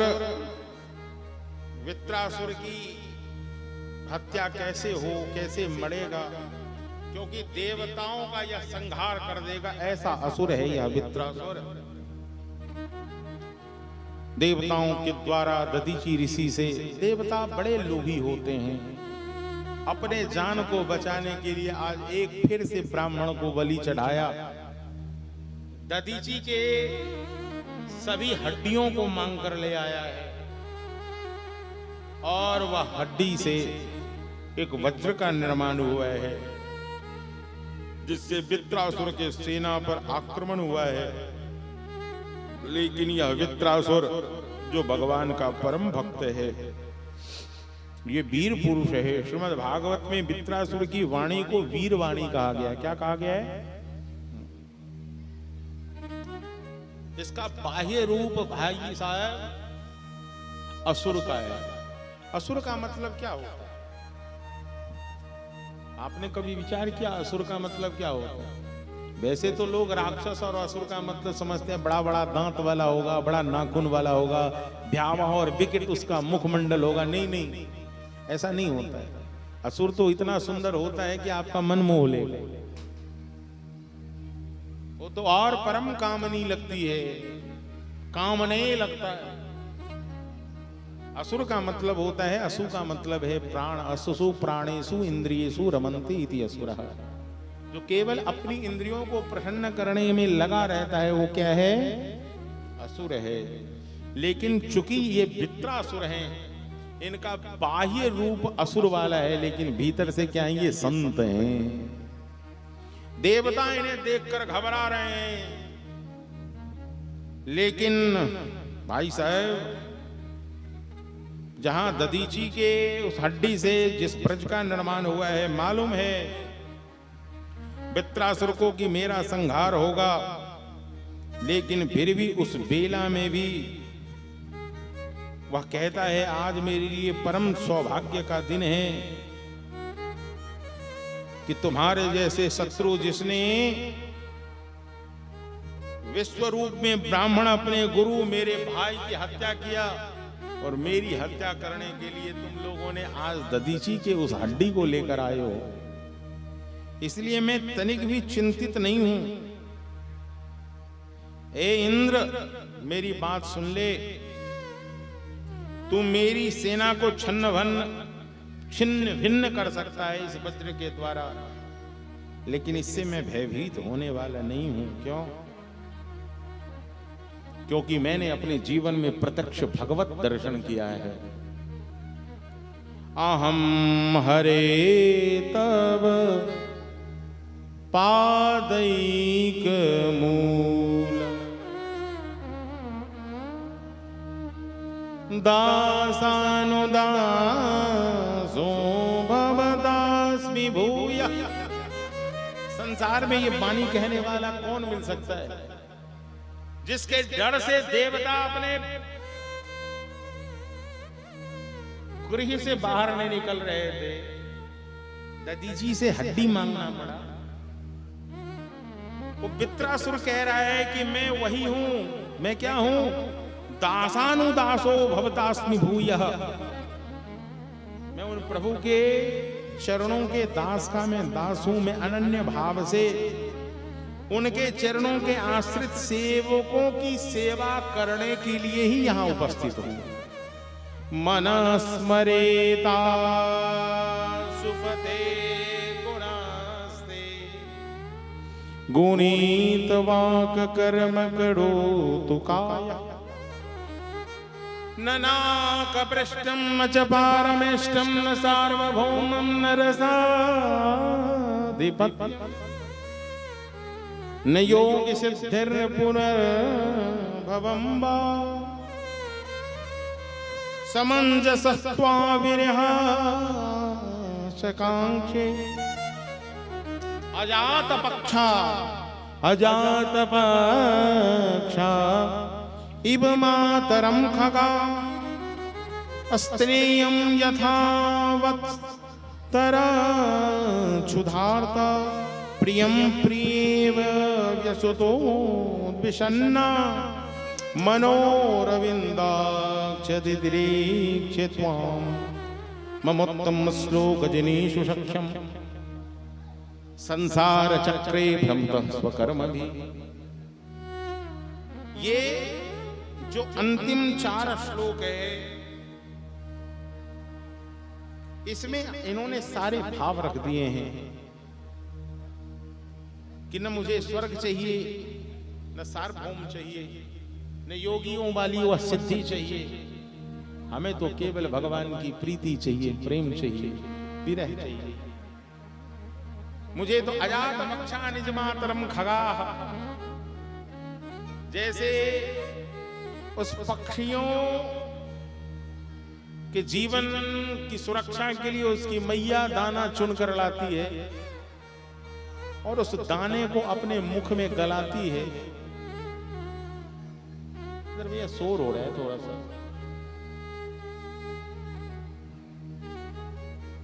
दाने को मुख में गलाकर और उस पक्षी के चोंच में डालती है। क्यों?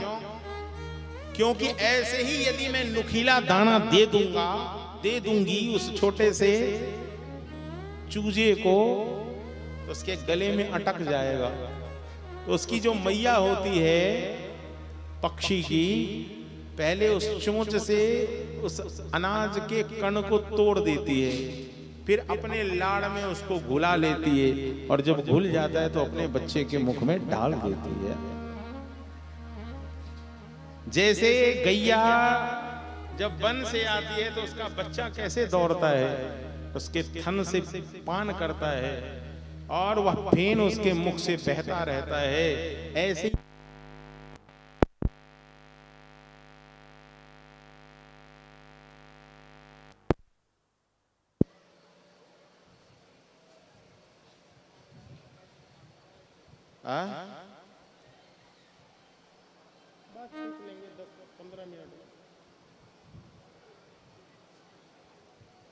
बोल वृंदावन बिहारी लाल की।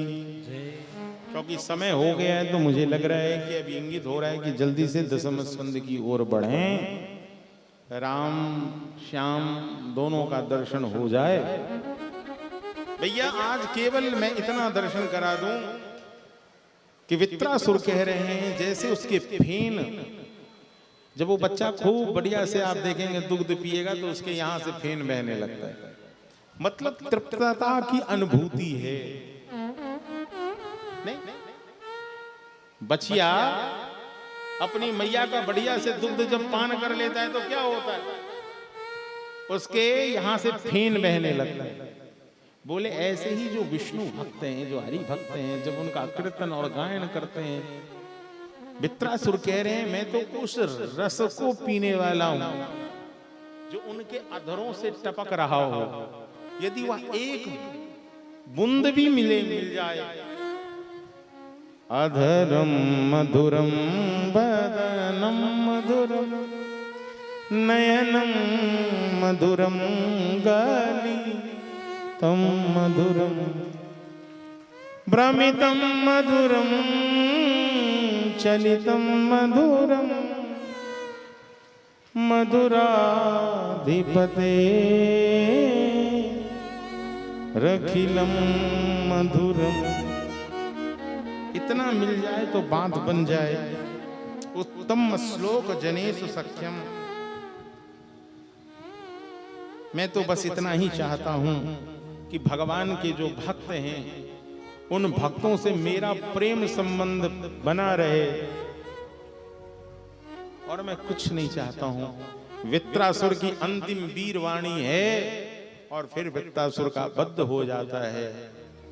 वित्रासुर ने अंत में यही कह दिया कि हे प्रभु,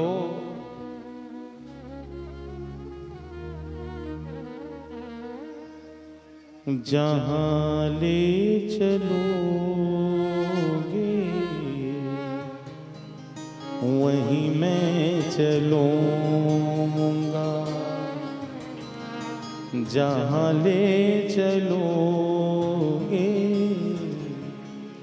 वहीं मैं चलूंगा,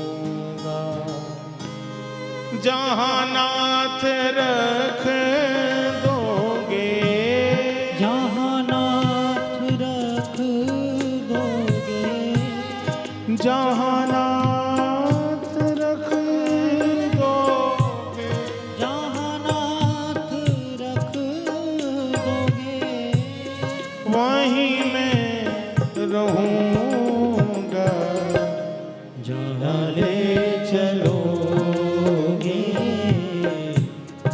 वहीं मैं चलूंगा, जहां ले चलोगे गुरुवर वहीं मैं चलूंगा।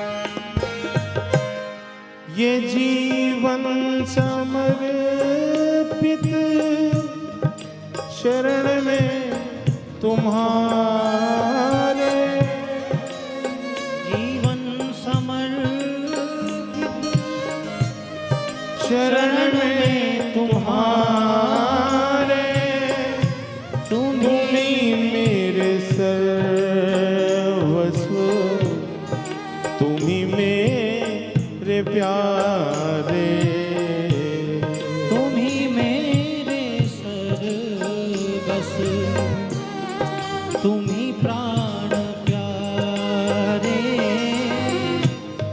तुम्हें छोड़ कर ना, तुम्हें छोड़ कर ना, तुम्हें छोड़ कर ना, तुम्हें छोड़ कर ना, किससे कहूँगा। दोनों हाथ उठाकर सारे को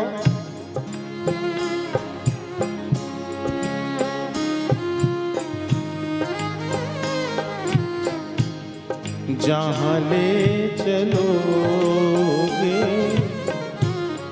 वहाँ मैं चलूँगा, जहाँ ले चलोगे वहीं मैं चलूँगा।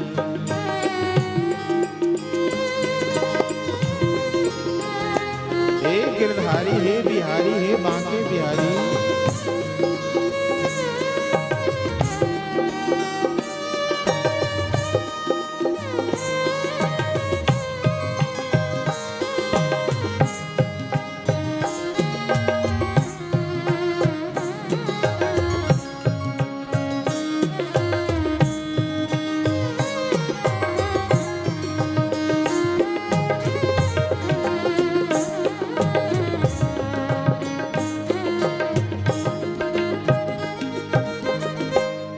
न कोई उलाना, न कोई अर्जी, कर लो करा लो जो तेरी मर्जी, ना कोई उलाहना, ना कोई अर्जी, कर लो करा लो जो है तेरी मर्जी। कहना भी होगा तो कहना भी होगा, कहना भी होगा, कहना भी होगा, कहना भी होगा तो तुम्ही से कहूँगा, जहाँ ले चलोगे वहाँ मैं चलूँगा, जहाँ ले चलोगे वहीं मैं चलूँ। जहाँ नाथ रख दोगे, जहाँ नाथ रख दोगे, जहाँ नाथ रख दोगे, जहाँ नाथ रख दोगे वहीं मैं रहूँगा, जहाँ ले चलोगे वहीं मैं चलूँगा।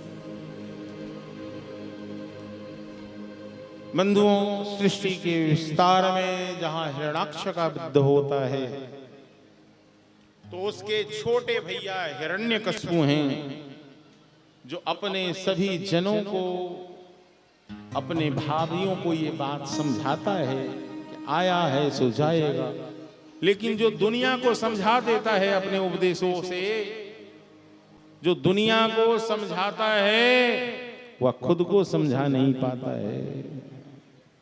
इसलिए सारी दुनिया को जिसने समझाया उसका खुद ही मन नहीं माना। बंधुओं, आज इस हिरण्यकश्यप ने ये निश्चय कर लिया कि हो न हो मेरा भैया तो मारा गया लेकिन मैं नहीं मारा जाऊंगा, तो मैं तो ऐसी तपस्या करूंगा, ऐसी तपस्या करूंगा कि भैया मैं अमर हो जाऊंगा। और अपनी अमरता को प्राप्त करने के लिए आज उसने घोर तप किया है, ब्रह्मा का तप किया है। ब्रह्मा जी प्रकट हुए और ब्रह्मा जी ने आज अमरता का वरदान तो दे नहीं पाया, लेकिन एक नहीं अनेक वरदानों से अपने को सुरक्षित कर लिया। कौन? हिरण्यकश्यप। हिरण्यकश्यप की सिद्धि हो जाने के बाद हिरण्यकश्यप की पत्नी है जिसका नाम है कयाधु। कयाधु गर्भवती है। कयाधु का हरण होता है, अपहरण होता है। विषय ये होता है कि इसके गर्भ को गिरा दिया जाए, लेकिन आज ये निर्णय होता है कि गर्भ गिराने से क्या होगा, गर्भ के संस्कार ही बदल दो। यदि इस गर्भ में पल रहा बालक यदि हरि भक्त हो जाएगा तो क्या बात। और कयाधु के गर्भ में पल रहा वह बालक कोई और नहीं अपितु भक्त प्रहलाद प्रकट होते हैं। बोल प्रहलाद जी महाराज। जहां पिता नारायण से द्रोह करता है वहीं पे पुत्र श्री नारायण का परम चेला है, परम प्रेमी है। भरो दिन नारायण नारायण करता। पिता खूब दंडित करता है।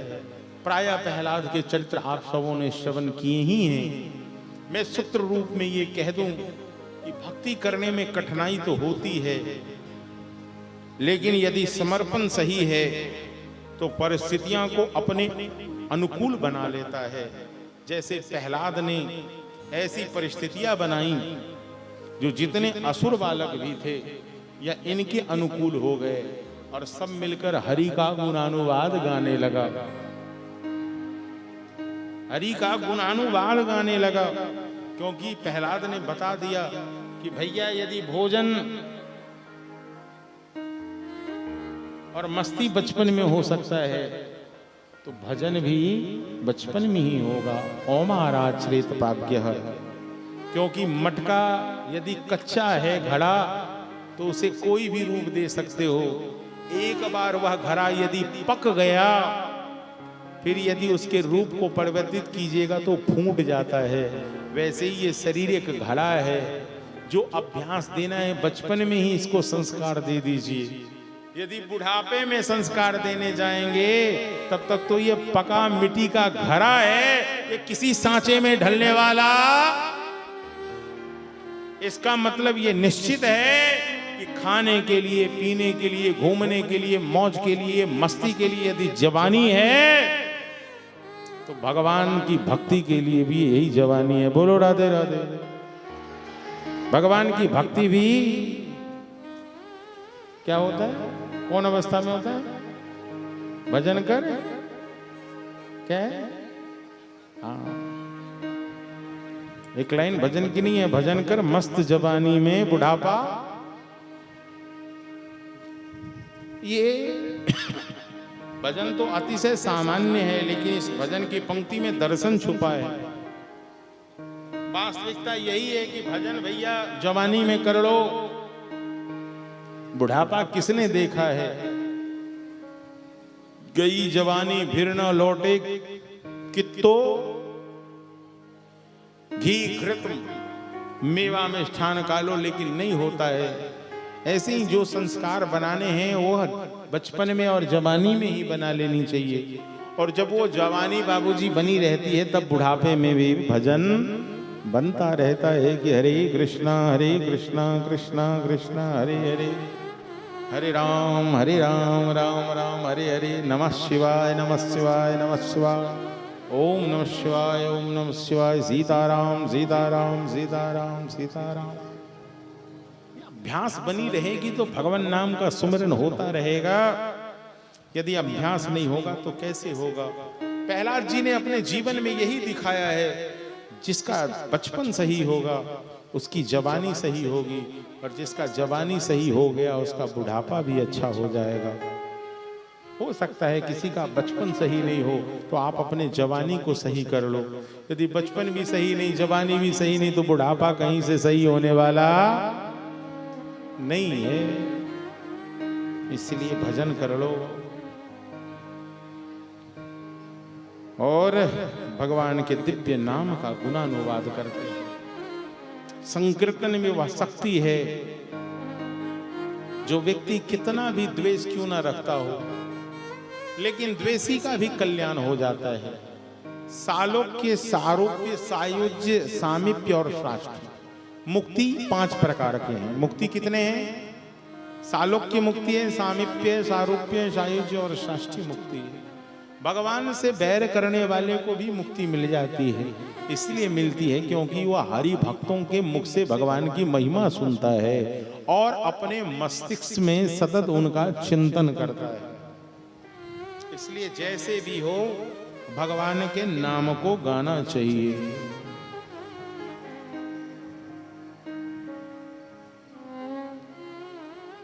हरे कृष्णा हरे कृष्णा कृष्ण कृष्ण हरे हरे हरे राम हरे राम राम राम हरे हरे हरे कृष्णा हरे कृष्णा कृष्ण कृष्ण हरे हरे हरे राम हरे राम राम राम हरे हरे हरे कृष्णा हरे कृष्ण कृष्ण कृष्ण हरे सभी गाइए ना। हरे राम हरे राम राम राम हरे हरे हरे राम हरे राम राम राम हरे हरे हरे कृष्णा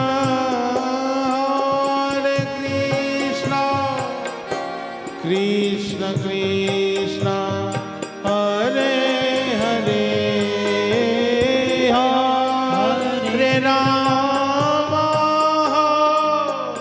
हरे राम राम राम हरे हरे हरे कृष्ण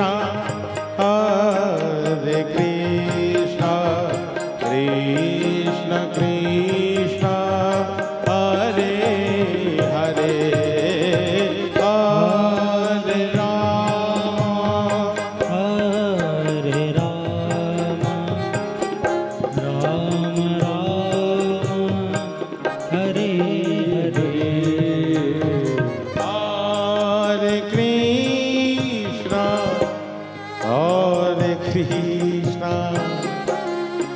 कृष्ण कृष्ण हरे हरे हरे राम हरे राम राम राम हरे हरे हरे कृष्ण।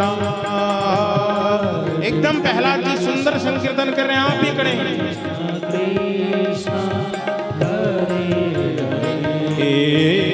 हरे राम हरे राम राम राम हरे हरे हरे कृष्ण कृष्ण कृष्ण हरे हरे हरे राम राम राम हरे हरे हरे कृष्ण कृष्ण कृष्ण हरे हरे हरे राम राम राम हरे हरे हरे कृष्ण कृष्ण कृष्ण कृष्ण हरे हरे राम हरे राम राम नारायण नारायण नारायण नारायण नारायण लक्ष्मी नारायण बद्री नारायण श्रीमन नारायण नारायण नारायण परावेदा नारायण परामखा। आज इस हिरण्यकश्यप को रहा नहीं गया और आज पूछ ही दिया, हे दुर्विनीत मंदात्मा, कुल भेद कराधमा, मेरे कुल का नाश करने वाले, मेरे जघन्य दुश्मन का नाम लेने वाले, आज मुझे तेरे उस नारायण से मुझे मिलना ही है। और बंधुओं, जब आज इस प्रकार से वह प्रहलाद को उसने कई बार दंडित किया और आज अपने हाथ में खड्ग लेकर जैसे ही उस खंबे को संकेत करके, जिसमें आज श्री प्रहलाद ने कह दिया मेरे नारायण जन जन में हैं और कन कन में हैं, तो इस खंभ में भी होंगे, इसलिए आज खंभ को संकेत किया है। और हिरण्यकश्यप ने खंभ को जैसे ही प्रहार किया है, उस खंभ को फाड़ते हुए मानो जैसे वह मातृगर्भ हो। आज मातृगर्भ रूप में खंभ को स्वीकार करके भगवान हिरण्यकश्यप प्रकट हो गए। बोल भगवान श्री हिरण्यकश्यप का वध करने के लिए श्री नृसिंह रूप में प्रकट हो गए। बोल श्री नृसिंह भगवान जय। कोई बात नहीं है, परस्पर चलता रहता है। भगवान प्रकट हुए, इतो नृसिंह परतो नृसिंह यतो यतो यामि ततो नृसिंह अंतर नृसिंह बहर नृसिंह जतो जतो जामि ततो नृसिंह। प्रहलाद की रक्षा करने के लिए आज सिंह गर्जना करते हुए आज उस हिरण्यकश्यप की उदर को फाड़ा है, उसके रुधिर को मुख से लगाया है और पान किया है, हृदय को शांति है। और ऐसा सिंह गर्जना किया है कौन? भगवान नृसिंह ने, क्योंकि नर और सिंह का रूप है। सब भयभीत हो गए, मैया लक्ष्मी भी भयभीत हो गए। भगवान को इस रूप में कौन मना सकता है? तो एक ही व्यक्ति मना सकता है, वह भगवान का भक्त है। भगवान के भक्त हैं कौन? प्रहलाद। प्रहलाद को आगे किया गया। प्रहलाद के निवेदन से भगवान नरसिंह प्रसन्न हुए। ये निश्चित है कि जो विष्णु भक्त है उसकी रक्षा भगवान नरसिंह रूप में करते हैं। यदि कोई बड़ा द्रोही हो जाएगा, भगवान नरसिंह कहते हैं कि मैं अपने भक्तों की रक्षा करता हूं। श्रीमद् भागवत में फिर यति और वानप्रस्थ सभी धर्मों की चर्चा है। प्रहलाद जी महाराज का दत्तात्रेय के संग में संवाद है और फिर अन्य मनमंत्रों की कथा है, जिसमें भैया गजेंद्र की कथा है, गजराज का चरित्र है, राजा सत्यव्रत का चरित्र है। अष्टम स्कंद गजराज और ग्रह के पूर्व चरित्रों का वर्णन करते हुए महाराज सत्यव्रत के अभिमान को चूर करते हुए नवम स्कंद में सभी चंद्रवंशियों भगवान के जितने भक्त हैं, जैसे महाराज प्रहलाद आदि के चरित्रों का गायन। प्रहलाद भगवान श्री अम्बरीश जी महाराज के चरित्र का गायन हुआ है और अम्बरीश जी महाराज भगवान के परम लाडले भक्त हैं। एक बार अम्बरीश जी के ऊपर दुर्वासा क्रोधित हो गए, लेकिन उस दिन विदित हुआ कि जो हरि भक्त होता है उसकी रक्षा प्रभु नारायण करते हैं। दुर्वासा को भी अम्बरीश के शरण में आना पड़ा, लेकिन जो वैष्णव होता है वह संत के चरण में रहना पसंद करता है, नहीं कि संत को अपने चरण में रखना पसंद करता है। गृहस्थियों को चाहिए कि वह संतों के चरण में रहे, ऐसा न हो कि संत ही किसी गृहस्थ के चरण में जाकर बैठ जाए। आज तो उल्टा हो गया, बाबा जी ही गृहस्थों की महिमा गाने में लगा है। क्यों? क्योंकि 2 टका मुझे आमदनी हो जाएगा। ये उल्टी रीति चली गई, जबकि बाबाओं के चरणों में गृहस्थों का बैठना उचित है, वही कल्याण प्रद है। इसलिए अम्बरीश तुरंत ही दुर्वासा के चरण में आए हैं। जो सुदर्शन चक्र दुर्वासा के पीछे लगा था, उस सुदर्शन चक्र अपने आप को दासा नाम संबोधन करके, यदि मैं दासों का दास हूं और हे प्रभु आपको लगता हो तो श्री दुर्वासा जी को क्षमा दान दिया जाए। तो आपको पता ही है अम्बरीश जी कैसे परम भक्त हुए हैं, लेकिन अम्बरीश जी खुद भक्त थे, सबको भक्त नहीं बना पाए।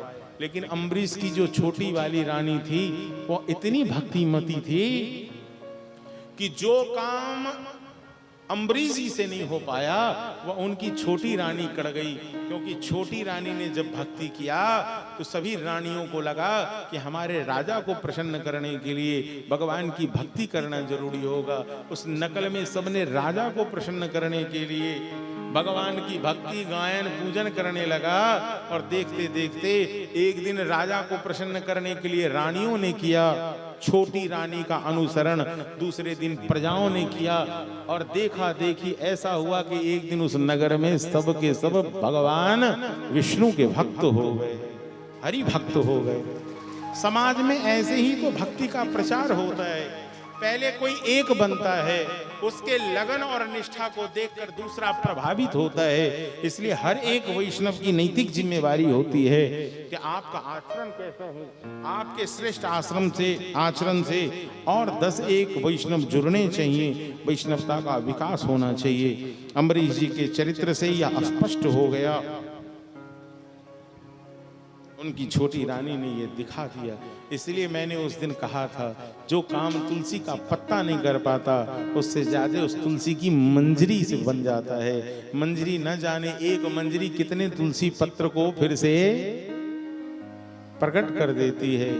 यही है जो भगवान नहीं कर सकते। जो काम भगवान नहीं कर सकते वह काम भगवान का भक्त ही कर सकता है। बोलो राधे राधे।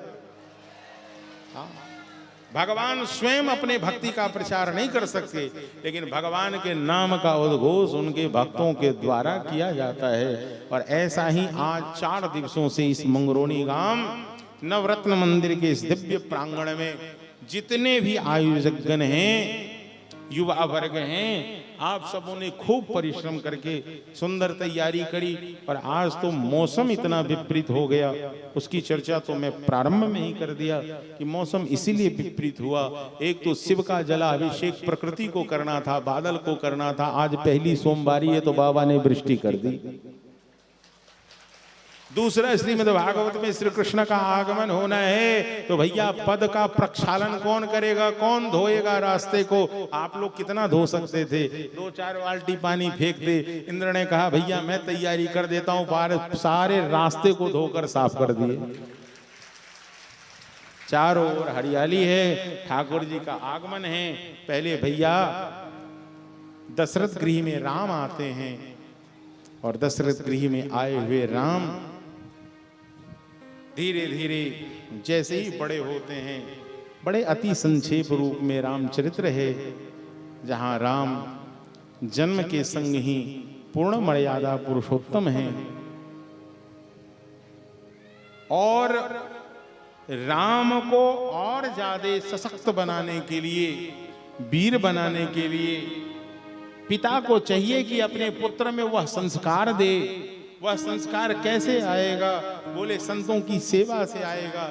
लेकिन दशरथ का जो प्रेम है वह राम में अनूठा है, वह राम को अपने नेत्र से ओझल नहीं करना चाहता। आज विश्वामित्र आए और बोले कि भैया आप अपने पुत्र मुझे दीजिए। क्यों बाबा, आपको क्यों चाहिए मेरे पुत्र? बोले आपके पुत्र से मैं अपनी सेवा करवाऊंगा। दशरथ जी महाराज बोले मैं हजारों दास दासियां दे सकता हूं, लेकिन राम देना मेरे लिए मुश्किल है। वशिष्ठ जी बोले मुश्किल कैसे हो सकता है? यदि राम संतों की सेवा नहीं करेगा तो इसके अंदर शक्ति कहां से आएगा? इसलिए इसे सेवा में जाना पड़ेगा। राम लक्ष्मण की जोड़ी भैया विश्वामित्र की कुटिया पे आया है। रास्ते में सबसे पहले तारका का उद्धार किया। एक समानता है श्री कृष्ण में और श्री राम में। श्री राम पूतना का पहले, श्री कृष्ण पूतना का उद्धार करते हैं और राम सबसे पहले तारका का उद्धार करते। इस प्रकार से भैया वहां रहते हुए वहीं से राम जी कहां आते हैं? मिथिला आते हैं। जिस मिथिला में कौन रहती हैं? मैथिली रहती हैं। मैथिली परम विदुषी हैं और परम वीरांगना हैं। कौन? श्री जनक नंदिनी सीता। सीता की ख्याति इतनी है, इतनी बड़ी योद्धा हैं जानकी, जो अपने वाम पार्श्व से उस शिव धनुष को उठा लेती हैं। पिता इस बात से चिंतित रहता है कि ऐसी जो वीरांगना हमारी पुत्री है, इसके लिए कोई सामान्य वर कैसे हो सकता है? जैसी ज्योतिषी हैं वैसी ही धनुर्धर हैं, वैसा ही अश्व चलाने में, मतलब हर एक कार्य में निपुण है। कौन?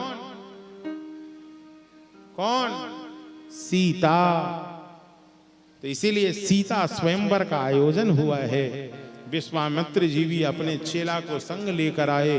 भगवान के आने के अवतरण का कई कारण होता है। गौतम के श्राप से जो स्त्री पाषाण बन गई थी, हाँ, उस पाषाण को भी आज राम ने उद्धार किया। लेकिन राम देखो उद्धार करेंगे, राम है क्षत्रिय।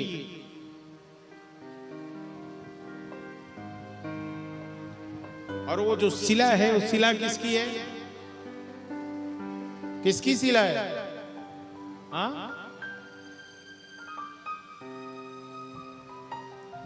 अहिल्या के उस शिला का उद्धार करेंगे तो भगवान क्षत्रिय भेष में नहीं कर सकते, इसलिए भगवान ने मुनि भेष धारण किया।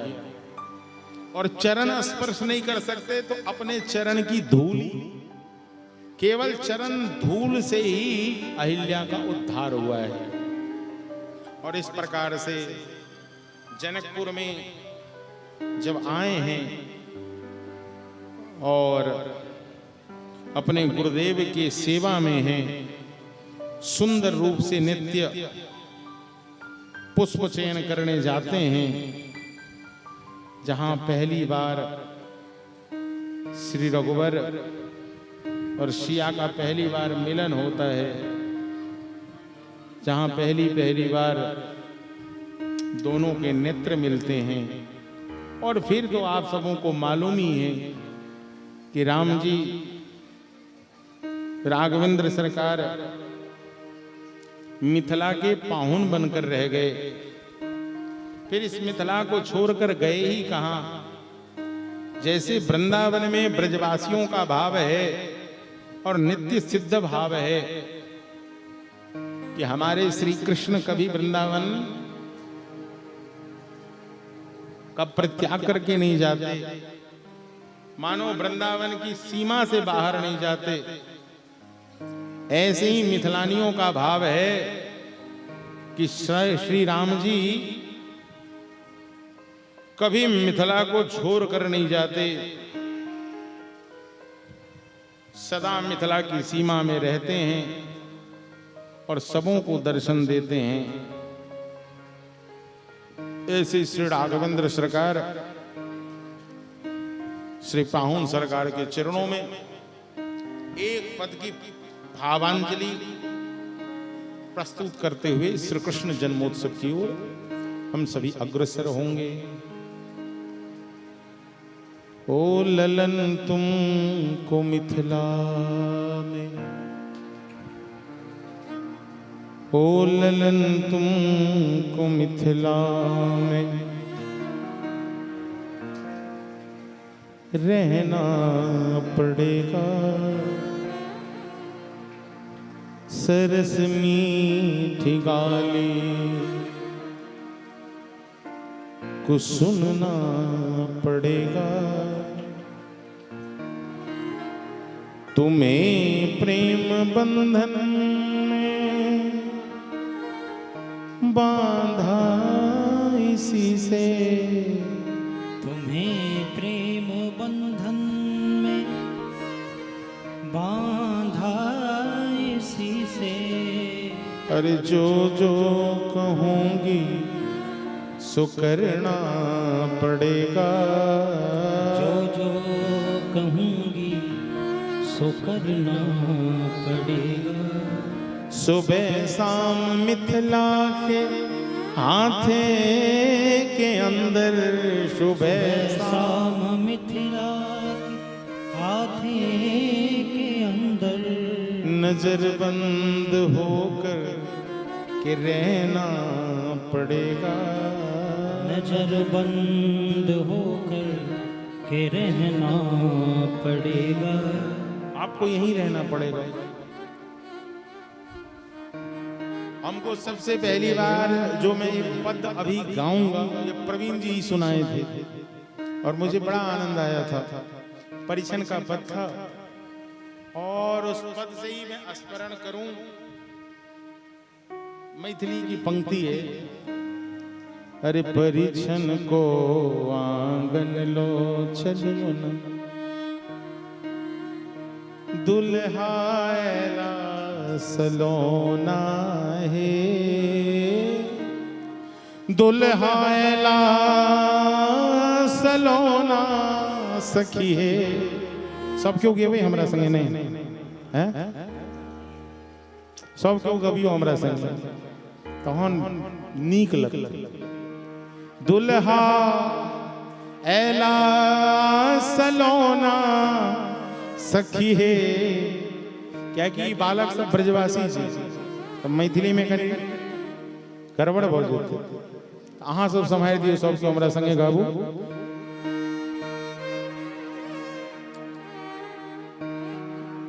दुल्हा ऐला सलोना सखी है, दुल्हा चानी सोना है, परिछन को आंगन लो चलियन, दुल्हा ऐला सलोना है।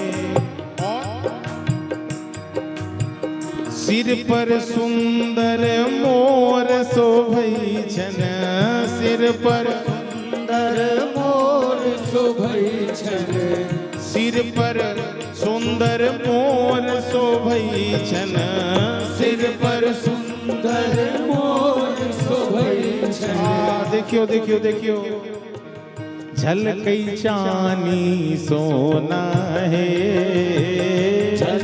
चांदी सोना है, झलके चांदी सोना है, झलके चांदी सोना है। परिछन को आंगन लो चलियो, दुल्हा एला सलोना है।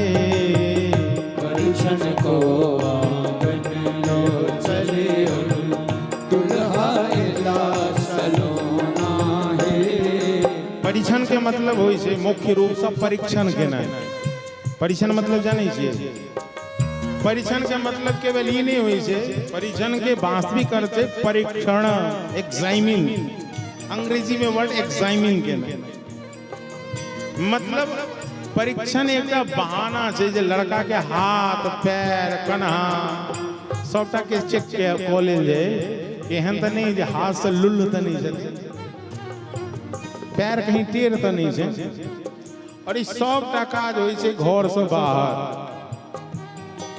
यदि दुल्हा भेला नांगड़ तहन अपन बेटी नहीं ब्याह, क्या कि संबंधी तो तहन एता जन घर में आबि जेतै।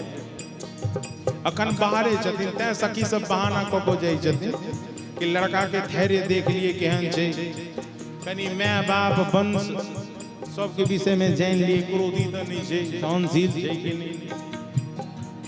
तै ए सखी सब आपस में कहो लगल कि नहीं गे पता छो तोरा एकटा भै तो स्वयंवर में सीता के संगे विवाह तय हो, लेकिन और जे तीनटा छथिन ई अहिना विवाह नहीं भ रहल छै। तहन जनक महाराज हिनकर पिता कते मांगतथिन, ओइसे अत्यधिक संपत्ति दऽ देलकै। और सबसे रहस्य के बात त ई जे माय बाप दुनू गोर छै ना, बच्चा सब कारी आ गोर दुनू तरह छै। दुई श्यामल दुई गोर बदन मां, दुई श्यामल दुई गोर बदन मां, दुल्हा चारु सलोना है, दुल्हा चारु सलोना है। गोर मैया गोर बाप छन, गोर मैया गोर बाप छन। कौन दुल्हा श्यामल कोना है, दुल्हा श्यामल कोना है। इतने नहीं स्वभाव में सो बटन कर। दुईटा धीर शेष दुई चंचल, दुईटा धीर शेष दुई चंचल। राम और भरत जितने अस्थिर, लक्ष्मण और शत्रुघ्न उतने ज्यादा चंचल। दुईटा धीर शेष दुई चंचल, दुईटा धीर शेष दुई चंचल। दुल्हा श्यामल कोना है, दुल्हा श्यामल कोना है। इतने नहीं एकटा सखी एलखिन कहलखिन गे बहिन पा तोरा मालूम छो इनका मैं के बच्चा नहीं हुई छै, आ बापो के संतान नहीं हुई छै। ओझा भक्ता जादू टोना वैद्य केते झाड़ फूक करेलखिन, केते यज्ञ अनुष्ठान करेलखिन। यज्ञ अनुष्ठान से जन्मल बच्चा सब एने नहीं हेते। झाड़ फूक सो जन्मल दुल्हा, झाड़ फूक सो जन्मल दुल्हा। झाड़ फूक सो जन्मल दुल्हा, झाड़ फूक सो जन्मल दुल्हा। मानो वैद्यक टोना है, मानो वैद्यक टोना है। एकटा कहलखिन पता छौ कि नहीं केते दहेज लेलखिन से। अरे मैं बेचल कन गहना लोको, मैं चल कन गहना लोको। मैं बेचल कन गहना लोको, मैं जाए चल कन गहना लोको बापो चानी सोना है, बापो चानी सोना है। जौन ई प्रकार से विनोद भ रहल छै, लेकिन लक्ष्मण के अब भ्रिकुटी उठि रहल छै। ये अब हमर माय बाप पर चलि गेला, बर्दाश्त से बाहर है। तखन ही सखी सब तुरंत अपन भाषा बदल देलखिन, कहलखिन गे बहिन पा जाय दे। आब तो जेहन छथिन अपने पाहुन छथिन ने। अरे नजरी न लागन एही पाहुन के, नजर न लागन एही पाहुन के, नजरी न लागन एही दुल्हा के, नजर न लागन एही दुल्हा के। दुल्हा चानी सोना है, दुल्हा चानी सोना है।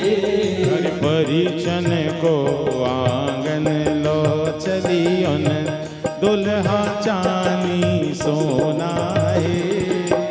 परिचन को आंगन लो चलियन, दुल्हा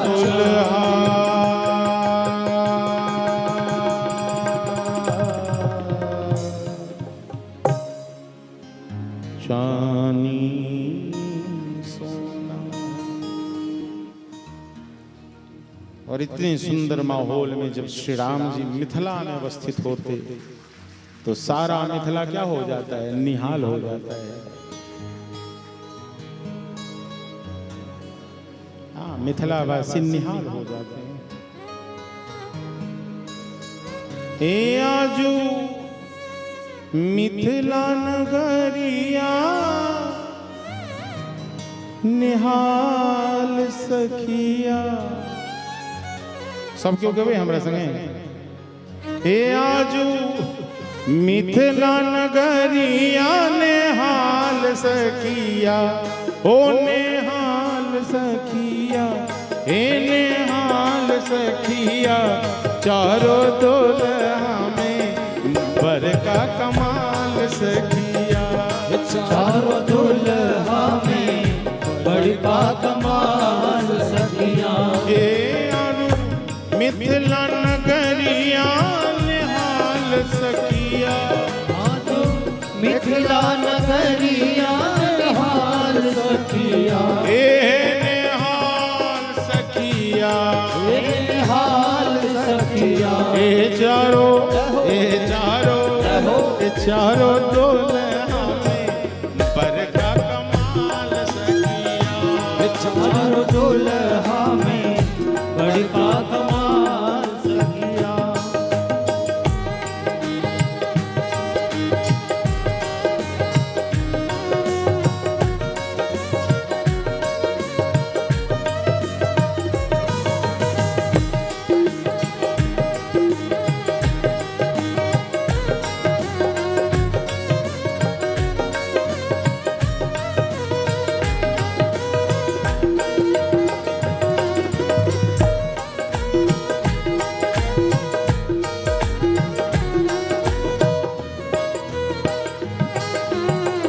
माथे मनि मोरिया कुंडल सोहे कनवा, माथे मणि मोरिया कुंडल सोहे कनवा।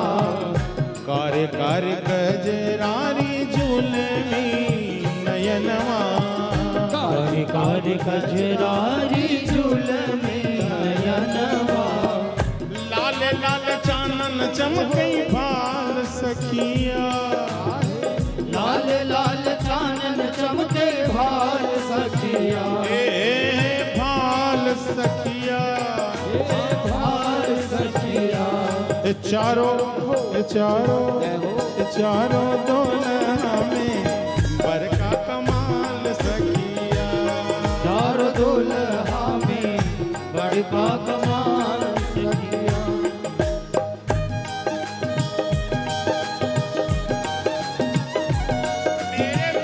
गोविंद गिरधारी बनवारे बोल दुल्हा सरकार की।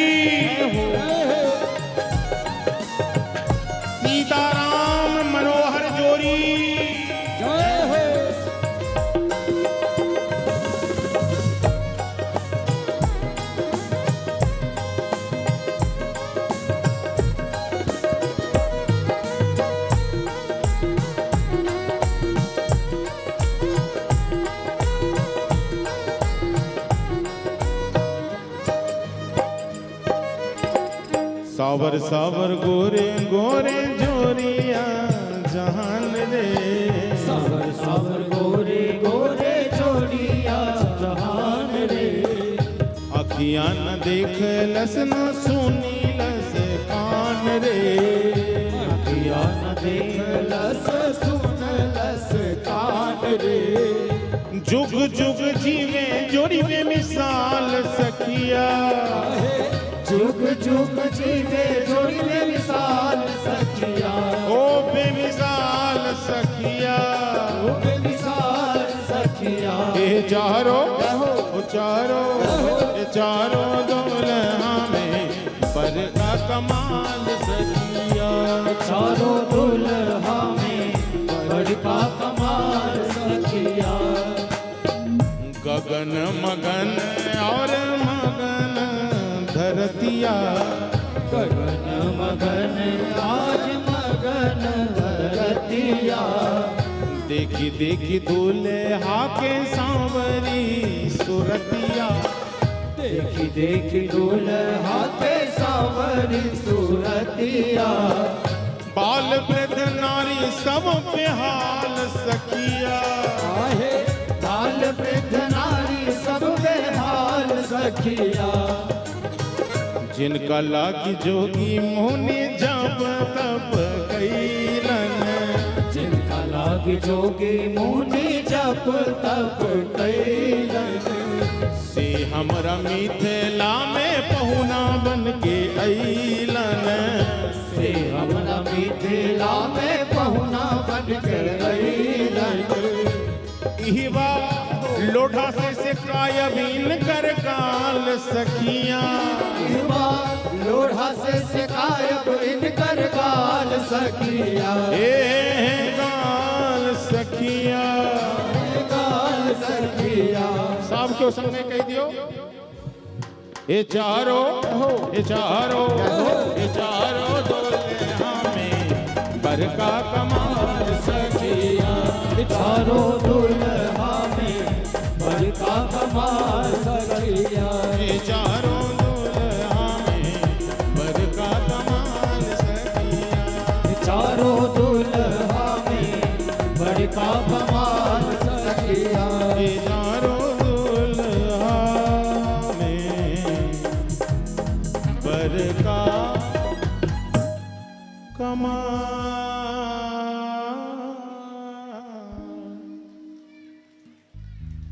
जय रघुनंदन जनक किशोर, सीता राम मनोहर जो। बंधुओं, अब तो श्री परीक्षित जी महाराज के मन में एक ही अभिलाषा है कि भैया हम अपने प्राण पुरुषोत्तम भगवान श्री कृष्ण की कथा सुन। इसलिए आज कह रहे हैं कि गुरुदेव आप मुझे वह कथा सुनाइए जिस कथा का संबंध मेरे बाबाओं से है, जिसका संबंध मातृगर्भ से है, जब मैं माँ के गर्भ में था। इसलिए मुझे कृष्ण कथा सुनाइए। भगवान श्री कृष्ण कब अवतरित होते हैं, आज जाकर भगवान के अवतरण का वह रहस्य उद्घाटित होता है कि भैया जब इस धरा पर अत्यधिक अत्याचार हो जाता है, तब जाकर मथुरा मंडल के राजा हैं महाराज उग्रसेन, उनकी पत्नी के गर्भ में एक बालक आता है और वह बालक कोई सामान्य नहीं है, क्योंकि उस गर्भ को स्पर्श कर दिया धूमिल नाम के असुर ने। इसलिए उस गर्भ से कंस का जन्म होता है और बगल के नगर में रहते हैं कौन,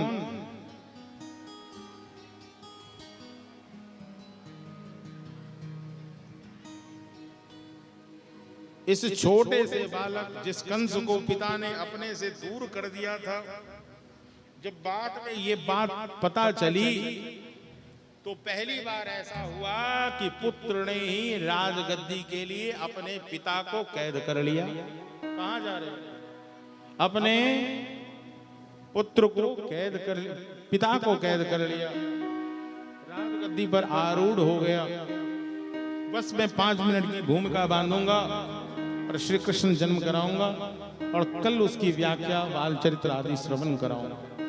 भगवान के अवतरण के कई सारे कारण हैं, कई सारे रहस्य हैं, और उसमें से विशेष ये है,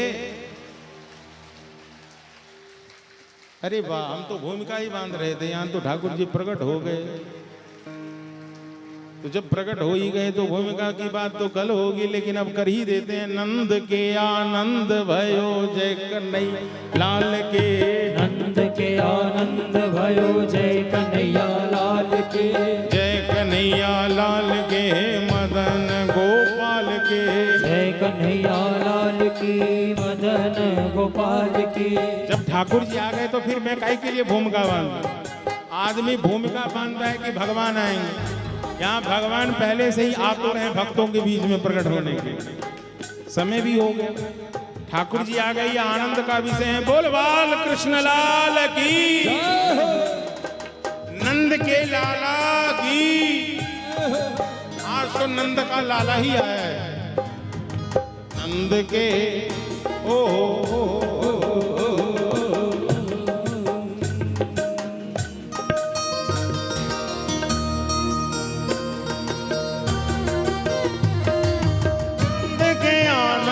भयो जय कन्हैया लाल की, नंद के आनंद भयो जय कन्हैया लाल की, कन्हैया लाल की मदन गोपाल की, कन्हैया लाल की मदन गोपाल की, जय कन्हैया लाल की मदन गोपाल की, जय कन्हैया लाल की मदन गोपाल की। नंद के हो नंद के आनंद के आनंद भयो जय कन्हैया लाल की, एक नंबर हाथ उठाकर झूम नंद के आनंद भयो जय कन्हैया लाल की, नंद के आनंद भयो जय कन्हैया लाल की।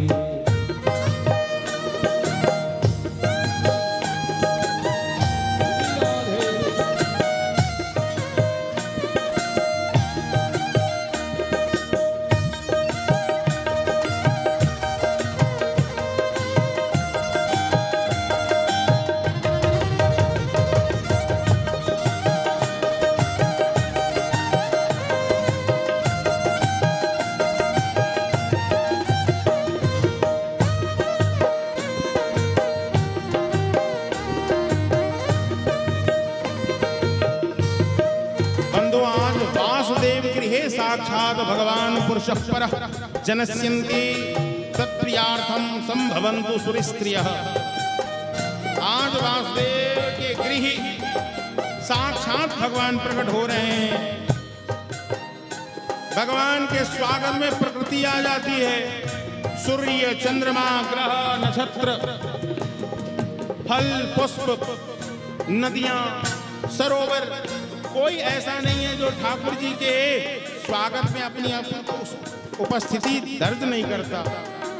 निश्चित है कि भगवान के भक्त के जीवन में खूब दुख आता है। देवकी और वसुदेव ने कष्ट झेला है, लेकिन आज उसका परिणाम है कि श्री कृष्ण उनके घर आए।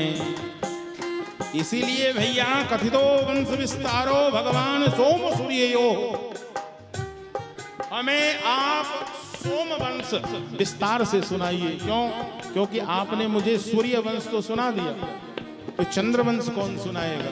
इसलिए चंद्रवंश को चमत्कृत करने के लिए, यदुवंशियों को धन्य धन्य करने के लिए बाल कृष्ण लाल को प्राकट्य भयो है। बोल बाल कृष्ण लाल की जय हो।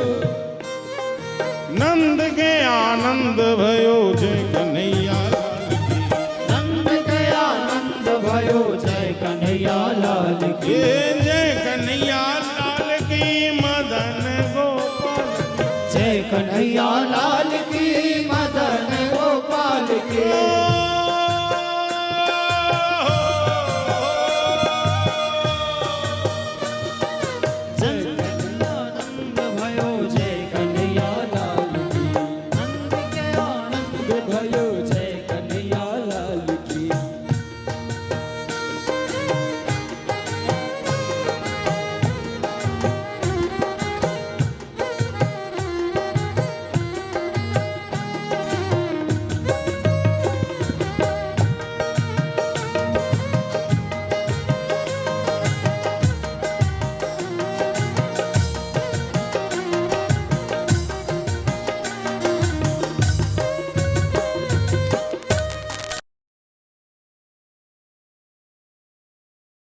कृष्ण जन्म भया बधावा लेके आए। कृष्ण जन्म भया बधावा लेके आए। कृष्ण जन्म भया बधावा लेके आए। कृष्ण जन्म भया बधावा लेके आए। नाले हो करवा नाले हो करवा नाले वो कड़वा नाले वो छड़वा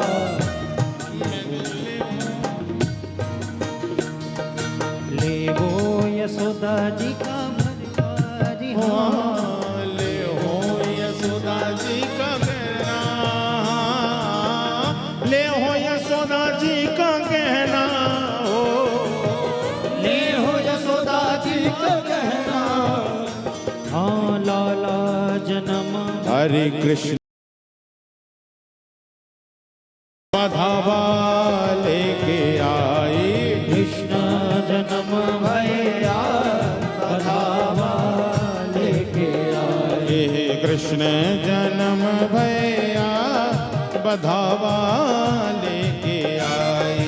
कृष्ण जन्म भया बधावा लेके आए। ओ ब्रिज में है रही जय जयकार नंद घर लाला जायो है। ब्रज में है रही जय जयकार नंद घर लाला जायो है। ओ लाला जायो है री गोपाला जायो है हो लाला जायो है री गोपाला जायो है। ओ भैया अब तो नंद के घर में लाला हो गया, वसुदेव जी का क्या काम। जल्दी से भैया अपने लाला को अपनी गोद में ले लो। लाला जायो है री गोपाला जायो है हो लाला जायो है री गोपाला जायो है। कि ब्रज में ऐसे नहीं जय हो कहना पड़ेगा सबको। मैं कहूंगा ब्रिज में आप कहना जय हो। क्या कहोगे क्या कहेंगी? इतने धीरे से बोलेंगी तो बगल के ही रास्ते तक नहीं जाएगा। एक तो बगल में सरोवर है, सरोवर का अभ्यास होता है स्वर को पी लेना, इसलिए थोड़े जोर से कहिए कि ब्रिज में कि ब्रिज में कि ब्रिज में है रही जय जयकार नंद कर लाला जायो है। ब्रिज में है रही जय जयकार नंद घर लाला जायो है। और इतने लोग खड़े हो गए कि पता ही नहीं चल रहा है कि इसमें नाचना किसको आता है और किसको नहीं आता है। इसलिए जिसको नाचना नहीं आता है बैठ जाओ, जिसको नाचना आता है वही खड़े रहो। सबको आता है नाचना? कितने लोगों को नाचना आता है? भगवान के दरबार में किस सबको नाचना आता है? वही हाथ उठाना। आता है तो नाचो।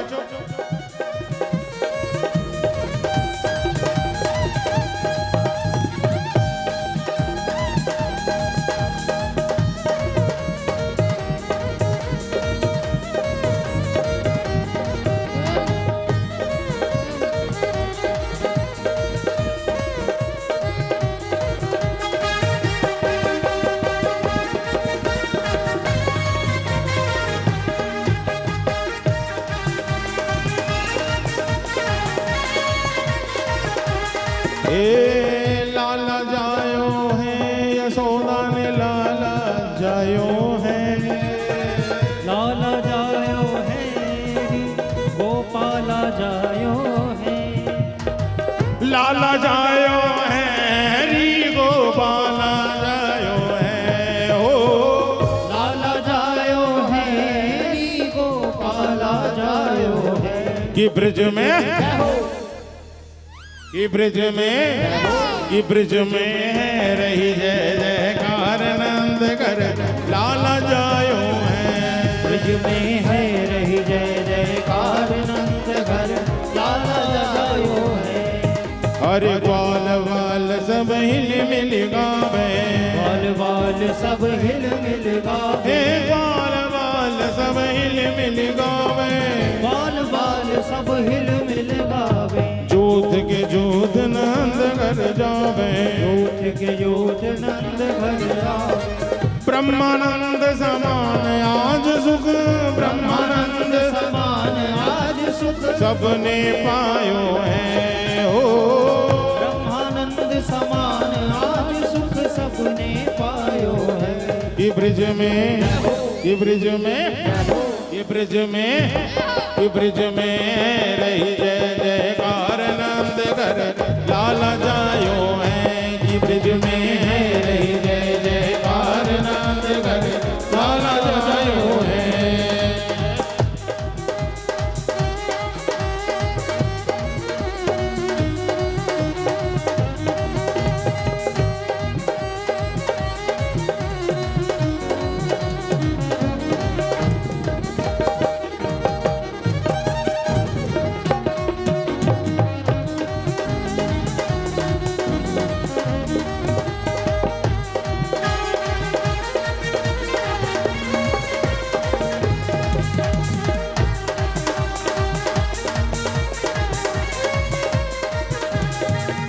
अरे ब्रज 84 कोस में भैया, ब्रज 84 कोस में भैया, सब कहे धन्य यशोदा मैया, सब कहे धन्य यशोदा मैया, सब कहे धन्य यशोदा मैया, सब कहे धन्य यशोदा मैया।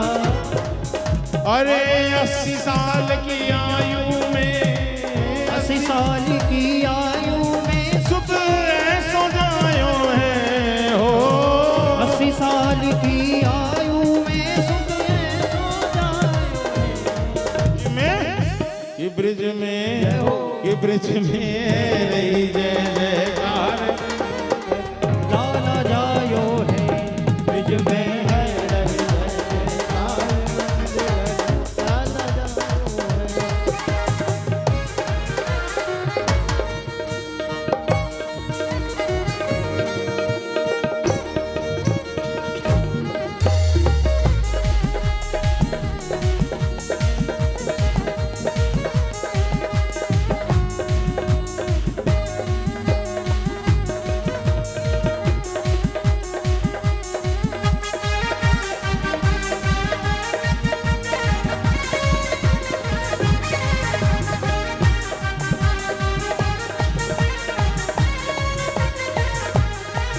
अरे ब्रह्मा शिव सनकादिक आए, ब्रह्मा शिव सनकादिक आए, सिद्ध मुनि सब देव सिधाए, सिद्ध मुनि सब देव सिधाए, कर पालन को रूप सबई मिली मंगल गावे हो, हरि ग्वालन को रूप सब ही मिल मंगल गायो है। कि ब्रिज में, अब भूल जाते हैं आप लोग, कि ब्रिज में, कि ब्रिज में, कि ब्रिज में रही जय जयकार नंद घर लाला जायो है, कि ब्रिज में रही जय जयकार नंद घर लाला जायो है।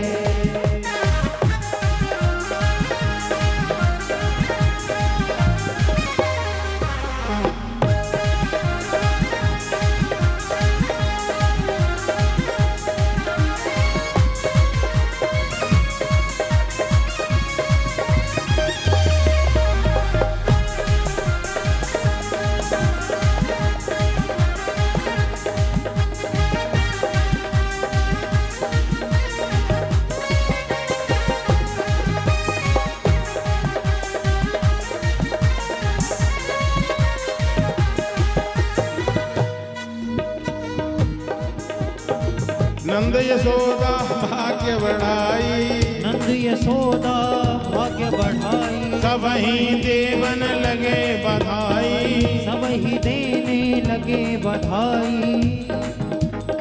ऐसो अद्भुत सुख तो काहू और न जायो है हो, ऐसो अद्भुत सुख तो काहू और न जायो है। कि ब्रिज में, कि ब्रिज में, कि ब्रिज में, कि ब्रिज में, कि ब्रिज में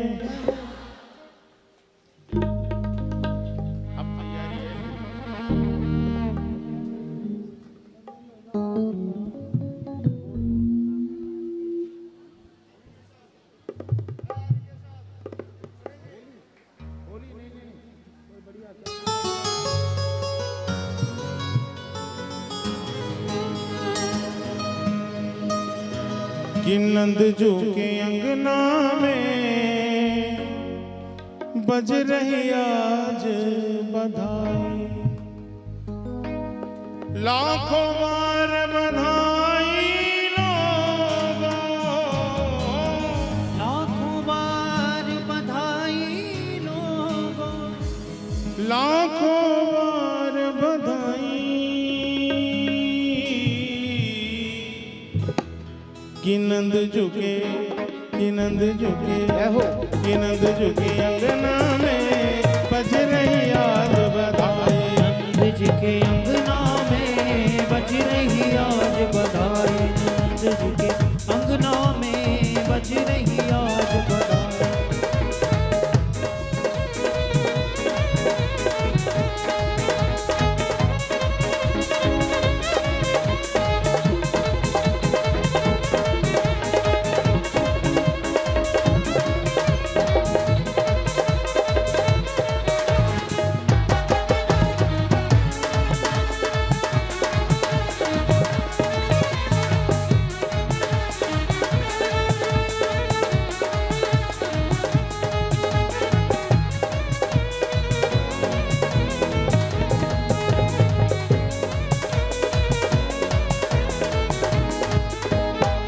चमत्कार सा हो गया लोगों, देखो बात निराली, चमत्कार सा हो गया लोगों, हो गई बात निराली।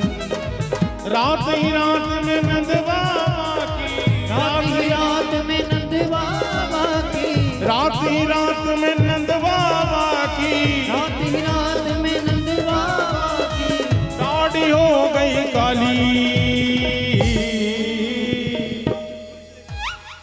रात ही रात में नंद बाबा की, रात ही रात में नंद बाबा की दाढ़ी हो गई काली, कि नंद झुके, कि नंद झुके, कि नंद झुके अंगना में बज रही आज बधाई, नंद जी के अंगना में बज रही आज बधाई, कि नंद झुके अंगना में बज रही आज बधाई, नंद जी के अंगना में बज रही आज बधाई।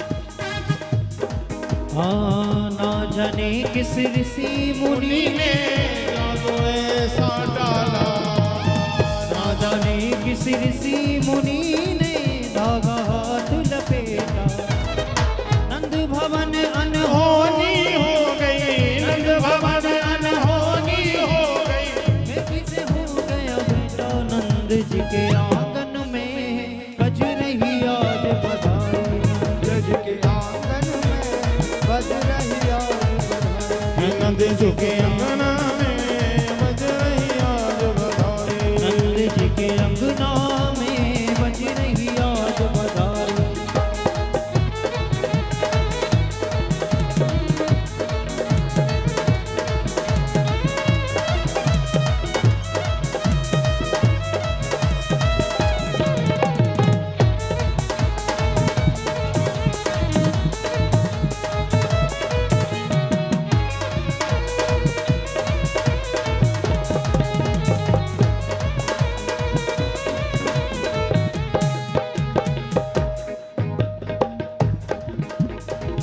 चलो देखिया मैं, ओ चलो देखिया मैं, चलो देखिया मैं नंद घर लाला हुआ, देखिया बे नंद घर लाला हुआ, तेरी लाला हुआ बड़ा प्यारा हुआ, लाला हुआ बड़ा प्यारा हुआ, तेरे यदुवंश के कुल का उजाला हुआ, यदुवंश के कुल का उजाला हुआ। चलो देखिया मैं, चलो देखिया मैं, चलो देखिया मैं नंद घर लाला हुआ, देखिया बे नंद घर लाला हुआ,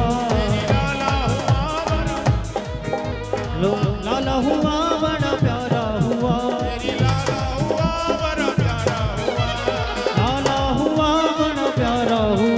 चलो देख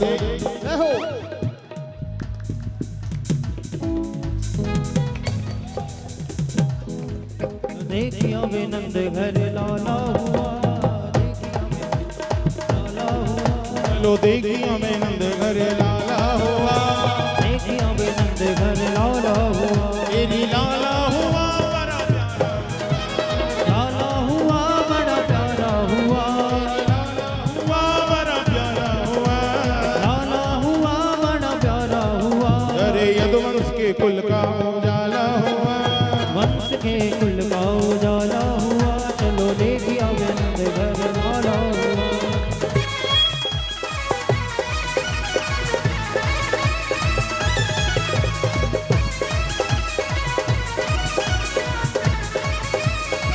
बोल बाल कृष्ण लाल की।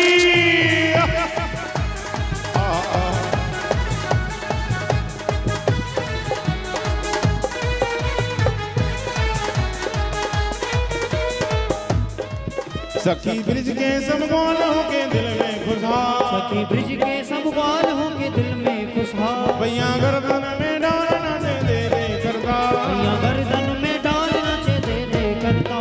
आज नंद का ये आज नंद का ये आज नंद का नसीबा उजाला हुआ, नंद का नसीबा उजाला हुआ, आज नंद का नसीबा उजाला हुआ, आज नंद का नसीबा उजाला हुआ, चलो देखिया वे नंद घर लाला हुआ।